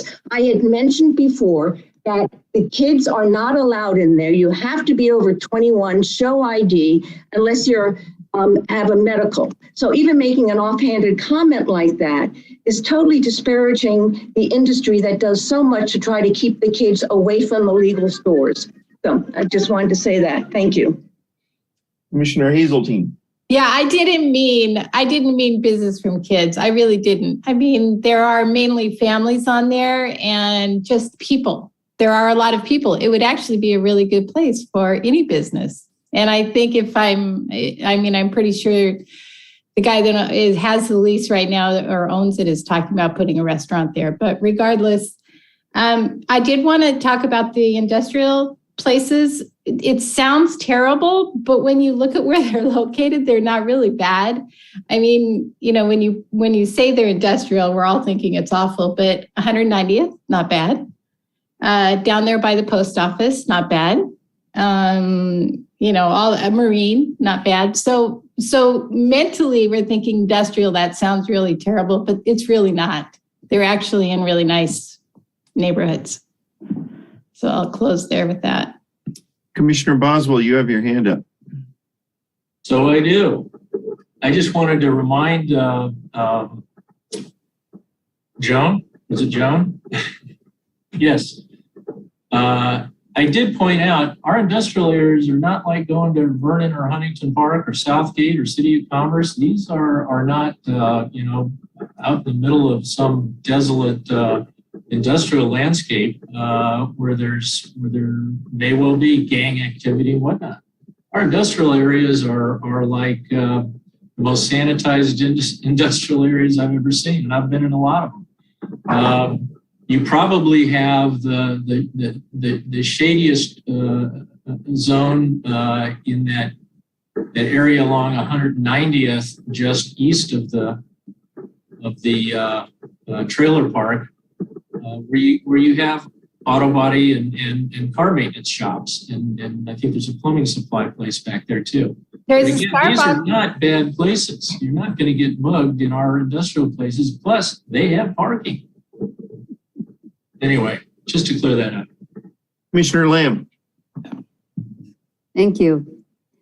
I think what I'm hearing from Joan and from the proponents over the last months is this idea of normalizing cannabis retail.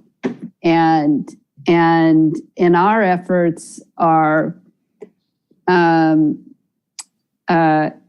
how to reasonably limit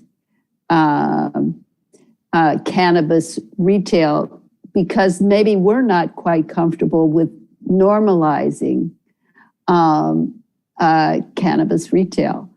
So are we being realistic in attempting, in not acknowledging that in the next 20 years, in the next 10 years, as this unfolds, that cannabis retail is going to be a normal part of our everyday lives? Thank you. That's all for now. All right, we have no more hands up among the panelists. We do have one attendee with their hands up. I suppose we should take a motion if somebody wants one more comment. I'll make a motion here from Jonathan. Do I have a second? Second. All in favor? Aye. Aye. All against? All right, we can take the comment. Okay, Jonathan, go ahead. Thank you for the opportunity. I just wanted to speak with regards to the zoning. The committee really went hard into seeing as to what we thought was going to be the most responsible way to do this. Part of that calculations we took in there was that we had learned a lot of lessons from previous cities. It was Santa Ana, for instance, that had originally put all of their businesses into the industrial zone areas. And in the end, they found that to be a big mistake for a variety of reasons. One was that it limited the property so much that we started seeing very negative predatory practices by the actual landlords themselves, to where we're setting up the businesses for failure from day one. Lawsuits to come with that as well too, not just against the landlords and all that going forward, but against the city for doing that. These were the kind of things that we tried to take into account as to where we thought the most responsible zoning would be here. I understand, and I think I'm one of the biggest advocates of starting this off as a quote unquote pilot program to see what is best practices, how we expand on those things in there. I think it would be fair to say that most businesses would find for something like a retail thing like this to be more viable within a commercial zone for that. And so if we're setting up the first businesses to be at a disadvantage by putting them within these industrial areas, which I agree, I think Redondo has probably one of the nicest industrial areas I've seen in many cities. But then later on, if we decide to expand on this, we're giving second wave of licensees a better advantage for their businesses to thrive versus the first ones. So we try to balance between what is it that we're going to do to set up for a 20 years from now market and being fair, as well as making sure that we really minimize what the litigation is that could be either amongst the licensees, the landlords, or even the city itself. I just wanted to have that opportunity to share that. So thank you for this opportunity to speak again. Thank you. Okay, Director Forbes, we have no hands up. Maybe it's a good idea to go through our exhaustive list of very helpful suggestions. Yes. So here is where I'm sharing the proposed section 6 that could be added to the resolution. Saying that below are additional recommendations from the Planning Commission for the City Council to consider in finalizing and implementing the cannabis regulations. The first, correct numbering and reference in 10-2 and 10-5, 1626C2 references the prohibitions of subsection A that should reference subsection C1 immediately above it. Add definitions for the following terms: hearing officer, tax administrator, finance director, permit administrator, and premises. Correct the discrepancy between calendar days referenced in 6-2.16B3 and B4, so the materials would not have to be submitted in advance of the appeal itself. Gosh, we sound so smart. In 6-2.05C14, add clarification that employees would be permitted to consume food on site, not in the customer area. By limiting, number 5, by limiting to 2 licenses, it is a duopoly. Under subsection 6-2.06, remove the reference to the, and I just pulled this section of code, minimum period of 3 years from the start of operation, and remove the language, the permittee may only transfer ownership after the initial period of time and with prior discretionary approval of the city council before approving any such request. City may require the purchaser, assignee, or transferee to provide the same information materials that are required of an initial applicant, including the payment of associated fees. Require a conditional use permit condition that authorizes that CUP while there is an operator that has a commercial cannabis retailer permit per Title VI. How about only while? Yes. Sorry. No, that's good. This is great. It was like a place saver. Number 7, consider engaging a consultant to evaluate the regulations related to ownership. And I want to just verify that that was what the consultant was doing. Are you referring to me? Yes. Yes. It's hard for me to read this, actually. It's very small. So would you please repeat it again? There we go. So where did I have? Consider engaging a consultant to evaluate the regulations related to ownership. I would say the regulations as a whole, the ordinance as a whole. Yeah, that was in its entirety. Okay. In its entirety. That was my understanding too. Yeah. An independent, neutral, third-party consultant to review, scrub, and study this proposed ordinance and advise on it. Yeah. Okay. Number 8, institute a mechanism to vet all owners. Specifically, if a certain percentage is transferred, I think that's proposed to be transferred to new owners, the permittee is to notify the city, and the city must approve. Didn't we have in an earlier one, essentially a prohibition on any transfer? Yeah. Yes, but this is a percentage of proposed it's the same, maybe corporation ownership. A restriction, and then we had a restriction should be added to prohibit a permittee to be a C corporation. Maybe you take out the first part of this and just have that. Yeah. Okay. Does that seem right? Because we have an earlier one that basically says you can't sell this. Yeah. Okay.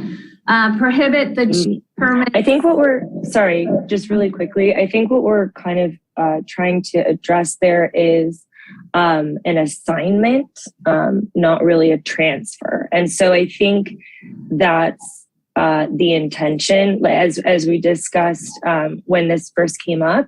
And I think it would be like assigned, I don't know if it would be new owners proposed, to be assigned.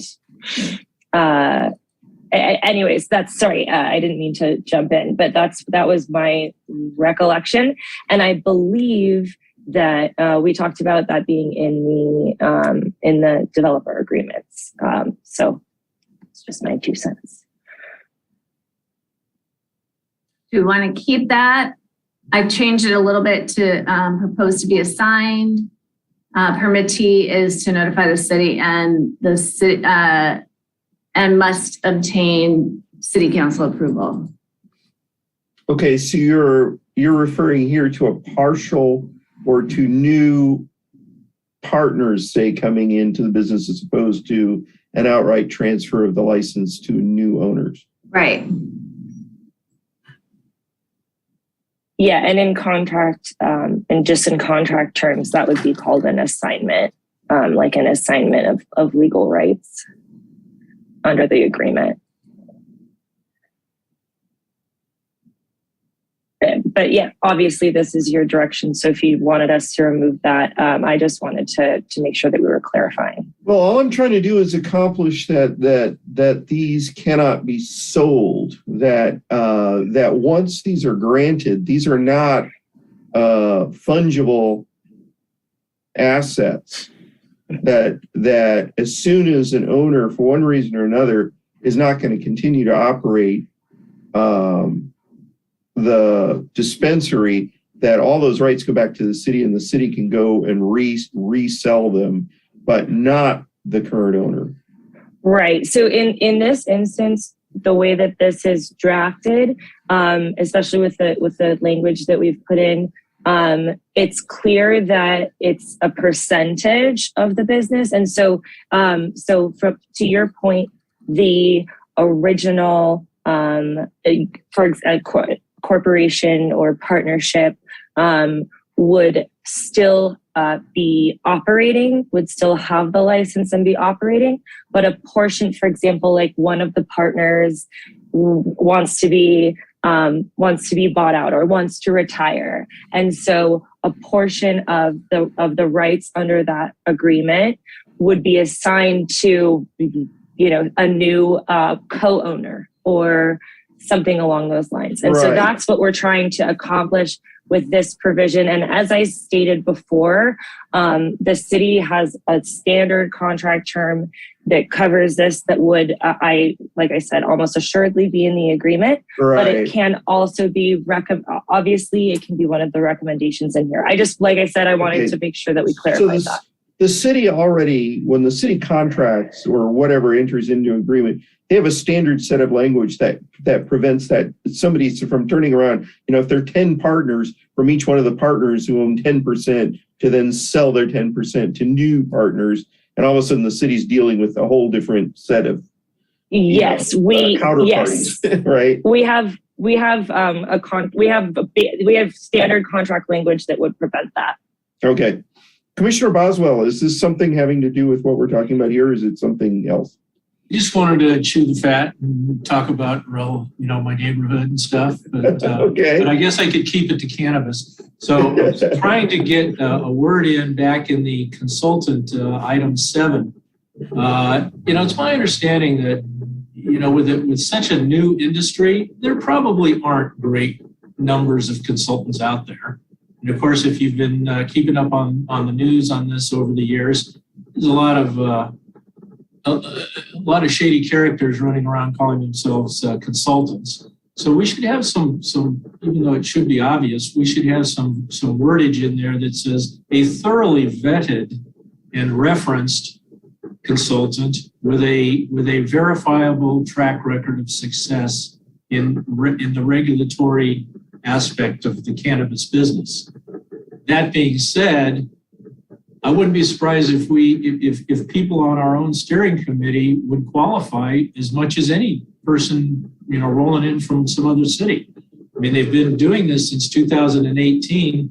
surely they have accumulated enough knowledge and have studied enough other municipalities that have gone through this pain to actually perform this function.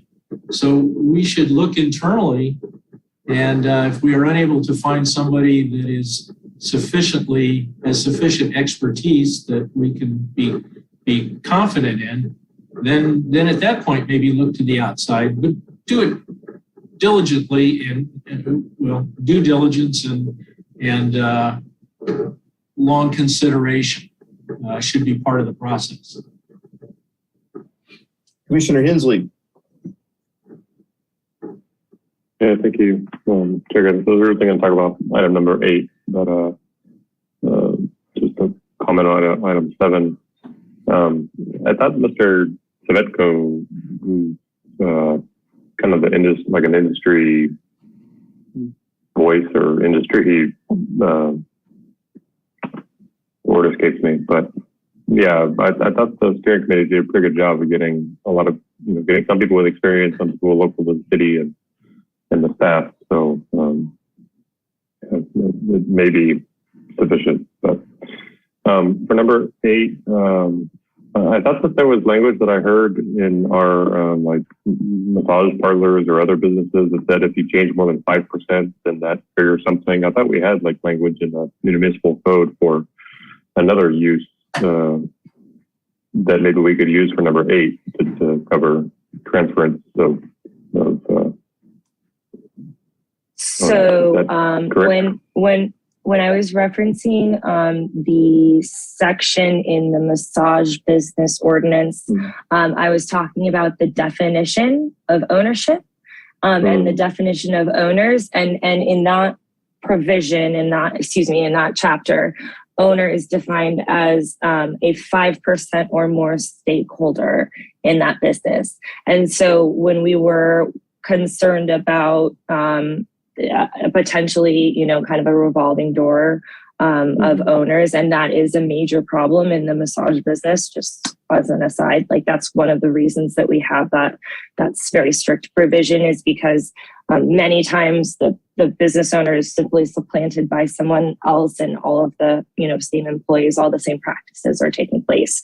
And so now the a limitation upon the provision is a limitation upon subcontracting an assignment, and that would speak to the assignment, transfer, or other disposition on a cumulative basis of a certain ownership percentage. And our standard percentage is 25%, but certainly, if you wanted to recommend a percentage that they consider including in the development agreement, that's an option for this resolution. But I just wanted to make sure to clarify that. Okay. Yeah, thanks for the clarification. I thought it was more transferable, but yeah, okay. That's it for me. Thank you. Okay. So the next one, prohibit the 2 permits from having the same or common ownership. Number 10, require that the developer agreement set a time frame from when a permit is issued to when it is required to be in operation. Revise 6-2.02 to read, it's reading exactly the same, but just clarifying, has a valid commercial cannabis retailer permit from the city of Redondo Beach. So that we're being very clear that right now we're just looking at the retailer permit. Number 12, require in the developer agreement, that the permittee have a community relations contact available to businesses and residents within 600 feet of the site, and quarterly meetings required between community relations contact and the city manager for the first year, and at the request of the city manager thereafter. Revise section 6-2.05C5 to address and not inadvertently prohibit delivery. And this has what that language is currently in there. It was talking about the premises. So we added that in there. For number 14, Beach Cities Transit picks up children at stops on Artesia Boulevard. Concern about billboard advertising on Artesia Boulevard and sites located on Artesia Boulevard. Developer agreement should restrict local businesses from advertising local Cannabis business. cannabis. Yes, right. I'm just placeholder right here. Yeah, I think we need Businesses from cannabis in front of billboard in the second line too. Concern about, oh yeah, well, I'm sure. Okay. You know. Yeah, you're right. We should explain exactly why. Yeah. Developer agreement should restrict local cannabis retail businesses permitted from advertising on billboards in the city of Redondo Beach. 15, oh, we got a hand up. Yeah, Commissioner Barrett. Thank you. On number 14, can and should we break that up beginning with Artesia Boulevard, or is the Artesia Boulevard issue addressed later in this list of 24? I did not put anything specifically about removing certain areas. And I think that we can add that at the end. So if you wouldn't mind just making a note of that, because at the very end, I did mention, I should say the only one I did was because there were multiple people who mentioned it was the CR zone. So we can, talk about that restriction on Artesia. Okay, so for 14, can we write it to the recommendation be to not allow storefront cannabis retail on Artesia Boulevard? For the first part there. I think, you're talking about Beach Cities Transit. Yeah. We could add that as another one to the end. Yeah, that's what I was talking about. Okay, yeah, let's add it at the end. Thank you. Yeah. Okay, Commissioner Hensley. Yeah, just wanted to clarify my original suggestion. I think Beach Cities Transit 102 is the kind of north-south school bus, I'll call it. So I don't know that, and someone can correct me if I'm wrong, but I'm not sure if Beach Cities Transit 109 is a popular school. Does anyone have a experience? Did you say 10 what? 109 is. Yeah. So 102 is the one that goes from high school and PCHD all the way up to the metro station, all the way through North Redondo, down Artesia, around the mall, and up to the transit station. That's the one that I'm concerned with. Right. Yeah. 109. I just added that. Okay. To that item. Well, yeah, 109 runs along PCH up to Hermosa and up northward, but I don't think kids take that bus to go to school, but can anyone tell me if they do? Otherwise, I'd like to limit it to just 102 and propose like 600 feet from the entire 102 line.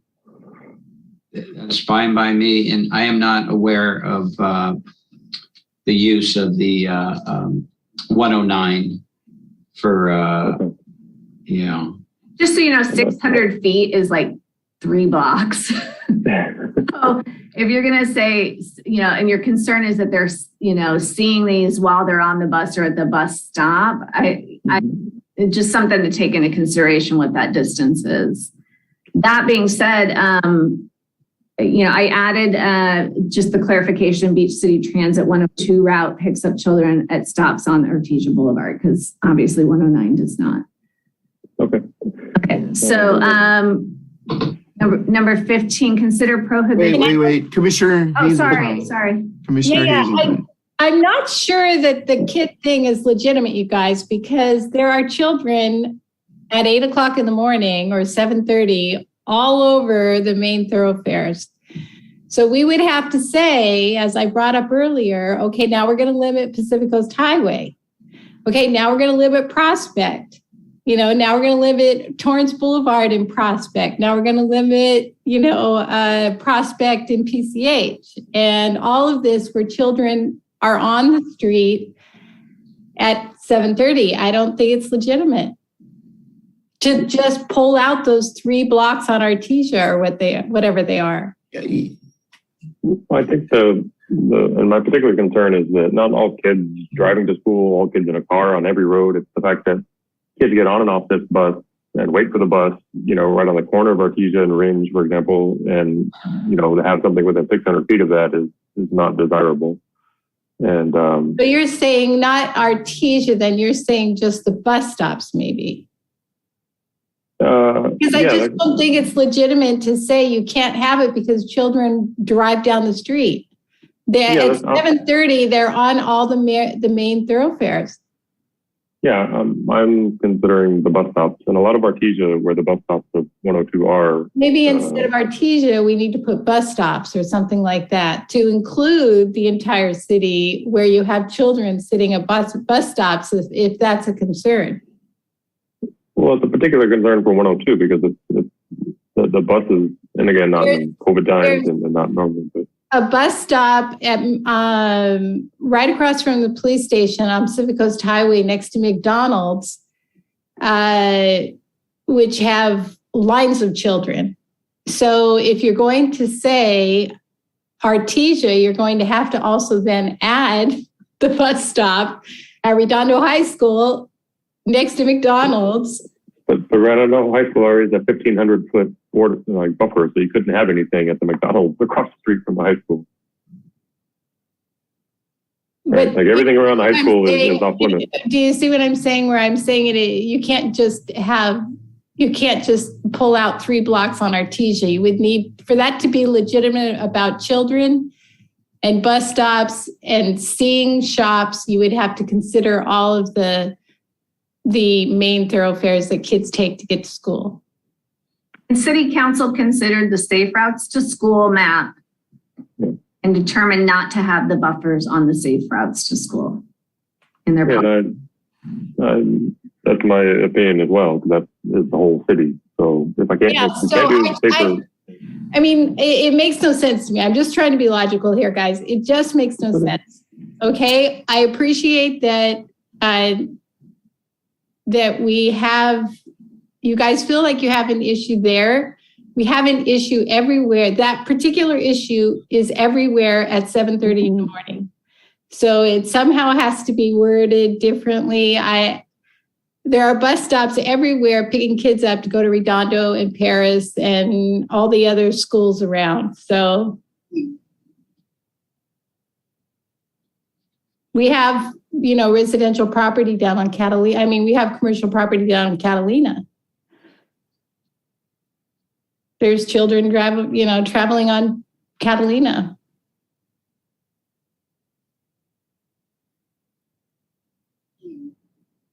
Maybe, Brandy, can we highlight the ones we don't have agreement on? And we have lots of other commissioners to hear from, but maybe highlight ones we don't have agreement on and we can move on. I'm just going to let you know, I did not put anything in here about removing, because we said we would add that at the end if we want to have that conversation. So there's already, if we can move on to the next, but if it looks like there's more commissioners. Commissioner Barrett.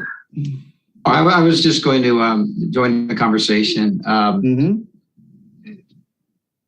City Council asked for us to look at, they didn't close the book. They asked us to look at, residential buffers. They're concerned about these issues. And just as far as Artesia Boulevard in particular, it is unique. It's high school kids and it's Artesia Boulevard and it's a commercial zone. Where those kids are going? They're going to Pacific Coast Highway. Right. To the high. The high school is on Pacific Coast Highway. Right. Yeah, no, I agree it is. And so the idea would be on Artesia Boulevard, where the 102 picks up the high school kids and drops them off, that it not be there for that reason because of the vulnerability of those high school kids to cannabis. And I'm not objecting to that. What I'm objecting to is that we then have to say, and all the other bus stops. That's my objection. It doesn't make sense to just pull out that one bus stop, that one bus route. Is that not logical? Am I off the road somewhere? I don't think you're off the road. So there's the Ridge Lane. Ridge Lane is all residential. That's where the 102 goes. It's just Artesia would be the commercial area where a cannabis shop may otherwise be placed. And then the other part of it was with Artesia Boulevard was what was mentioned. And I apologize, it's getting late. It's way past my bedtime. I'm just going to do that right now. It's everybody. I'm just trying to make sense here. I mean, Yes. someone mentioned the Petco, the Petco parking lot there. Yep. Right there by Redondo, it would be close enough. Kids are going to pass it. Not only that, they go there all the time for lunch. I see them in the Whole Foods parking lot all the time. I see them, so if we sit here and we pick out everywhere that children are going to be, we literally are then back at putting them into the industrial areas, which again, our industrial areas are awfully nice. But it was recommended that we not do that because landlords will then gouge. I'm just wondering if if we're going to say that, it would have to be across the whole city. No, wait, I'm confused. Are we talking about billboards here or cannabis? No, we're talking about shops. Oh, I thought we were on number 14. Are we not on number 14? Have we moved on to something else? No, we're on number 14. Okay, 14 refers to billboard advertising. Oh, well, that's simple. I mean, I think that's a piece of cake. No billboards anywhere. I don't think and that's the way I feel about it too. How do you feel, Scott? Yeah, I'm with that. I apologize if I was talking about the wrong topic. Yeah, no, we're on 14. I couldn't figure out. And 14, I thought you meant you want no stores. Yes. I'm totally fine with no billboards in there. We're on 14 right now. Like it's only talking about billboard. And Brandy, I think we have a contradiction here. One says it refers to these specific locations. The other one basically says the whole city. So we have two statements, I believe, in here, right? Yeah, check out I think this is a combination of two comments. No, my comment. Have billboards. No, that's businesses. It says Artesia Boulevard, concern about cannabis billboard advertising on Artesia Boulevard and sites located on Artesia Boulevard. Because, and the reason being is because that bus route is going along Artesia Boulevard. Right, but this is talking about billboards. Okay, but I think we agreed then. Let's go back to that. We agreed no billboards in the city. No billboards anywhere. Yeah, I don't think that's irrelevant. That's fine. Do it. No billboards anywhere. We don't need them. Yeah, my original comment was no sites. Okay, wait. 14 just talks about billboards. All right, so we're gonna. Sorry about that. I thought we were talking about businesses.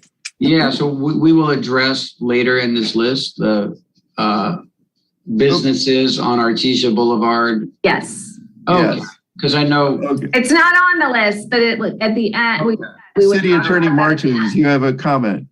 Yeah, so I was just going to say we can remove the first sentence of 14 entirely, as Chair Gaddis had noted, because it should restrict permitted local cannabis retail businesses from advertising on billboards in the entire city. Right. And so we don't need to specify Artesia Boulevard there. Right. I couldn't figure out what you guys were fighting about. Yeah, and we were gonna that was fighting.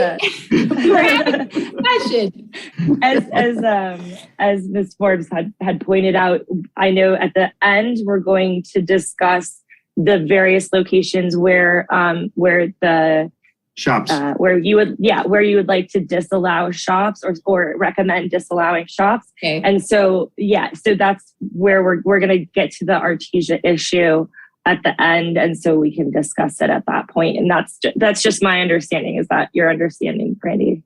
All right, Commissioner Lamb. Yeah. Okay. I still can't read this. Brandy, can you increase it? I can try. There you go. The problem is right there. How's that? Can you read that? Better.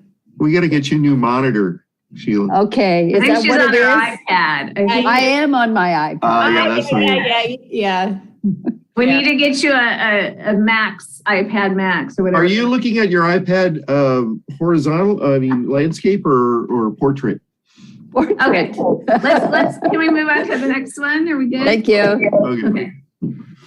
Consider, number 15, consider prohibition of sales of cannabis candy and cookies. But allow brownies? Hi. Only I wrote down what I heard. brownies. Just brownies, okay. Some of my patients, I will tell you that they use the gummy bears. The edibles, yeah. And that's candy. Yeah. So I don't know. I don't think that's going to make anybody happy there. They are using it, to fall asleep. They're using it for stress release. They're using it for pain, broken neck pain. I don't think that's going to work. Commissioner Hensley. Yeah, just going to comment. I'm not in favor of 15. You're not in favor of 15? Yeah, I think cannabis, whatever is in the current proposed code, so cookies or edibles or gummy or however they sell it. I think. So taking out 15. That's my opinion. I don't know where everyone else is. Yeah. So new 15. So we're now on to new 15. If there is no requirement under the law for personal information to be collected for retail storefront, cannabis retail storefront licensees, prohibit the business from requiring that the personal information be collected in order to be a consumer or customer. How about that?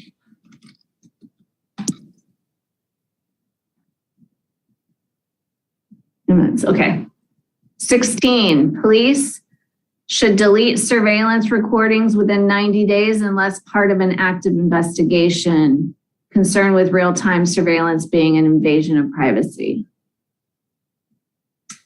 17, regarding buffering residential zones, prohibit driveways on streets where adjacent to residential zone where the residential shares that road within the same block. I know, but Wow. I'm trying to figure out how to get it to that point. When does that hit what you were looking for? I don't think I understand that. I do. So most of the commercial backs onto, the back of it is adjacent to a residential zone. Okay. Side streets, because there's no definition or qualifier of what a side street is. But the point being is, if it's on if the property, the commercial property is on PCH or on Artesia or on Aviation, just as examples, they would have to gain that access off that main street, not off the side streets. But the side street is not something that's defined. You don't want people going in like the back alley. No, not even back alley per se, but the side street that might be right next to the residential. So the door would have to be like on the front. The driveway. Can we maybe add prohibit ingress and egress or enter, driveways, entrances and exits, just to make it more clear what exactly we're saying, entrance and exits from driveways associated with cannabis retailers onto streets with adjacent residential zones. I was just trying to clarify it. What adjacent residences? You know what? We can we're not writing this. Okay. No problem. I think we all get what the point is. If somebody's like, no, that's so wrong because it's going to be like, the point is Jillian and I are going to have to write the code. Yeah. But right now at 11:30 at night is something that 7 people are going to agree to. Yeah. It's going to be a little difficult. So just trying to keep it going. Sorry, guys. Okay. All This is my right. second night meeting this week. Oh, sorry. Increase the distance between the businesses from 1,000 feet. To have something you landed on, but just want to see where everybody is on that. From?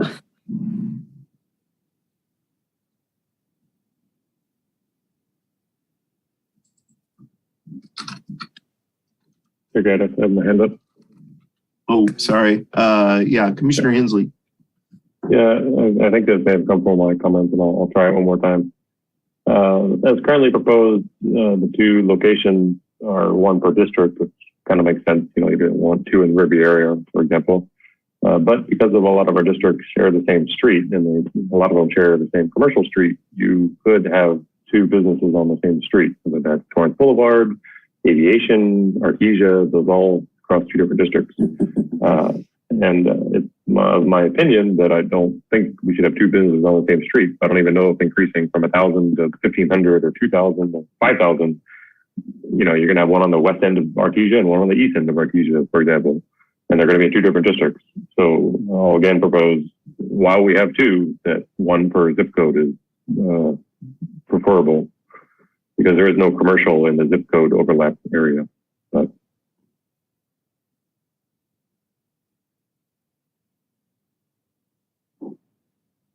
yeah, that's my pitch. If I may, since I'm the one who came up with that, so if that doesn't address Commissioner Hensley's concern, then I would say just take it out. And then if he, has the other language that people agree on, then that's all good. Yeah, if I can't get any agreement to the zip codes idea, that may be okay. And then, 1,500 better than 1,000, 2,500 better than 1,000. But does anybody have an objection, particularly to the zip code idea? So I have a question for Commissioner Hensley. Is the zip code, in addition to the districts, that there would be only one per district and only one per zip code? And what would that look like? Yeah, I think you could replace the districts. As long as there's two, once you get beyond two, they're going to need to rewrite the code, and then they'll need to spell something different. But while you have two, there's only two districts in 90277 and three districts in 90278. So if you have one per zip code, you're automatically one per district. Yeah, there aren't any districts. There aren't any districts with a divided zip code, are there? District 3. 2 and 3. Yeah, technically between 2 and 3. But there's no, to my knowledge, there's no commercial in that overlap. Well, right now, you don't know what it's going to be with the daycare. That's true. So, yeah. Didn't someone say that would be a problem when let's say we went, okay, well, now we'll take 4, and that would be then 2 in 90277 and 2 in 90278. I mean, did someone mention that would be an issue? Yeah, the city council took the recommendation of the Cannabis Steering Committee. They wanted to, and I mean, if you put it in there, just know that the second that you increase the number, now, yes, you're going to have to change the code to increase the number. It's more things that we have to go back and change and look through. And have meetings and all that, have public. Also, I just wonder if during the selection process or in the development agreement, there'll be some scrutiny by whoever is involved in the selection process or the development agreement that would discourage, as Commissioner Hensley was suggesting, one on the west side of Artesia and one on the east side of Artesia being in two separate locations. Two separate districts. So I'm wondering again if there won't be some discretion used at the selection or the development agreement process. The only thing is they won't have a site determined. Right. Oh, at that time? At that time. Right. That's another aspect of it. I mean, they might, but they aren't required to. is there any process, any procedure that would be post their choosing a location? CUP. CUP. Oh, it's Yeah. probably too late by then. If you want to put in there that only one, adding a requirement, only one per zip code, we can add that in there. I'm just, pointing out that what was the policy that was, that was the direction that the council was going. I don't think that they were looking at it separating a north and south so much as they were looking at just making sure that there's not more than one in each district. I don't have a problem with the zip code idea. Who objects to the zip code idea? Well, excuse me, is there agreement maybe on there can be no cannabis businesses on the same street? Because that would not limit it to 2 businesses the way that 1 per zip code would. And then it eliminates the east side of Artesia, west side of Artesia, east side of 190th, west side of 190th issue. So that just seemed like a compromise to me, because I realized that obviously each streets are longer than 1,000 feet, especially the larger corridors that we're talking about. So just a suggestion. Yeah, that sounds good. It's a good one. Yeah. Yeah, I think that's an improvement. I don't know if I got that, captured it right. Add a restriction that no more than one on a street, like per street or on a street that's fine. Yeah. Because I know what we're talking about. Obviously, we're going to have to wordsmith the actual language. And council may disagree with that and may go back to the district thing. That's fine. But when I spoke to the steering committee members, it wasn't a thought. And again, my goal in that is just to not have 2 of them on Artesia, not have 2 of them on Torrance, not have 2 of them on Aviation. So, well, this would take care of that, wouldn't it? Yeah. Okay. Yeah. We got Commissioner Godek. Did you still have a? Okay. Commissioner Hazelton. I didn't want to miss out before we move on. Commissioner Godek and Commissioner Hazelton, if you could put down your hands. Oh, yeah. Thanks. I didn't even see her. I'm sorry. Yeah, that's okay. Consider in the selection process to limit to operators that have 4 or fewer other cannabis businesses, or otherwise consider smaller operators.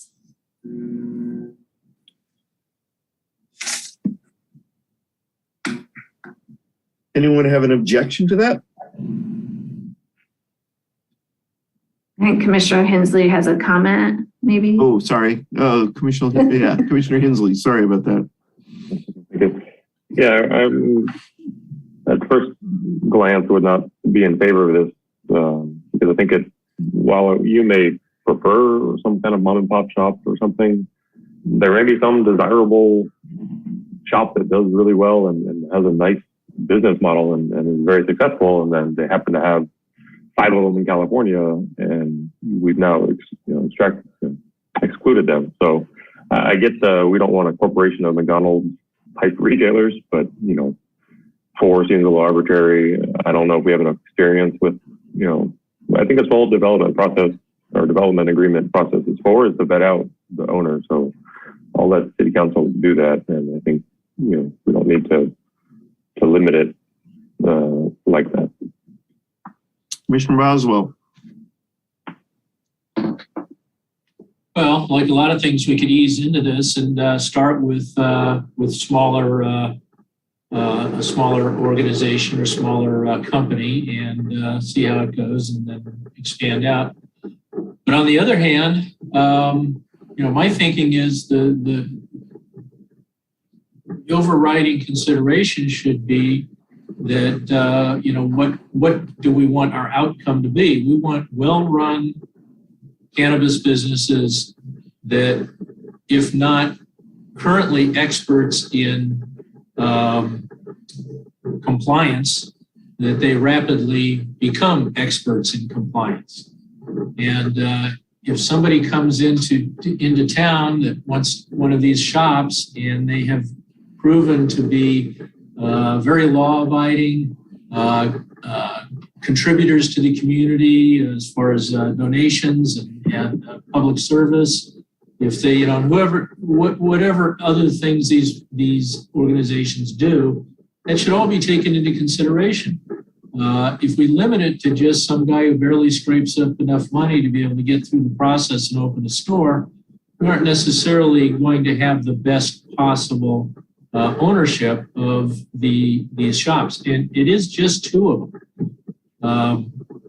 So I think the overriding consideration should be that we're looking for people, owner-managed businesses where the owner has expertise, if not directly in the cannabis industry, then expertise with a successful ground floor retail business selling food items, perhaps, or anything, but just a successful person. And ideally, consideration should be made for businesses that have had to deal with heavy regulation and compliance issues. So, you know, drugstores, I don't know. I don't think we should put limitations on who we invite to be considered, but the final decision, of course, should be based on who we think is going to do the best job for Redondo Beach and who's going to make us a lot of money on taxes. That's reasonable. Yeah. As a point of order, Director Forbes, we're going to have a chance to vote on each one of these, right? Basically. I mean, this is your opportunity to say, I do not agree with something. If there's, yeah. I mean, you're going to vote on all of them. Yeah. As a grouping. If you voted on each one of these, because you're voting to approve the resolution with these additional recommendations. Yeah, I'm just because, you know, there's a divergence of views on them. I mean, we're all sort of commenting on them and stuff like that. But I just want to make sure that we're capturing everyone's thoughts on each one of these things, you know. Yeah. Do we want to take a straw poll or? Well, like an up or down sort of. Yeah, when you have these where it's your, you know, because it seems like you kind of come to conclusions on all the rest of them so far. Yeah. I would like to see us vote on the entire list. They will, not go back and do them individually. Commissioner Hazelton. Yeah, I think in other cities, when I've been listening to this concern about big box operations versus small individual owners, there's an important consideration about equity. And certain minorities have been gotten the brunt of this, and there's this thought, you know, by prison time and all of this, that they should be considered. And if we take corporations and say all we want is profit, and that's all that's important for the city, then we're not considering all the other components of it. I mean, I'm just throwing that out there. And, you know, I just want to let everybody know there have been like general recommendations of what would be included in that selection process, in that evaluation process, that the city council still is going to be reviewing that. And what these regulations establish is that the city council is going to set that, what that process is. And these are just suggestions to the city council. Right. So that doesn't mean that you have to include anything at this point on that selection process, or you can give something broader. I just want to, like, if you start going into the selection process should have these 50 things, I'm going to tell you, Cannabis Steering Committee talked about this over probably 5 or 6 different like meetings. So, and we just don't have that time frame here. Right. I would like to delete this for two reasons. One is that it's part of the selection process, and there may be another opportunity to weigh in on it, right? Because the city council is going to talk about the selection process separately. Yes. So there is some disagreement. I haven't really decided. I think there's some good points either way, but I would like it deleted because it's part of the selection process, and that there'll be another opportunity for people to weigh in on it. I agree. Commissioner Boswell. So, the selection process is going to be considered independently from this by the city council. Is it then definitely coming back to us to look at, or are we going to? The city council had recommended that it would go to the planning commission. It'll go to them first, and then they'll have to determine if they still want it to go to the planning commission at that time. So if we don't put something in this now, we may never get to put something in. Well, you can influence the individual council members. Yeah. You can attend the hearing. Good luck. Yeah, there's no election coming up. Oh. There's no influencing them. Well, I mean, this is just a suggestion to the council. This is, they can ignore it completely, you know what I mean? Or it's just an idea. Commissioner Hensley. Yeah, I'm for moving 19. I think we should end what we have agreement on, and the longer this list gets, more time it is to read and digest. Okay. Up or down? All right. Who wants to get rid of it? I thought, Matt, didn't you want to get rid of it? I'm not seeing your hand. I see. Using those hands. Oh, okay. All right. You know, my physical hands. Yeah, that's right. Okay. All right. Let's see. Okay. It's done.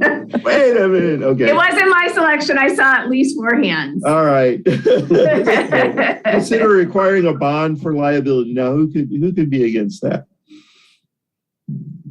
Okay.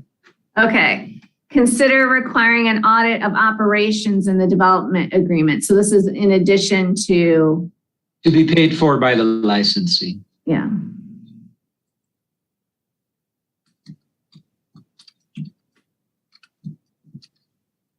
Okay. Oh, it looks like we have Hensley. Oh, sorry. Commissioner Hensley. Okay. Just a comment that I think the language should say expand the current audit requirements. And my opinion is beyond financial, because the current requirement is auditing of financials. So I would just say, expanding the current audit beyond its financial scope.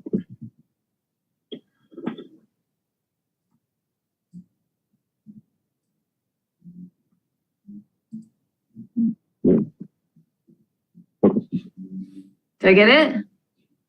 Yeah, that captures my thoughts. So there's no further edits, or don't think it should go beyond financial or anything else.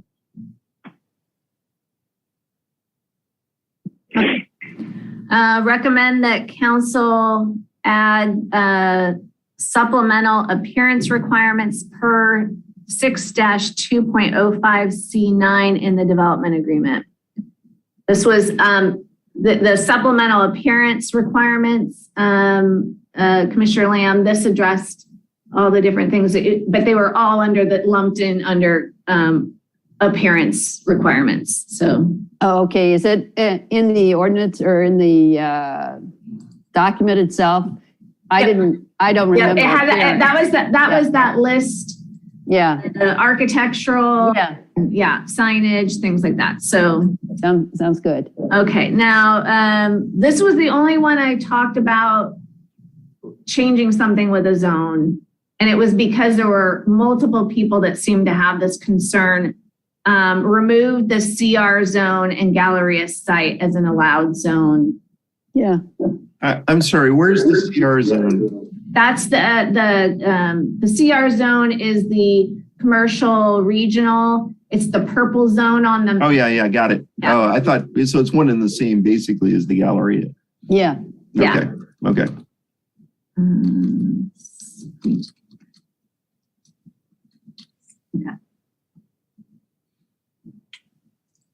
Any objections to that?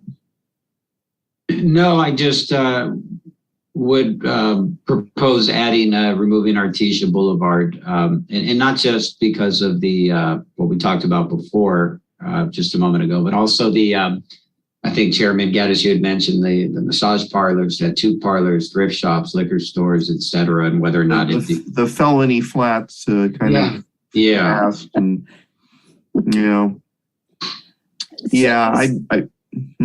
So City Attorney Martins had mentioned the legal risks. So what would be the findings? I think that's the important issue, is what are the findings that would allow the city to restrict the business from Artesia? I think that's the key here. I don't think I think you have a greater risk if you don't have legitimate findings. Is that correct? And what are the findings that we're referring to here that justify restriction? So, sorry, was that question? No, actually, that was a question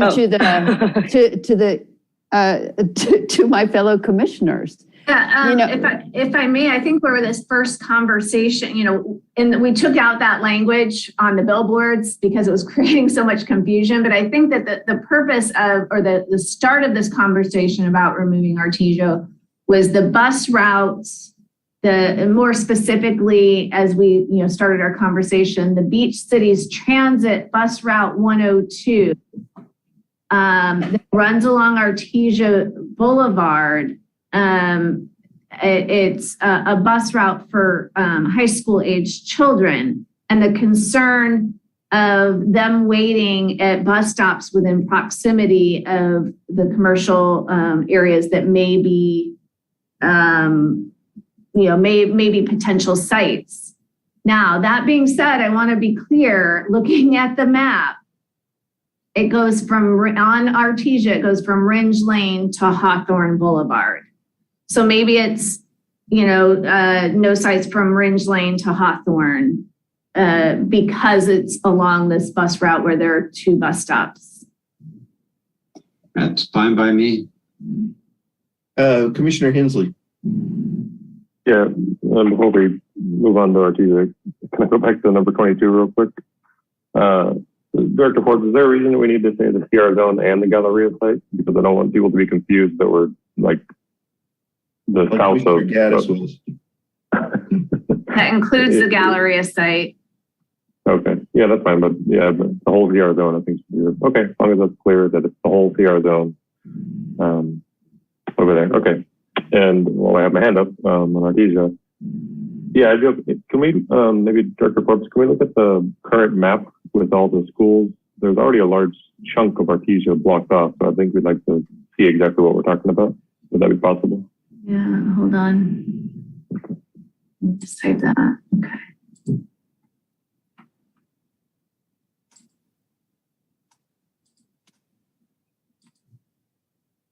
Okay. So, let me just do a little here.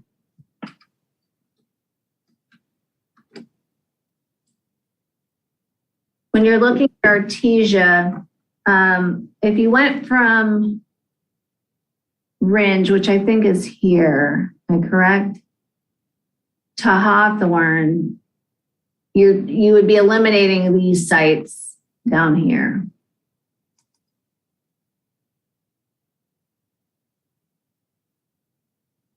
There would still be some of Artesia on the west. There's to be some Artesia there. West of there, yeah. And can we consider, going back to the felony flats? Again, I leave it up to all the council members, eliminating that area of Artesia as well. What's all of our felony flats? I don't understand that. Oh, that was Derogatory term for North Redondo. It's what they used to call North Redondo back in the gang days. Felony flats. Never heard that. District It's the 5. 70s and 80s, I believe it is. Never heard it. Yeah. My one concern is if we What is the problem? Is that you guys don't like that area? Is there, what's the No, issue? it's an area that as a city, we're trying to revitalize and make it more family friendly and upscale, and so that people aren't afraid to walk there or visit businesses there and eat at outdoor restaurants. We don't want it to seem like a dangerous place. It's not supposed to be a dangerous place, but it has a reputation, a long reputation as being a dangerous place. And so the idea is, do we really want to put a dispensary there? Or can we just leave it alone and put it somewhere else and let this area heal? You know what I'm saying? I think the concern is, I mean, you can definitely say, here's the bus route. Here's where it is. The children, the high school age children take this bus route to get to school. To generally just say, this isn't great, we're trying to revitalize, it's going to be like, I think you're going to want to have something much clearer. More measurable. Measurable, yeah. Yeah. Yeah, I would just say it's inconsistent with the revitalization of the Artesia Aviation Corridor and what's been envisioned for it. And in District 5. But the question is how, because. Just inconsistent. I would just say in District 5, there wasn't, residents of District 5 were not in favor of, they want change on Artesia Boulevard, no doubt, in a lot of ways. But they do not want a cannabis dispensary there. And that was made clear to me. Understood. I'm going at the ACAP, the Artesia Aviation Corridor Area Plan, said nothing about that, talked about, actually taking out the mixed use so that it was more commercial. There was, that plan, I don't think can be your background as to a reason. Understood. And this would just be a recommendation that the city council could accept or reject. And that's why I was asking to be in there. No cannabis dispensary. Right. There's a lot of those buffer circles there. Is that also another reason? The proximity to schools. There are schools and parks and all kinds of stuff, and and a shopping mall. That kids are attracted to, skate parks and stuff like that. It's just So I don't think there's a harm. Just to let you know, the Cannabis Steering Committee evaluated where parks are located. If you put parks on this map, everything goes away. So you can't just say, well, there's some parks on, near Artesia. We want to have that as a buffer because there's parks everywhere. And, so it goes to the point of what's specific to this area that you're concerned about it being, that you can medically say, I can definitely say you could go from here all the way over to Hawthorne. You could have that and justify it with with that bus route, that Route 102.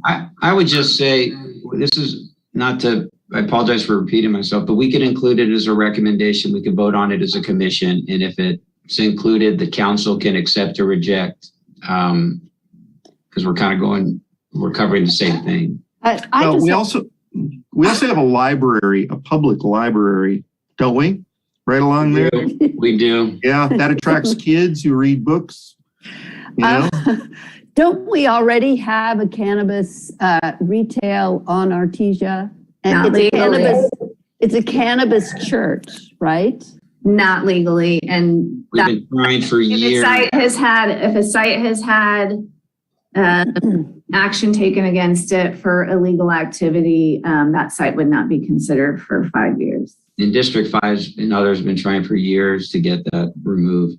But anyway, that's it. Just include it. And if the commission agrees, it'll be in there. And if it goes forward, the city council can decide what they want to do. It's simply a Yeah, and we don't have to state a reason, Brandy, do we? We could just say, we recommend this not be on Artesia Boulevard.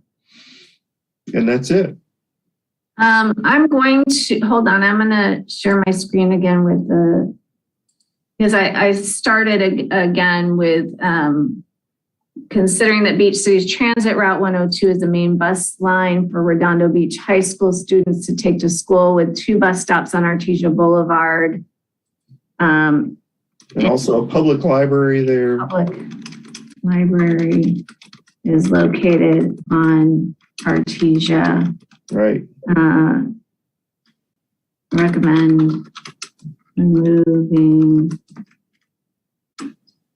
the commercial sites along Artesia from consideration.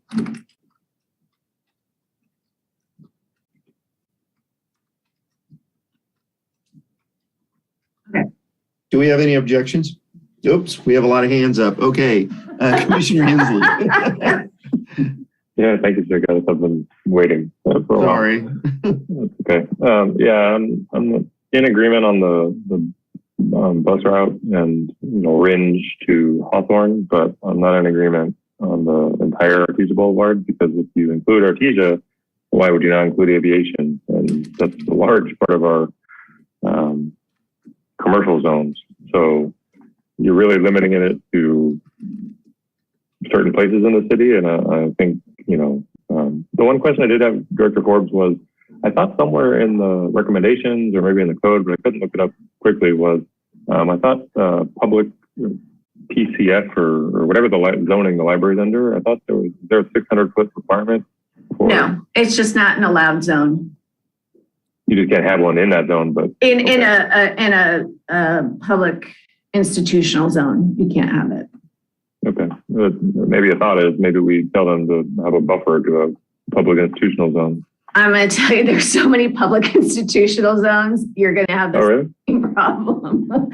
I thought it was schools and city hall and the fire department and BCHD. Isn't it PCF? You got I want to say right of way, maybe. I have to look at the zone map. Okay, well, just something. That's where I'm at. I'm not in favor of blocking up all of Artesia. Commissioner Godek. Yeah, I feel like isolating Artesia is kind of arbitrary. I know that we're making the case that there's a school bus route, but kids get to schools in Redondo Beach all different ways and all different routes. And yeah, I just think this seems a little arbitrary to me. So I'm not in favor of it. Okay. Commissioner Boswell. Unmuted. So, yeah, I kind of cringe a little bit about eliminating all of Artesia, especially when a large part of it is already eliminated because of the buffer zones.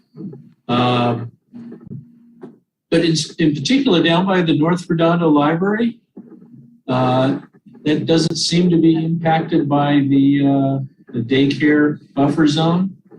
And isn't there also a police substation there? Mm-hmm. Yeah, I can't imagine a safer place to put a cannabis shop than right next door to a police substation. I mean, who in their right mind would pick? They would certainly always rob the other one. So, so that sounds like a place that actually should be encouraged. If somebody's willing to open a shop on Artesia, that seems to be an ideal place. Right next, and the library, kids going to the library. Do we really see kids in this library? I've only seen adults in there. But then again, not that I go there that often. So the thought of blocking off aviation, that's that shouldn't be an issue either. I mean, aviation is not really the kind of pedestrian street we're trying to turn Artesia into. Matter of fact, with the speed of the traffic going through there, it's kind of dangerous. Where is aviation referred to? I think somebody mentioned if you block off Artesia, why not our aviation? I think Commissioner Hensley mentioned that. But I think aviation might actually be an ideal place, short of the industrial areas. Most of these places have parking in the back, so it's not a parking in the neighborhood issue. Is there anything we can put into this that encourages certain stretches of certain streets? No? Yes? I wouldn't encourage Anyway, not crazy about blocking off all of Artesia, but especially not crazy about blocking off something right next to a police substation. Commissioner Barron, it seems we're outvoted, I think. Well, before we go further, if we go back to the map, I think there may be an error on the map. There's supposed to be a 600-foot buffer from elementary schools, daycares, youth centers, and South Bay Aquatics is a youth center, and that's located right there at 2012 Artesia Boulevard, which would be right exactly that commercial strip that we're looking at. Brandy, can you speak to that? Why? Yeah, I don't know that that's going to fall under youth center. I mean, that's a private business, and we have youth centers, we have senior centers, we have daycare centers are licensed by the state. If you start saying that, Yeah, can I ask this question and part of the interruption?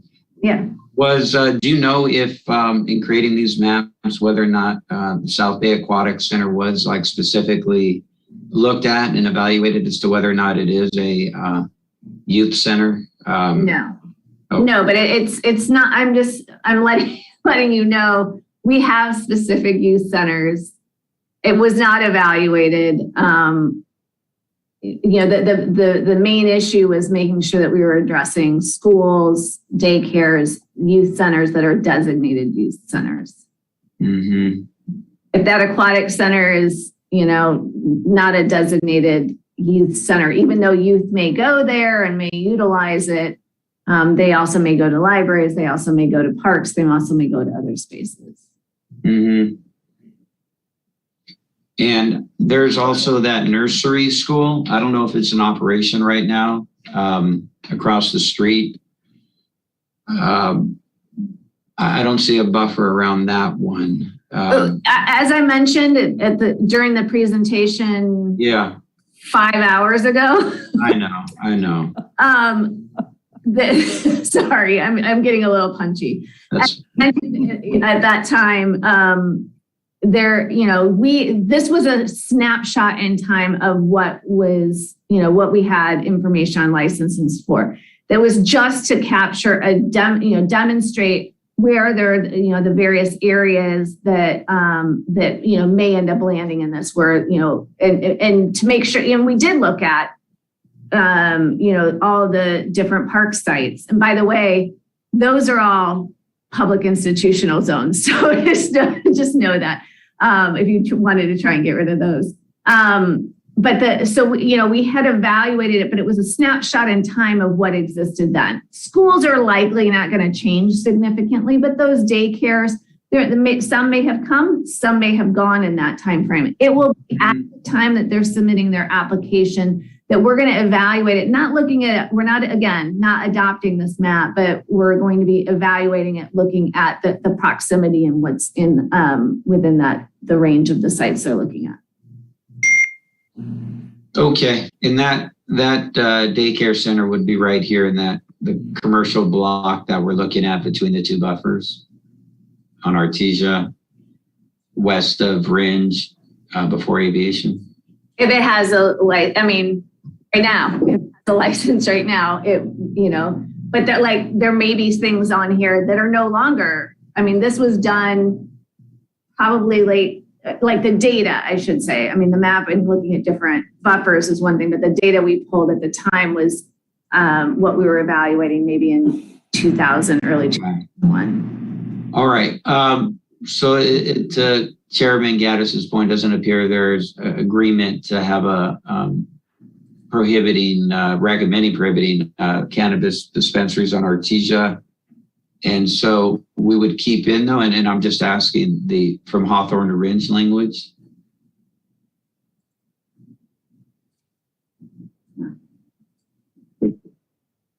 Yeah. That's where Okay. from between.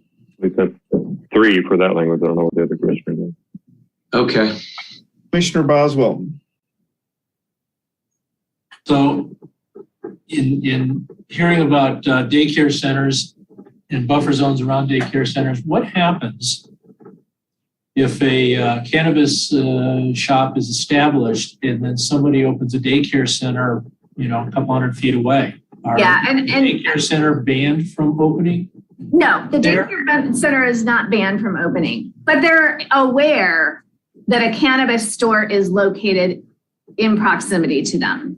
The difference is why we're looking at the snap, we'll look at what's happening on the ground at the time that they're applying, because we want to keep those buffers for what's existing at that time. If something comes in later, that cannabis store has already been approved, they're deciding to put that daycare center within a closer proximity to the cannabis store. It's just the other way around that, you don't want to locate the cannabis store where something is already existing. I understand that being nice to new businesses, allowing them to locate wherever they see fit. But after a dozen or so of these daycare centers are within the buffer zone of a cannabis shop,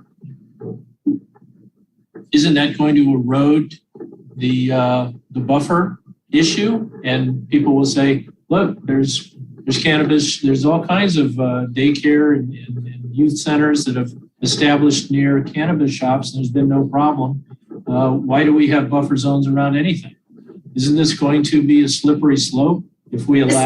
The state actually mandates. The state actually mandates the 600 feet. So if that's the case at that time, if the state has changed their buffer, that's one thing. But the 600 feet is a mandate at the state level. So does the state law have anything to say about after the fact locations of daycare and so forth?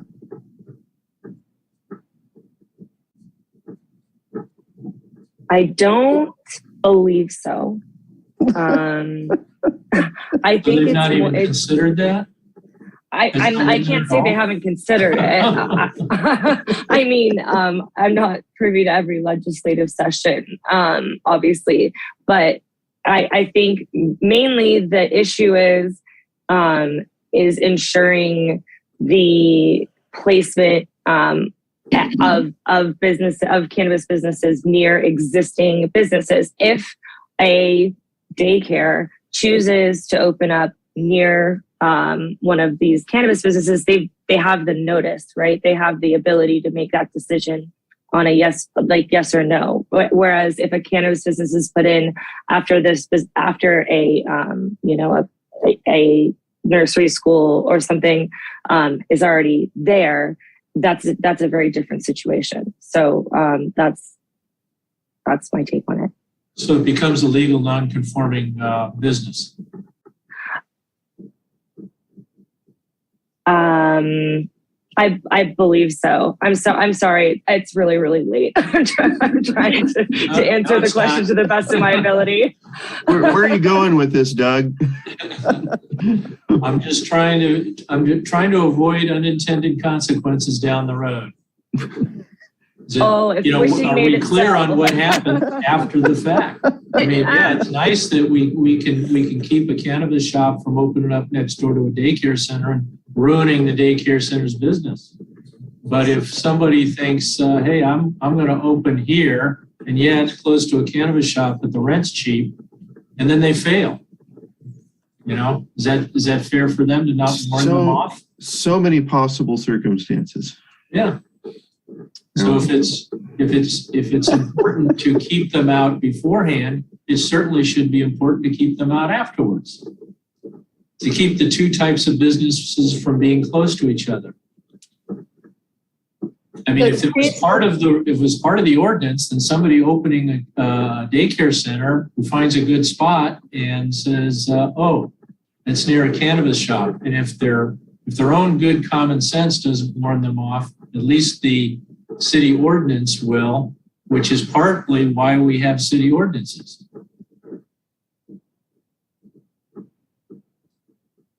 Anyway, just throwing that out there. Commissioner Hazeltine. Yes. What are the considerations for liquor stores around daycares, children, schools, and how about gun shops? I mean, there was a school on Nob Hill and if I can. No, I'm just saying, guys.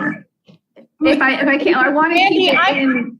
Go ahead. We may have drifted off of topic. Right. I'm being a little bit sarcastic here, you guys, because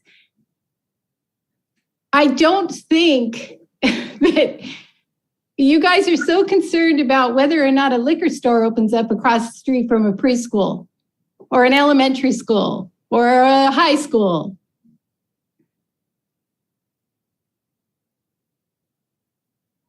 They drink. They smoke pot.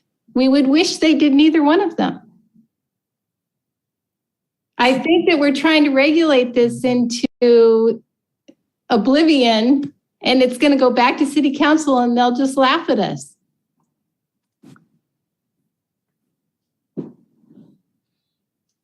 I appreciate the Artesia part near the school, the bus route. I appreciate that you're concerned, but the rest of Artesia, I mean, frankly, I think that's a wonderful street. I honestly don't know what you guys are complaining about.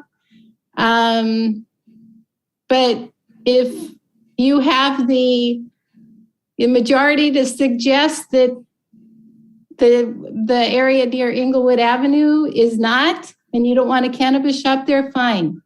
But the rest of Artesia and Aviation are wonderful streets. That's it. Thank you. All right. Well, I'm going to say something here, and that I think the point has been missed a little bit on Artesia. We're trying to revitalize and make Artesia more upscale, to invest in it so that it's family friendly, and a cannabis shop isn't the most family friendly, from a lot of perspectives, business to put in someplace that we want to be family friendly. So that's all. It's really, there's no conspiracy beyond that. We're just trying to make that particular street has gone through some rough times in the past, and we really want to bring it up to be like the really grand street that it should be. It's where a lot of people enter Redondo Beach, and we want it to be really nice. And so some of us don't feel as though a cannabis shop fits that mold. That's all. There's nothing else to it, right? Scott, are you in agreement with that? Yes, loud and clear. So, but, Part of it has to do with geography of that area that you're talking about, because you've got this slight little hill that goes down there, and then you've got, it's not a bad street. It's just that where are you going to put stores when you have this hill?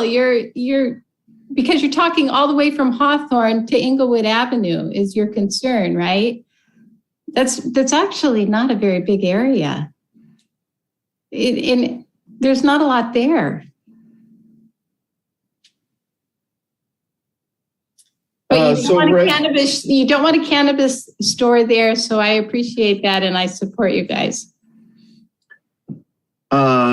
So Brandy, what we're considering right now is 23, and it says considering beach cities, blah, blah, blah, about the bus route, the idea of between of of not having a cannabis store between Ringe and Hawthorne. Who here thinks that this should be eliminated? Can you raise your hands? Okay, Gwen. Anyone else thinks that should be taken out? Okay, well, it looks like we have. Let me confirm the question. 23, the language shown on the screen for number 23 should be removed? Is that the question? No. Well, yeah. That's the question right here. Who thinks 23 should be eliminated? Okay, Gwen. Anyone else? Without having talked to Redondo Beach Unified School District about where their students are coming from, this seems totally arbitrary. Well, this is just a suggestion for the council. We're not writing law here. It's just a suggestion to the council. Council can completely ignore it. They may, or they may not. But I think we have 6 in favor, and Gwen thinks it's arbitrary, and it may be. But and so I'm not criticizing you, Gwen. But I think we're done with 23. Okay. That it's there. So there are some things to add at the end of this. So let's move this along a little bit. Okay. And Scott, you had something you want to add, 1 more or 2 more, right? What was it? I can't even remember what candidly, it's tough to remember. I'm going to give me. Do you remember, Randy? What was it we were going to add at the end? I'll say one of them was. That was the one I had to add. The rest, I think we had. Okay. One of them was this is recommend that there be a further study of the pros and cons of doing a CUP versus a business license. You need to do both is the issue. I mean, that's why we have both sections of the code. So it's not, you know, you're having the business license requirement that has the developer agreement and all of those things considered, the security, all of that has to go into it. And then you have the land use component that's a CUP that you have to do. So Brandy, you have that in one of the earlier ones, right? And that is that the CUP goes away when the business moves from that location. Yeah, we did have that. It is in there. Is that what you're looking for, Commissioner Barrett?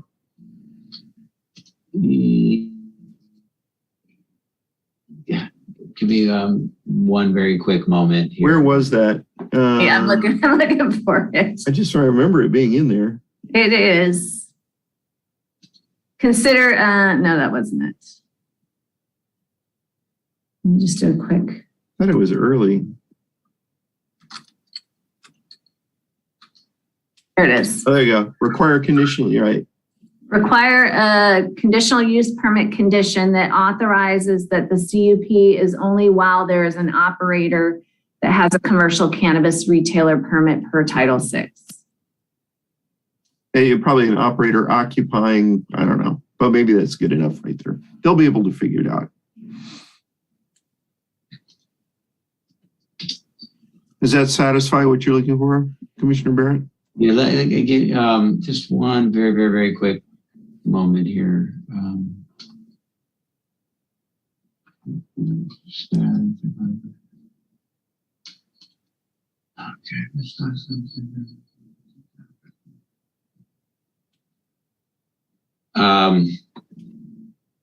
Okay, yeah, I think that's it. Thank you. Okay. Is there anything else anyone wants to add to this?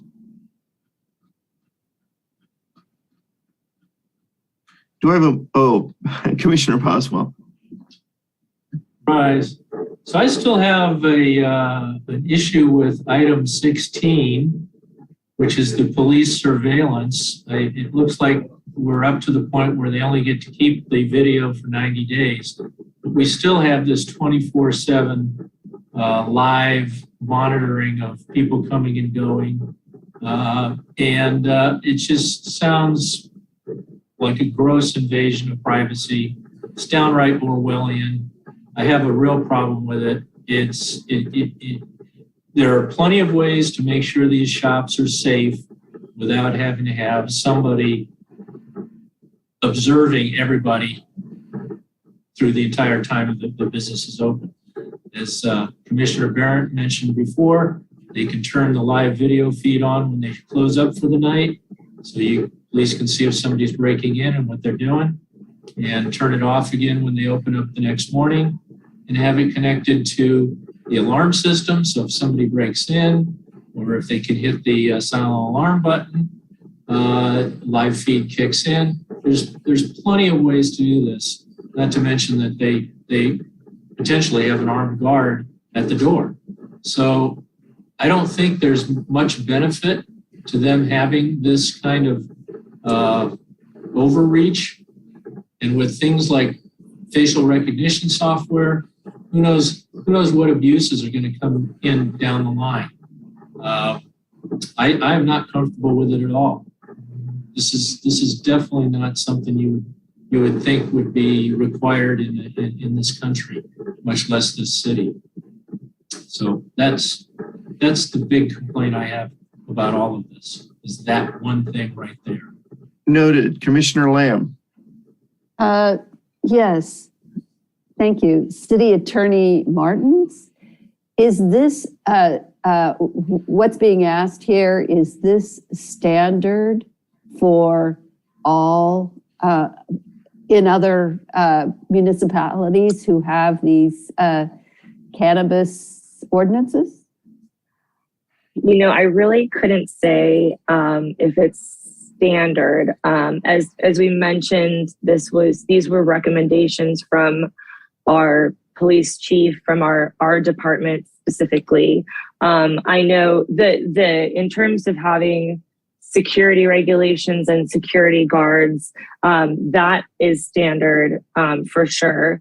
But in terms of the 24-hour surveillance, I honestly couldn't say. I don't have like an entire a spreadsheet of all the different provisions. Unfortunately, I wish I did. It seems to me that our ordinance should reflect the standard, and I mean, I would say just sorry. I didn't. No, go ahead, please, Commissioner. I would say I don't know that there is a standard. A lot of these ordinances. These are newer businesses. The law has been in place for a while, but the actual procedure for commercial cannabis businesses, the California Cannabis Bureau promulgated its rules and policies, procedures, etc. Not like immediately, right? And so these are not. It's not like we have 50 or 60 different ordinances to look through. And also, we looked through the ordinances that were in cities that were fairly similar to the city of Redondo Beach. That's what we typically do when we're trying to draft regulations. So I think it would be difficult. I don't know that there's a survey of all of these, commercial cannabis regulations that would speak to that. If there is, I will find it. And but for right now, I think If I may, the state requirements, just in general, the state, we added a few things like the real-time capability of the police department, but the state requirements require employee badges, designated limited access areas, security personnel, 24-hour video surveillance for areas containing cannabis and cannabis products, as well as all entryways and exits. So it does require that video surveillance. Retailers must also have video surveillance in point of sale areas and security personnel. They have to have alarm systems, commercial grade locks, secure storage of cannabis and cannabis products, and GPS tracking for all delivery vehicles. So that's what's already required by the state. The additional that the police department added was that they wanted to be able to have that real time, so they can see if something's happening and can react to it in a timely fashion. So you're saying that the 24/7 is already a state mandate? Yeah, 24-hour video surveillance for areas containing cannabis and cannabis products, as well as all entryways and exits. Okay, thank you. Commissioner Hazelton. Right. Brandy, the way that read though is that surveillance, but not direct police surveillance, right? I mean, just the correct. That was what we that's what we had recommended. Right. So I have to agree with Commissioner Boswell on this one. I think it's an overreach of the police department to be watching these pot shops like that. I understand the surveillance part for safety and all of that, and to have the video there, but seems like too much. Commissioner Barrett. Thank you. Commissioner Lamb asked about industry standard, and it's not in the Culver City ordinance, and I know that's not determinative of the issue, but this is not, from what I understand, to be industry standard. So maybe what we can do with 16 is say that there will be, or we recommend that the police not have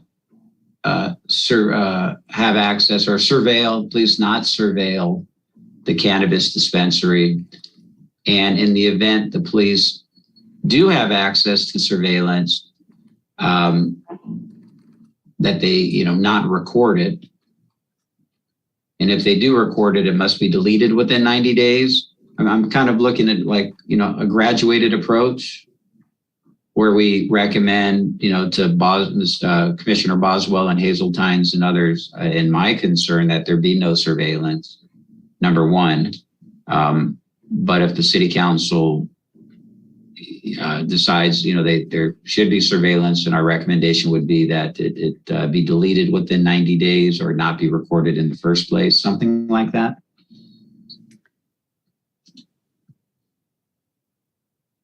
So the state mandates surveillance, right? Yeah, 24-hour.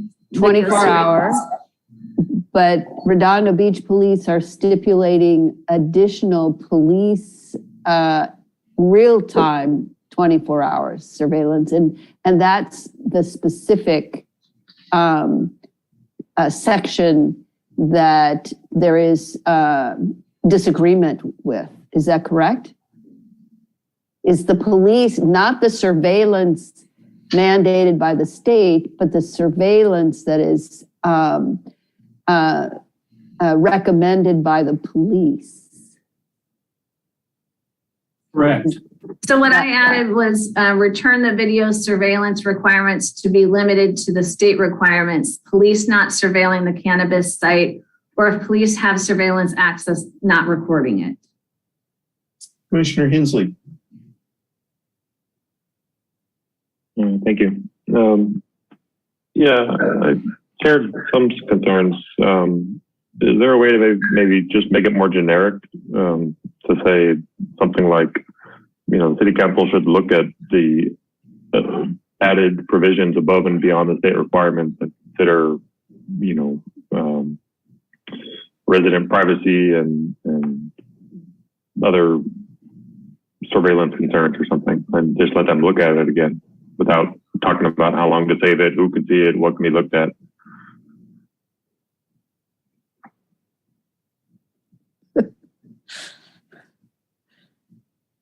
I don't want to speak for the other commissioners, but this seems to be a pretty big issue or concern to the point of wanting to recommend not just re-evaluating it, but the requesting that it be removed back to the state, only the state requirements. Yes.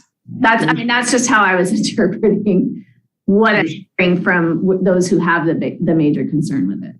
Commissioner Barrett. Yes, I agree with that, Brandy.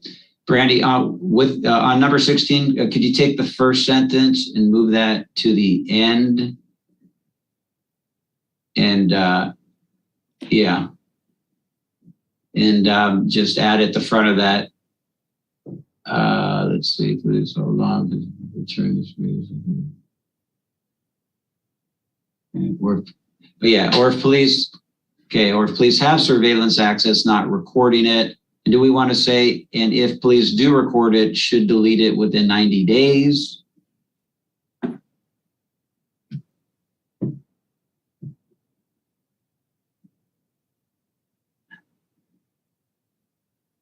Something like that, maybe. But Commissioner Barrett, do you mind if I comment? Oh, not at all. Yeah. I thought one of the concerns was the fact that the operator itself could have the recordings, and in the current ordinance draft, it says they have to keep them for 7 years, if I read it correctly. They have to, I'm sorry, I was just going to say they have to delete the recordings within 90 days. Yeah. The current operator draft. Okay, so the current draft ordinance has a 90-day deletion? Yes. By the operator. Okay. Okay, so this is just matching the police to match what we ask of the. Well, it does three things. It first addresses what we've been talking about. There should be no video surveillance in the first instance. Okay. And if we want to say more, there's more here which says, if city council nonetheless wants to allow the surveillance, it shouldn't be recorded. And if we want to say if the police do end up recording it, it should be deleted. So it's kind of three levels. Anyway, but I'm going to turn it over to Commissioner Boswell, whose hand's up. I'm not the chair, but my hand's not up. Commissioner Boswell. Thank you, Chairman Gaddis, for making it official. Just to be clear, the shops should have 24/7 video surveillance of every room that has cannabis or potentially will have cannabis in it. And the other locations like, point of sale, the cash register, etc. The police should not have live, real-time access to that video unless invited by the shop, which would be in a case where they suspect a crime is about to be committed. There may be, customers that they become familiar with that get agitated and get abusive and may not have done anything physical yet, but perhaps it's at that point the shop wants to invite the police to take a look and keep an eye on this guy for the time that he's in the shop. So it isn't necessarily just because a crime has started, but at the discretion of the shop, they should be able to alert the police that there may be something about to happen or something that is actually happening. In regards to the police recording these sessions, I don't have a problem with that if they're going to delete it after 90 days.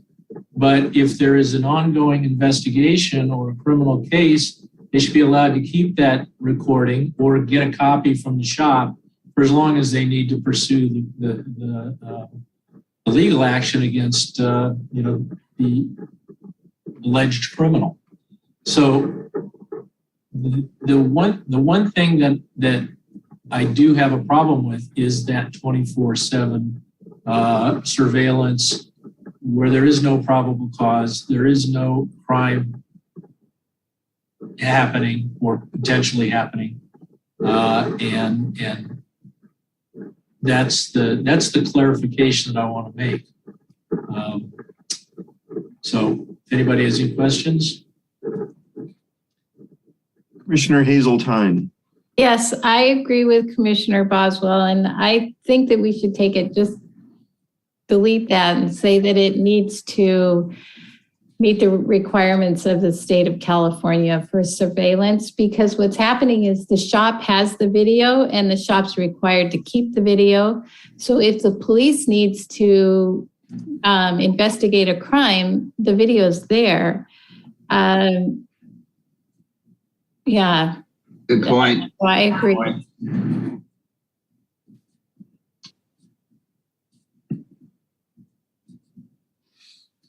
All right, I see no other comments.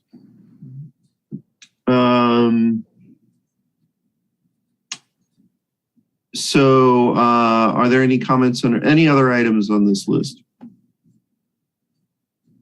I see no other comments. So Brandy, would I then close the public hearing and call for a vote? Yeah. Okay. So do I have a motion to close? Sure. Do I have a motion to close this public hearing? Motion to close this public hearing. Do I have a second? I'll second. All right. Okay. Well, we'll go through. We'll go for a roll call vote. Commissioner Hazeltine. Yes. Commissioner Boswell. Yes. Commissioner Barrett. I don't necessarily agree with everything on here. There's some things I would have wanted. We're just closing the public Just hearing. closing the public hearing. Yeah, I'm just saying, but I think there's a lot of great stuff in here, very thoughtful stuff. We've all put a lot of time into it. And although it didn't have everything that I thought should have been in there, that's We're fine. just closing the public hearing. Oh, yes. Okay. Commissioner Hensley. You're muted. Yes, and Commissioner Barrett, I've made that same mistake before. Commissioner Godek. Yes. Commissioner, that's me. I say yes. Commissioner Lamb. Yes. All right. Okay. So public hearing is now closed. We have this document. So the vote is to close it and submit it to council, correct? Director Forbes. It would, the recommendation would be, hold on, let me pull up my notes, wherever those are, hold on. So it's the resolution with section 6 added. Yeah, so it would, from what I'm hearing from, Right. as commissioners would be, oh shoot, let me. It would be the resolution with the section 6 added. It's adopt a resolution by title only, subject to the findings contained therein, adding section 6 with the Do I have to read that whole resolution? with the 23 recommendations to City Council. So do I have a motion to adopt this resolution by title only, subject to the findings contained therein, adding section 6 with 23 items on it? Do I have a motion? I move to accept the resolution. Do I have a second?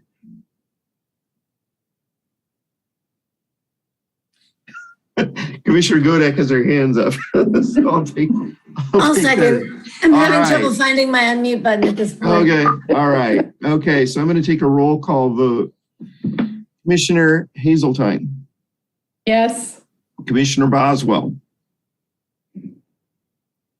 Yes. Commissioner Barrett.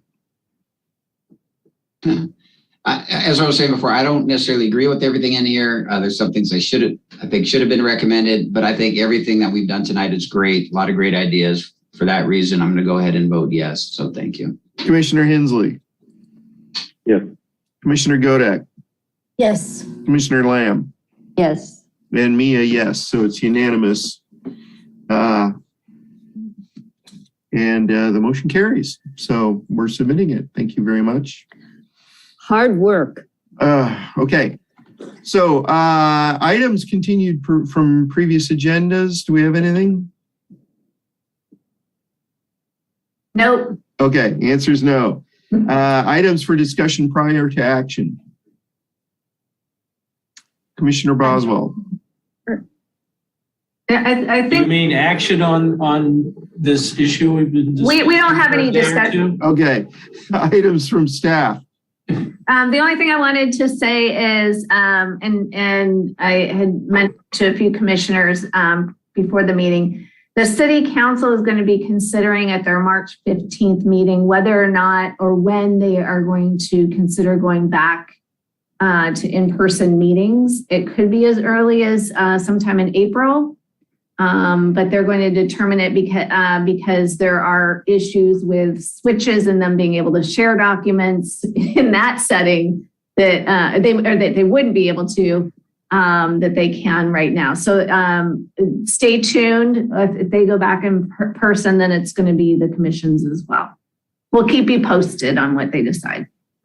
Commissioner Boswell, you have your hand up. Yes, I just a point of interest. You know, we've we've heard a lot over the past few weeks about outside interests trying to weasel their way into the city. And, I think it's important that the city council get something on the books that can move our own control of this issue forward. I kept something that I got in the mail a couple of weeks ago, or maybe it was a couple of months ago. Did anyone else get one of these? No. It's probably hard to see, but this says on-demand cannabis delivery. This one, 40% off your first purchase. This one, 20% off your second purchase. Number 3 sounds particularly good. $1 jelly pre-rolled packs, whatever that is, but it sounds tasty. And $10 off your entire order. And on the back, it's a company located in the industrial city called the City of Commerce. So this is a mass mailing. It's plastic. You can tear these little things out. As you can see, I haven't used it yet. I'm saving it for a rainy day. But this is what we're faced with. These people are serious about making money that our city is not going to get any taxes on. And taxes may not be the biggest concern, but it is one of the chief reasons why we're doing this, as opposed to just saying, no, you can't have dispensaries in Redondo. There's some big money behind doing this kind of mailer. Did anyone else get one? No. Maybe they just sent it to me. All right. Anyway. Thank you, Commissioner Boswell. Do we have commission items and referrals to staff? We do not. Do I have a motion to adjourn? I'll make a motion to adjourn, but And we have a second. All right. wait. Sorry, Do we have a special time? I was just going to say you're adjourning to the regular meeting. to adjourn to Thursday, March 17th. And is it the regular time? At Regular time. 6:30. Okay, this wasn't the one Commissioner Barrett wanted. That was in May, right? That's May. Commissioner Barrett? Oh, okay. May. Yeah. Okay. We're going to do this on St. Patrick's Day. Thank you for asking, Commissioner Hensley. Oh, no problem. Just want to make sure I didn't mess it up. We'll make a motion to adjourn to the regular meeting on March 17th. I already forgot. March 17th at 6:30. At 6:30, and we have a second from Commissioner Godek. It's a holiday for the Irish. All those in favor say aye. Aye. All those not in favor say nay. The ayes have it. Thank you very much. We're adjourned. Thank you. Bye. Bye. Thank you. Right. Happy Friday. Right.